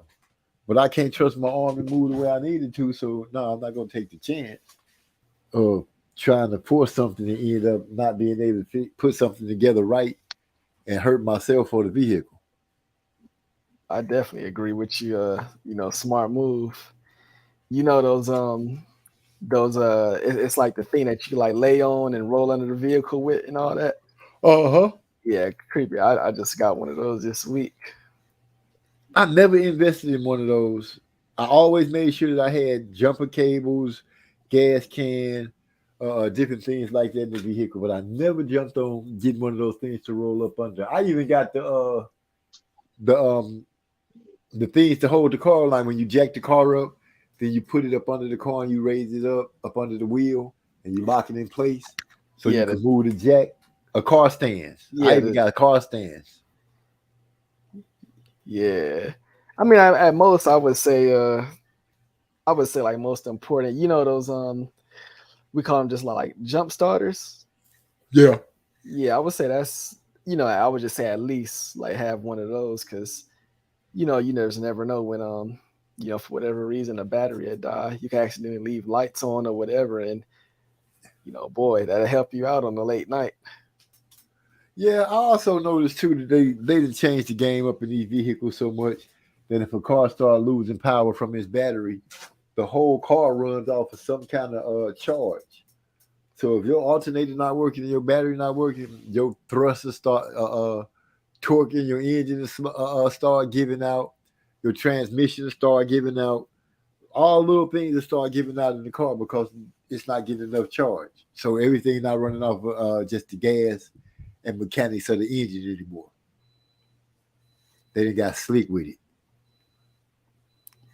Yeah, like incorporating everything where it all like they'll say work in sync, but right. That's exactly what it is. They got it all hooked up to some modulator to run everything in sync. And if it's not enough juice going through the car, shit will start messing up in it. You have your ass stranded somewhere. Yeah, that's why I won't be buying a vehicle that newer with all with all that type of quote unquote latest tech. No, I like the old cars myself, where something happened, you can splice two wires together, take some tape and tape that whole together and keep it moving. Nowadays, you got to unscrew a light bulb, but you got to turn 5 or 6 screws to make the light move into a certain position to take the light out. It's just madness. Like, just let the light come out. Yeah, like I'm not with all that type of stuff. I mean, I like to move my hands and experiment with stuff, see how stuff work. But yeah, that's just like way too advanced sensors and all that stuff. Where that's why like a lot of people haven't become too fond of innovation like Tesla, for example. Right. Because my son-in-law, his brother loves the Tesla. I rode in it with him. It's a nice ride. Yeah, I mean, it's cool. I guess it was cool and all that, but man, after you spend like a little bit of time in them vehicles, you start to see. I mean, these is vehicles that was like 80,000 when they first came out, and you start to just experience how cheap they are. Forget all that. Give me a good old gas running car that I know gonna get there. I can go fast in that bitch. Thank you. I ain't got to worry about the battery running out at the wrong time. I got to go. The traveling like that just got to suck because every route that I go or wherever I'm going, I got to make sure it's a charging station on that route. Mm-hmm. No, I just rather pay for my gas and keep it moving.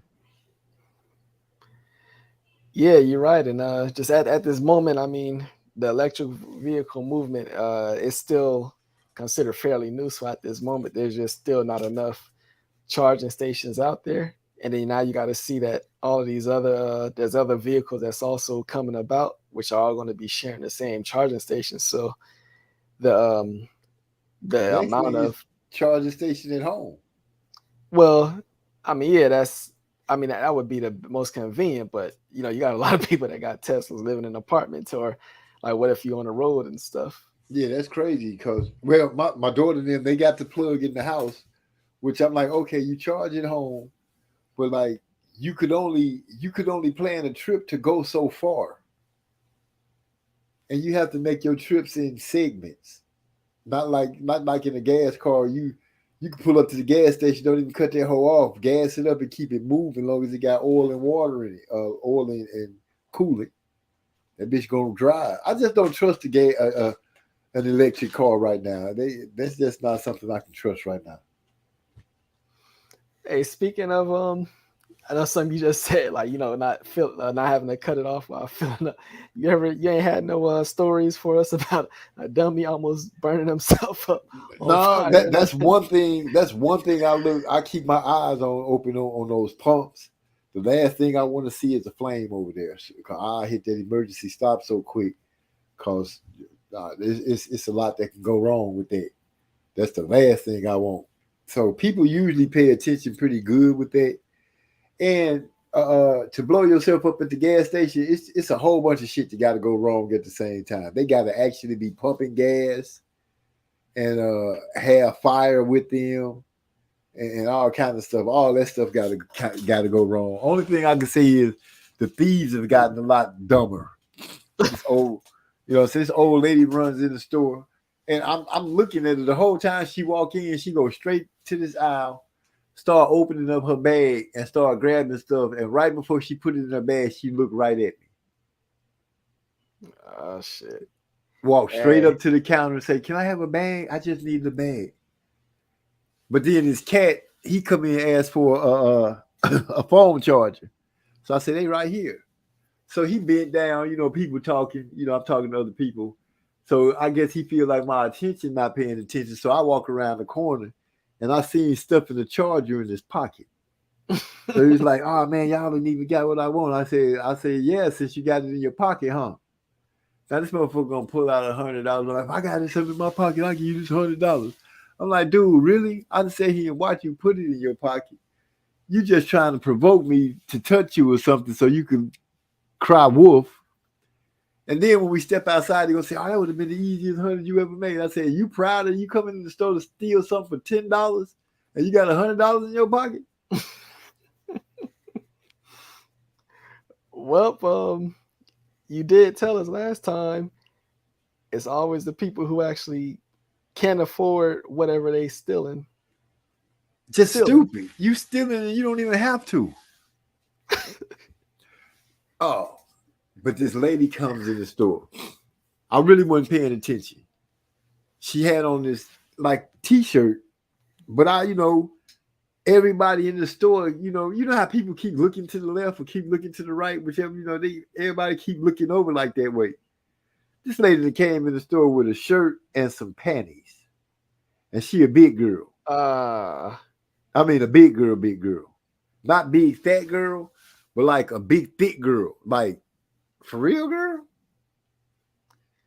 Like, man. Yeah, everybody even the ladies was looking at her like, damn. And when I saw her, she was going out the store. And I was like, man, she was in here like that? Like no care in the world, huh? No care at all. Just naked. Pretty much naked. She just the old girl, like, she just gonna come in the store with. Everybody always got something to say after the person walk out the store. She just gonna come in the store like that in some panties. You ain't say nothing when her ass was in here. You don't want that smoke? Like, I got a question. Like, is that like these people that like, do they not understand? Like, maybe they just woke up and like the first thing they needed to do was come to the store for whatever. Like, do they not comprehend that? Like, hey, you walking around with just this on? Dude, you know it's hot in Texas. Yeah. I don't know if she was coming from the pool, if she was going to the pool. I don't know, but they didn't look like no swimming pool panties. They look like panties. Mm. You know, sometimes it's hard to tell if they pool panties or panties. Sometimes it can be hard to tell. But from my summary of it, she was just so thick and she just shouldn't have even been out there in no bikini panties. She should just had on some clothes. She was too much woman for what she had on. Yeah. Boy, man, that's the one thing. I would guess, like, if you like people like us, we're not experiencing that every day. So I guess after a while, I could see how it would be not fun or not funny to experience this type of stuff. But yeah, it's just. Now, I see something crazy. It's like the norm. It don't even faze me. You know what I'm saying? Like, oh, yeah, okay, here we go again. Here we go today. Oh, but so, how I be telling you about the homeless people be tripping, Mm-hmm. right? So one of the homeless girls, I guess she be selling herself to get a little money. And one of the homeless dudes, he supposed to be like, he the dope dude out there. He a little dope man or something. He be having their little weed and shit. So they in front of the store arguing, right? This nigga, they just fell asleep on the at the tables. We got these picnic tables at the end of the store with these umbrellas over them, keep people out the sun and stuff like that. But they done woke up, they down there asleep. He wake up talking about somebody stole his phone. So he blaming the homeless girl that's with him, right? So she cussing him out, talking about, bitch, I don't need your phone. What I'm gonna do with your phone, y'all of this. So he get mad. Now, something wrong with his leg, so he can't run or nothing like that. He's slow. But tell me why this girl is standing out there egging this dude on, doing little shake moves in front of him, talking about, bitch, you can't catch me. You can't catch me. She told this man, eat her from the back because he too ugly to look at. I was through. He reached over, you know, we had that water outside, the 24 cases of water. He reached over and grabbed one of those waters and throw it at her head and miss. She's like, bitch, you can't hit me. Bitch, you can't. She out there just antagonizing this man.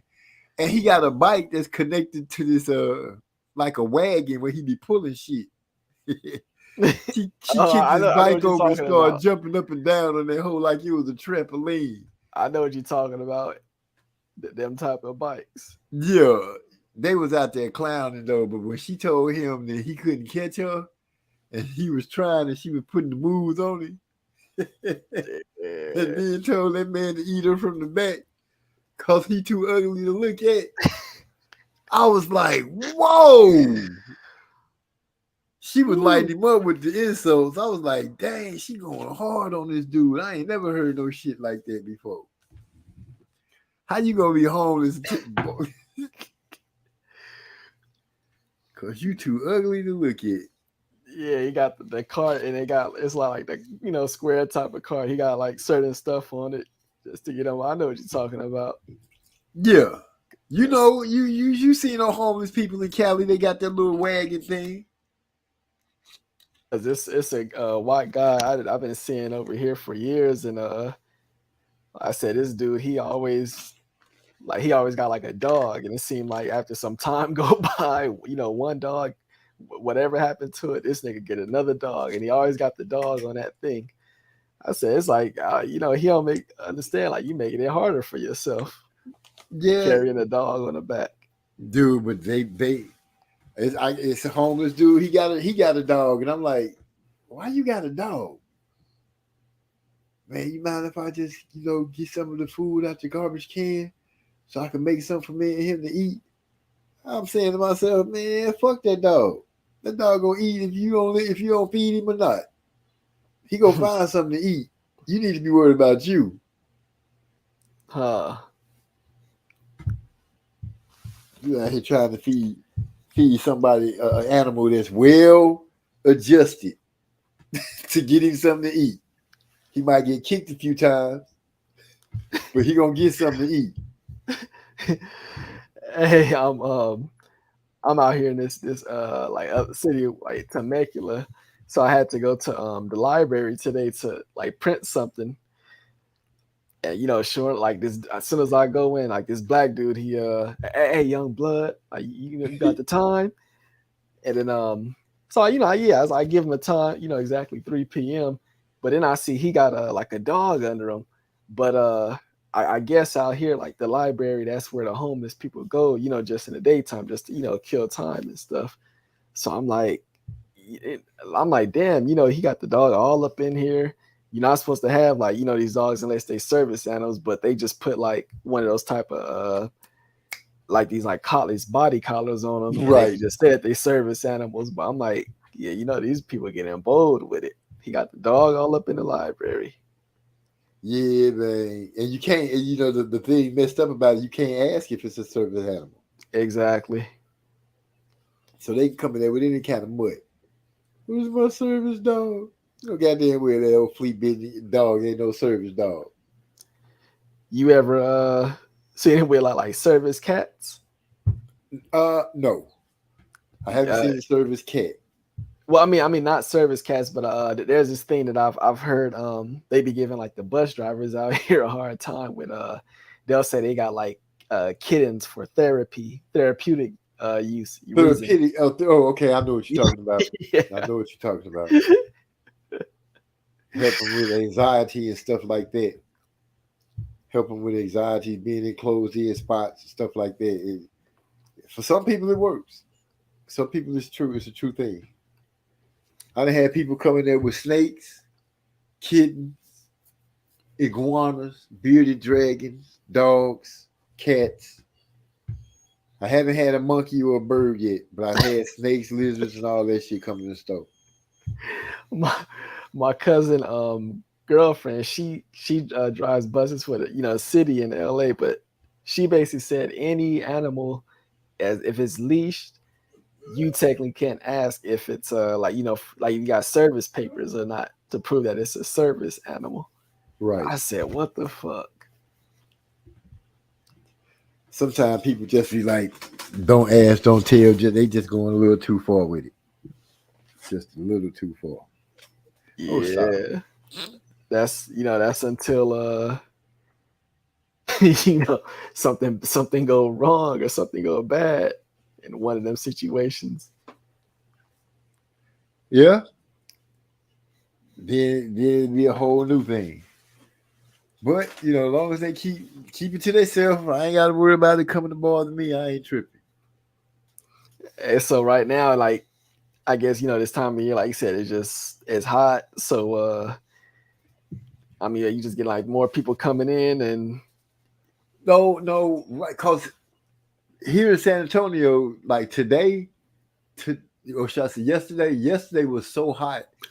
The humidity and everything was like just heavy. It was hard to breathe. So people are not trying to move around in there. The most you're going to see, you will see kids, and they really not trying to move around in there. People coming in, getting gas, and hurried up moving around. You have to deal with some of the homeless people, and them, you just have to let them know, look, you can't be coming in and out the stove. You ain't got no money. It ain't no need for you to be coming in this hole. Mm-hmm. Man, like where I'm at out here in this specific city, they've hit like 118 a few times. We had a week where it's been 105, 103, 107. You know what I'm saying? A straight week of triple digits. And August is one of the hottest months of the year for us. So it's only about to get hotter. And we've been hitting triple digits already, even with rain. Yeah, I would say pretty much like all of these towns that are like away from the coast. Yeah, all these towns is constantly hitting like 100, like every day. Yeah, they cooking. Yeah, man. I'm gonna start going. I told you I'm getting ready. I'm making my plan to take my wife back to Hawaii. We get ready to go to. What did I say we were going to? Where the hell are we going? Let me just pull it up. In the States, out of the States. It's I think it's going in the Gulf, somewhere in the Gulf of Mexico. Oh, okay. Like maybe like around like Baja or cold. Oh, shit. Oh, I hold on. Let me pull it up. Here we go.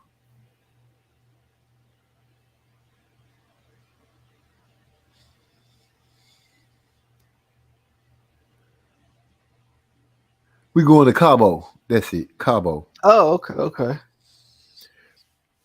You're gonna go down to Los Angeles and leave and go to Cabo from Los Angeles. We'll take a cruise from the 7th to the 13th. Oh, okay, yeah. So y'all going more like towards the tip, like like south. Stop. Yeah. Yeah, like Baja. So y'all gonna catch it from like pretty much California, Los Angeles area? Yeah, we're gonna go down to Los Angeles and then we're gonna ship out from there.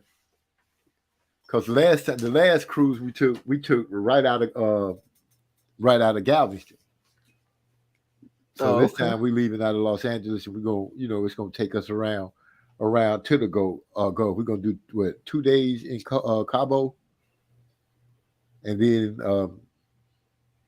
Estada for 2 days, and then we're gonna come back to LA. Yeah, y'all going to that's pretty much like the southern tip of Baja. Yeah, it's pretty cheap, $13.88 for the room. Not trying to get no cabin like the first like when we went to Yucatan. I'm not trying to do that. I don't need no cabin room over the where the captain them drive at. I don't give a shit about that. It just look no different. Wasn't nothing special. Oh yeah. You don't need no you just need like a regular hotel room, I don't mind being on the outer deck though. That way I can have a patio so I can go out there and get my smoke on. Oh yeah, true. Cause inner deck, they don't have a patios. Some of the inner deck don't even have windows. That sucks to be in a room where you can't even look out and see the water or nothing. I've only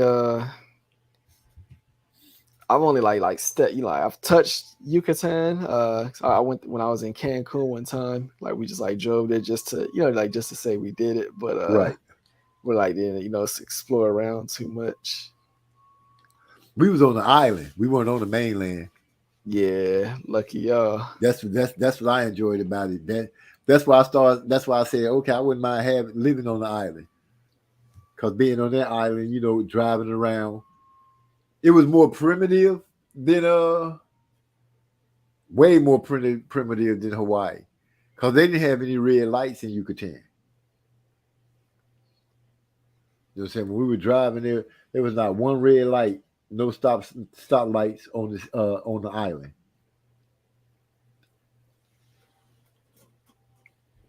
But people weren't having accidents and stuff. They didn't know how to drive. Yeah, you just learn how to. Yeah, that's pretty much like the best way to put it. But I enjoyed the life they looked like they was living on both islands. But I'll take Hawaii over Yucatan. Mm-hmm. I can understand. Especially like at this point where like you said, like middle age. So now it's like you start thinking about now it's time to enjoy peace and all that. So yeah, I definitely feel you. You're right. That's exactly what I'm looking at. Figuring out how I'm able to enjoy my peace and quiet and solitude with my wife. I'm like, my kids are grown. I feel like they at the time they can spread their wings and fly off any direction they want to. It's time for me to just, watch the grandbabies grow up and hear the stories of what they got to do and what they trying. Now, if you can recall, your time over in your Yucatan, because I know that's like further south of those, that Americas. Was you surprised by the amount of like dark people that you seen in those areas? No, I wasn't surprised at all. Okay. I wasn't surprised at all. I expected it actually. I was happy to see it. Because I know we was everywhere. I'll tell you what I was surprised of. I didn't see as many Caucasians.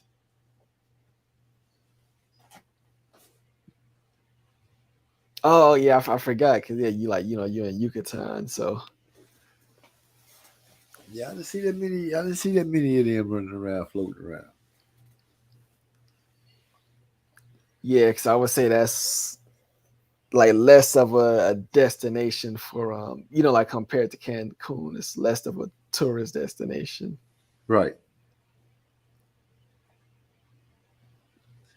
I have to let this crazy dog out. I'm finna grab me something to eat, hypey. Oh yeah. The King, Uh, we still got you. Oh, we lost you. the Kane probably over there working on some music. Yeah, I'm Oh over yeah. here. Need to Okay, get well my ass yeah. in the bed. Yeah, I'm getting ready to take mine to bed too because I forgot Greg Girl want me to go see Elemental with her in the morning. So we're going to Oh, catch a matinee. But I'm going to get something to eat real quick because my stomach is ringing like what's the name of that bell? In the Hunchback of Notre Dame. My stomach ringing like that bell. Late night snacks. Yeah, this was this is cool. I be tripping off how how this time go by, but at the same time, how much time we put in on here. I mean, shit, I didn't walk at the park for 2 hours. Like me and Trey be talking about, get them steps in, chill, all Right. kind of stuff. I'm just embarrassed that I had the whole week going that whole time. Oh, man. And That's nothing that's an recorded. extra hour. Nothing. Yeah, that's an extra hour. But I credit all of us because I always say, once we close out, we didn't win X amount of time, and we ain't give you no wild. I mean, Crawford Spence. I mean, we ain't give you too much of that. We didn't give you too much, AJ and Wilder and Fury. Nah, nigga, we checking off all boxes. Women also. right. See, AJ Wilder, if you only think, well, AJ got a fight coming up with Dillian. But ain't no need to talk about Wilder. He ain't finna fight nobody. Fury ain't fighting nobody. Usyk ain't fighting nobody. Ain't no need to talk about them. They ain't fighting nobody. Talk Yeah, about the people that's fighting. we checking off all boxes. We checking off women's boxing. We checking off weight classes from the top to the bottom. Between me and my squad, I feel like I'm confident being able to talk about any current events that's going on in boxing, and I'm talking about just like the fights themselves. Nigga, we got we got a nice well-rounded crew of niggas, and you could come to us and go hours without hearing no repetitive information. I'm proud to say that about my clique. Oh, without a doubt. That's a beautiful thing. Word. Yeah, that's all I got on it. Shit, the can you could get yours off. Well, shit. I'm Yo, just glad we got to talk about the week's fights because, like you said, man, you go most places, they ain't even talking about the shit that's going on right now. So, Kane over there channeling his inner Mozart. yeah, nah, Joseph Ballone, you feel me? You ain't watched that movie yet, huh? Man, let me tell you exactly what happened. I get ready to go watch it, right? The whole Hulu is not on there. I'm like, what the hell going on with Hulu? So I got to catch up with my daughter, the baby girl, so I can get the Hulu stuff because my TV has been bouncing around from household to household. I get ready to go on Netflix. That mug tell me your TV is not part of the home network. I'm like, what Damn. the fuck? How my TV not part of the home network? But yeah, I'm gonna get the thing from Lavoia so I can watch it, so I can put Hulu back on the TV. Hyphy know about Joseph Ballone, right? No. I'm not big on the movies. Oh, okay. Nah, that's it's called the movie called Chevalier. It's about a black composer who was in France in like the 1700s, and he was like biracial and shit. So like his father had to drop him off because he couldn't raise him and stuff. And he was like the son of like a I don't know, like a prestigious white man and an enslaved woman, basically. But he became like the greatest fencer Man, of the time, and then he became like they call him the Black Mozart. But then like Napoleon, and he led like the first all black regime and shit like that. But when Napoleon took over, he destroyed a lot of his works and shit. I mean, he was like a fascinating dude, but his name was Joseph Ballone. Yeah, Oh yeah, no. See, I just learned something. I actually like to dig into well, you said that's French, right? yeah, yeah. Oh, okay. Yeah. yeah. Like his music was like soundtrack to the Haitian Revolution and shit like that. Cause that was in 1804. He died in 1799, I think it was. Yeah. Haitian Revolution, yeah, the late 1700s and all that stuff. Yeah, man. Interesting little story. I mean, he's more interesting to read about because the movie don't cover half of the shit he actually did. But Yeah, that's always the case. MZ, I'm gonna go ahead. I'm gonna send you this one site. It's just like one of the movie sites. Like if you need to watch anything, whether it be Netflix, Hulu, whatever, it's just one of them sites where you can find anything. Okay. If you ever run into one of those situations where you can't log in to your stuff or Oh whatever shoot! With reason. my daughters, I just went on and said, okay, since they hogging it up on all the other houses I just went on and got my own. Yeah, My wife got yeah. mad at me. So you got your own Netflix now? I'm like, yeah. I'm like, yeah, I got my own. You know what I'm saying? I got tired of cutting on the TV and then have to call you and say, I'm finna see. They sending you a code. What's the code so I can turn on the TV? I don't want to keep doing that.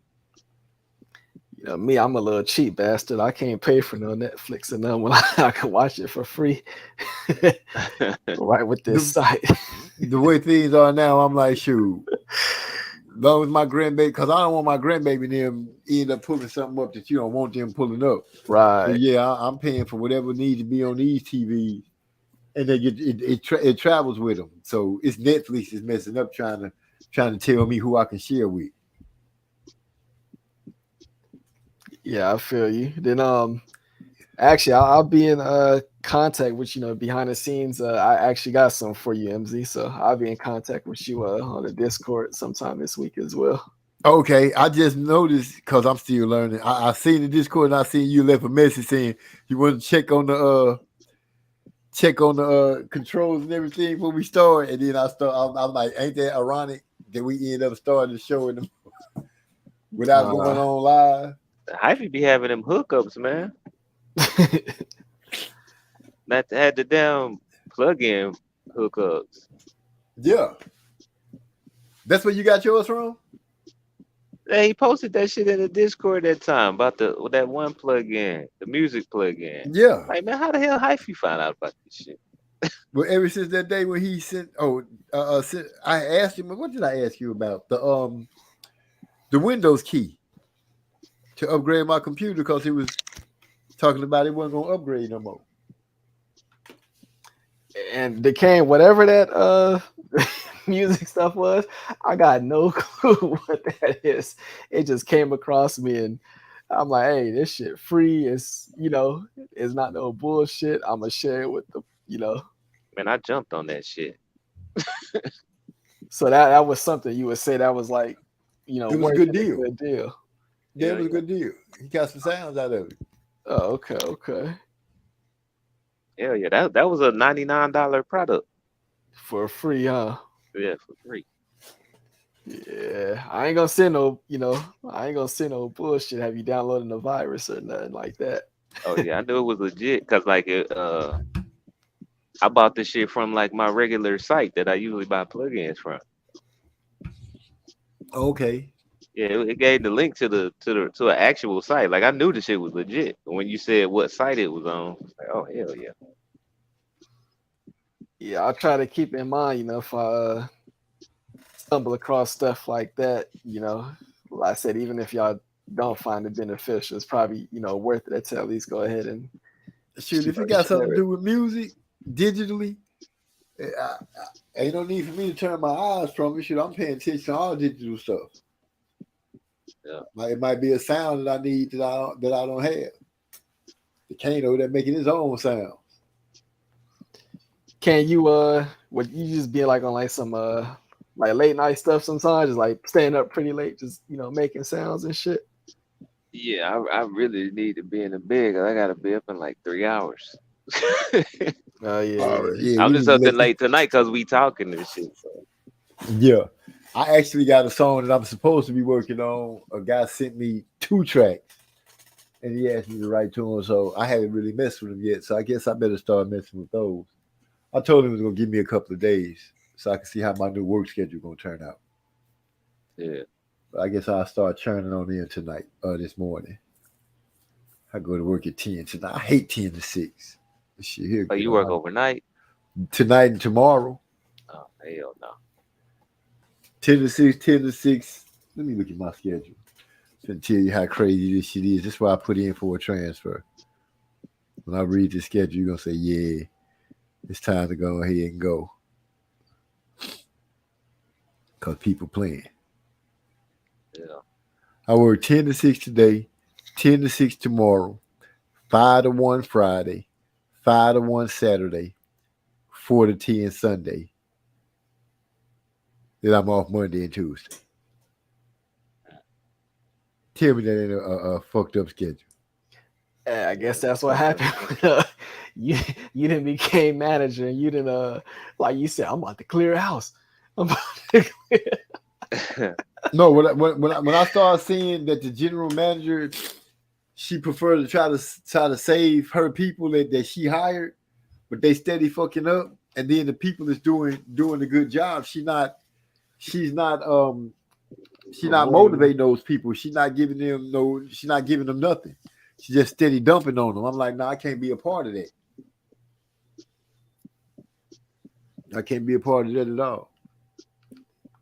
Well, no, I feel you because that's you standing up and just making a stand like it's some bullshit going on, and I ain't with it, and you ain't about to put me in no position where I'm being a fall guy. So like you said, the people that's actually worth having working and keeping around, it's all you got to be the one to cut their schedules and shit. I got to make the sacrifice because one, with the schedule you just heard me read off, I can't train with her and learn the stuff that I need to learn.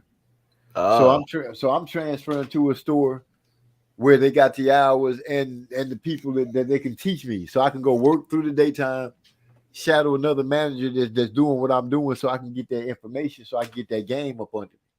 She taking too long to teach me. I can't. You know what I'm saying?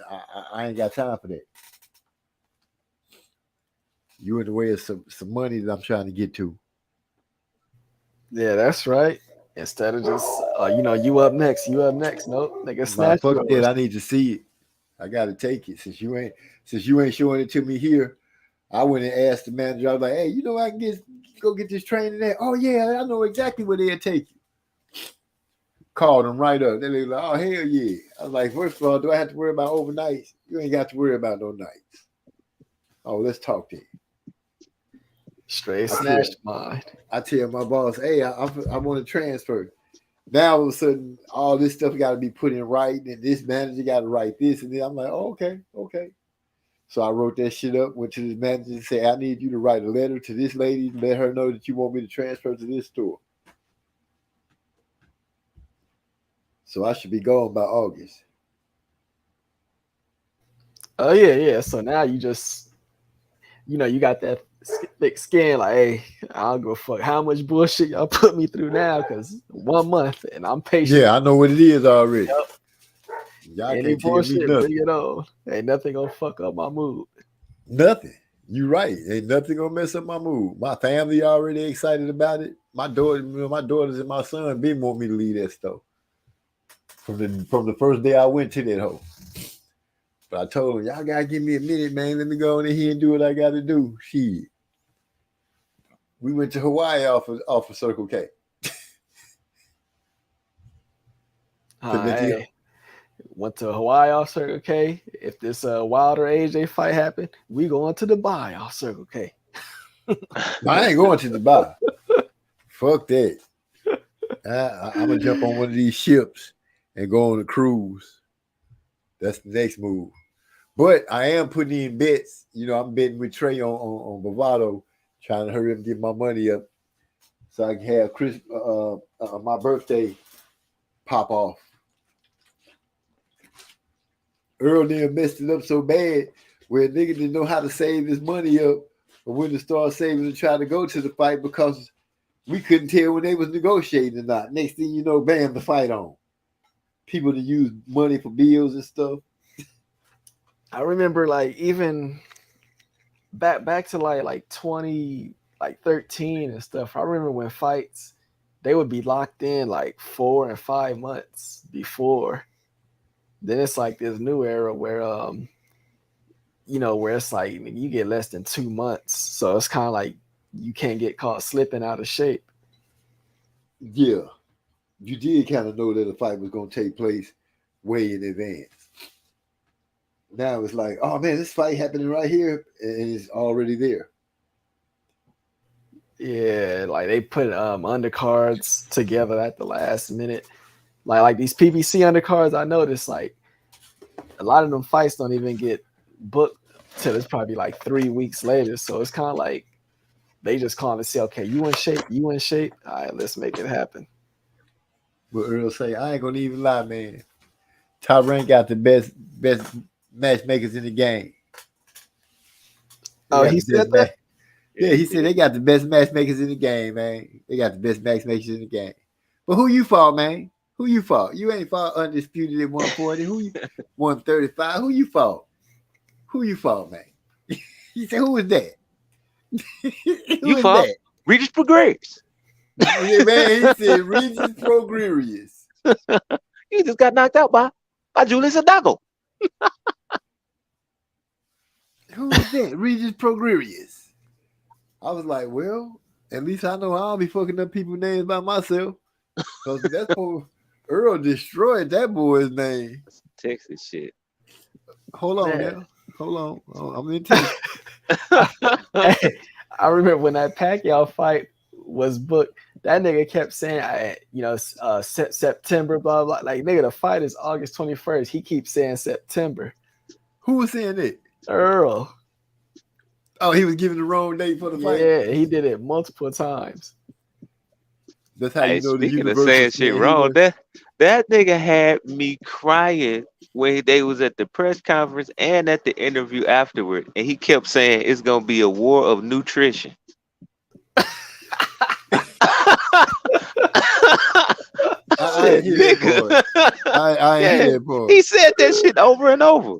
I think it's gonna be a war. war of nutrition. I'm like, man, stop saying that. He was saying nutrition. It just sounded like nutrition. No, that nigga said nutrition. His fronts, man. You know, I feel his pain. This nigga using words. You know, he only know these words. He heard other people say these quotes. Come on, right? Tell the truth. That man fronts. You know, he was just telling y'all about how he was. You know, his teeth. He got to glue his teeth in. Sometimes he didn't have them right. So nutrition sound like attrition. Yeah, okay. Wilder, what'd he say? I'm so frustrated. Yeah, frustrated. I don't remember that. He said what now? Frustrated? Frustrated. Not frustrated? Yeah. I think y'all just misunderstand come on, man. his country slang, man. I think that's what it is. Y'all just misunderstanding his country slang. But y'all know what he mean when he say what he say, man. Y'all know what he mean when he say this stuff. That I will say. You might fuck up some shit a whole lot, but at least we understood what you were trying to say. Yeah, you know what I'm saying? Y'all know what I'm trying to say when I'm saying this stuff, man. Don't pretend like you don't know what I'm saying. You know what I'm saying when I'm saying it.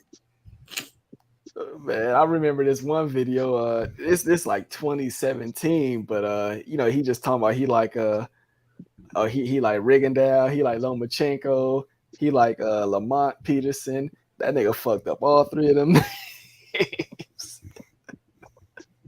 Who? Wilder. Well, I can see messing up Lomachenko, you know. But Peterson? Yeah, but I mean, you know, like we said, we know what he's saying. Yeah, sometimes people get nervous. They be talking and stuff like, you know, I can see that he's aware that he might, you know, he feel like he might not speak that clearly, so he try extra hard to pronounce words and stuff like that, which makes it seem that much more pronounced. So people really making fun of him now. I get it.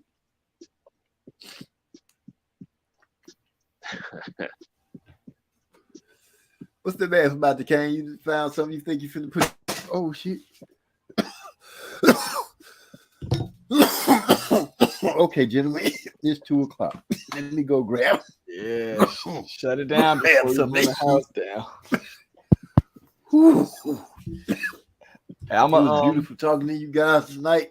Mikey, I think we was having. Excuse me. I think we was having an award-winning episode until we realized we wasn't on the air.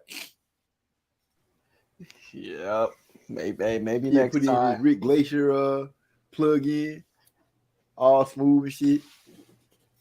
Maybe we'll top it next time. But But that yeah, being said, I catch y'all on I Discord or thank something. everybody for coming through. All right, man.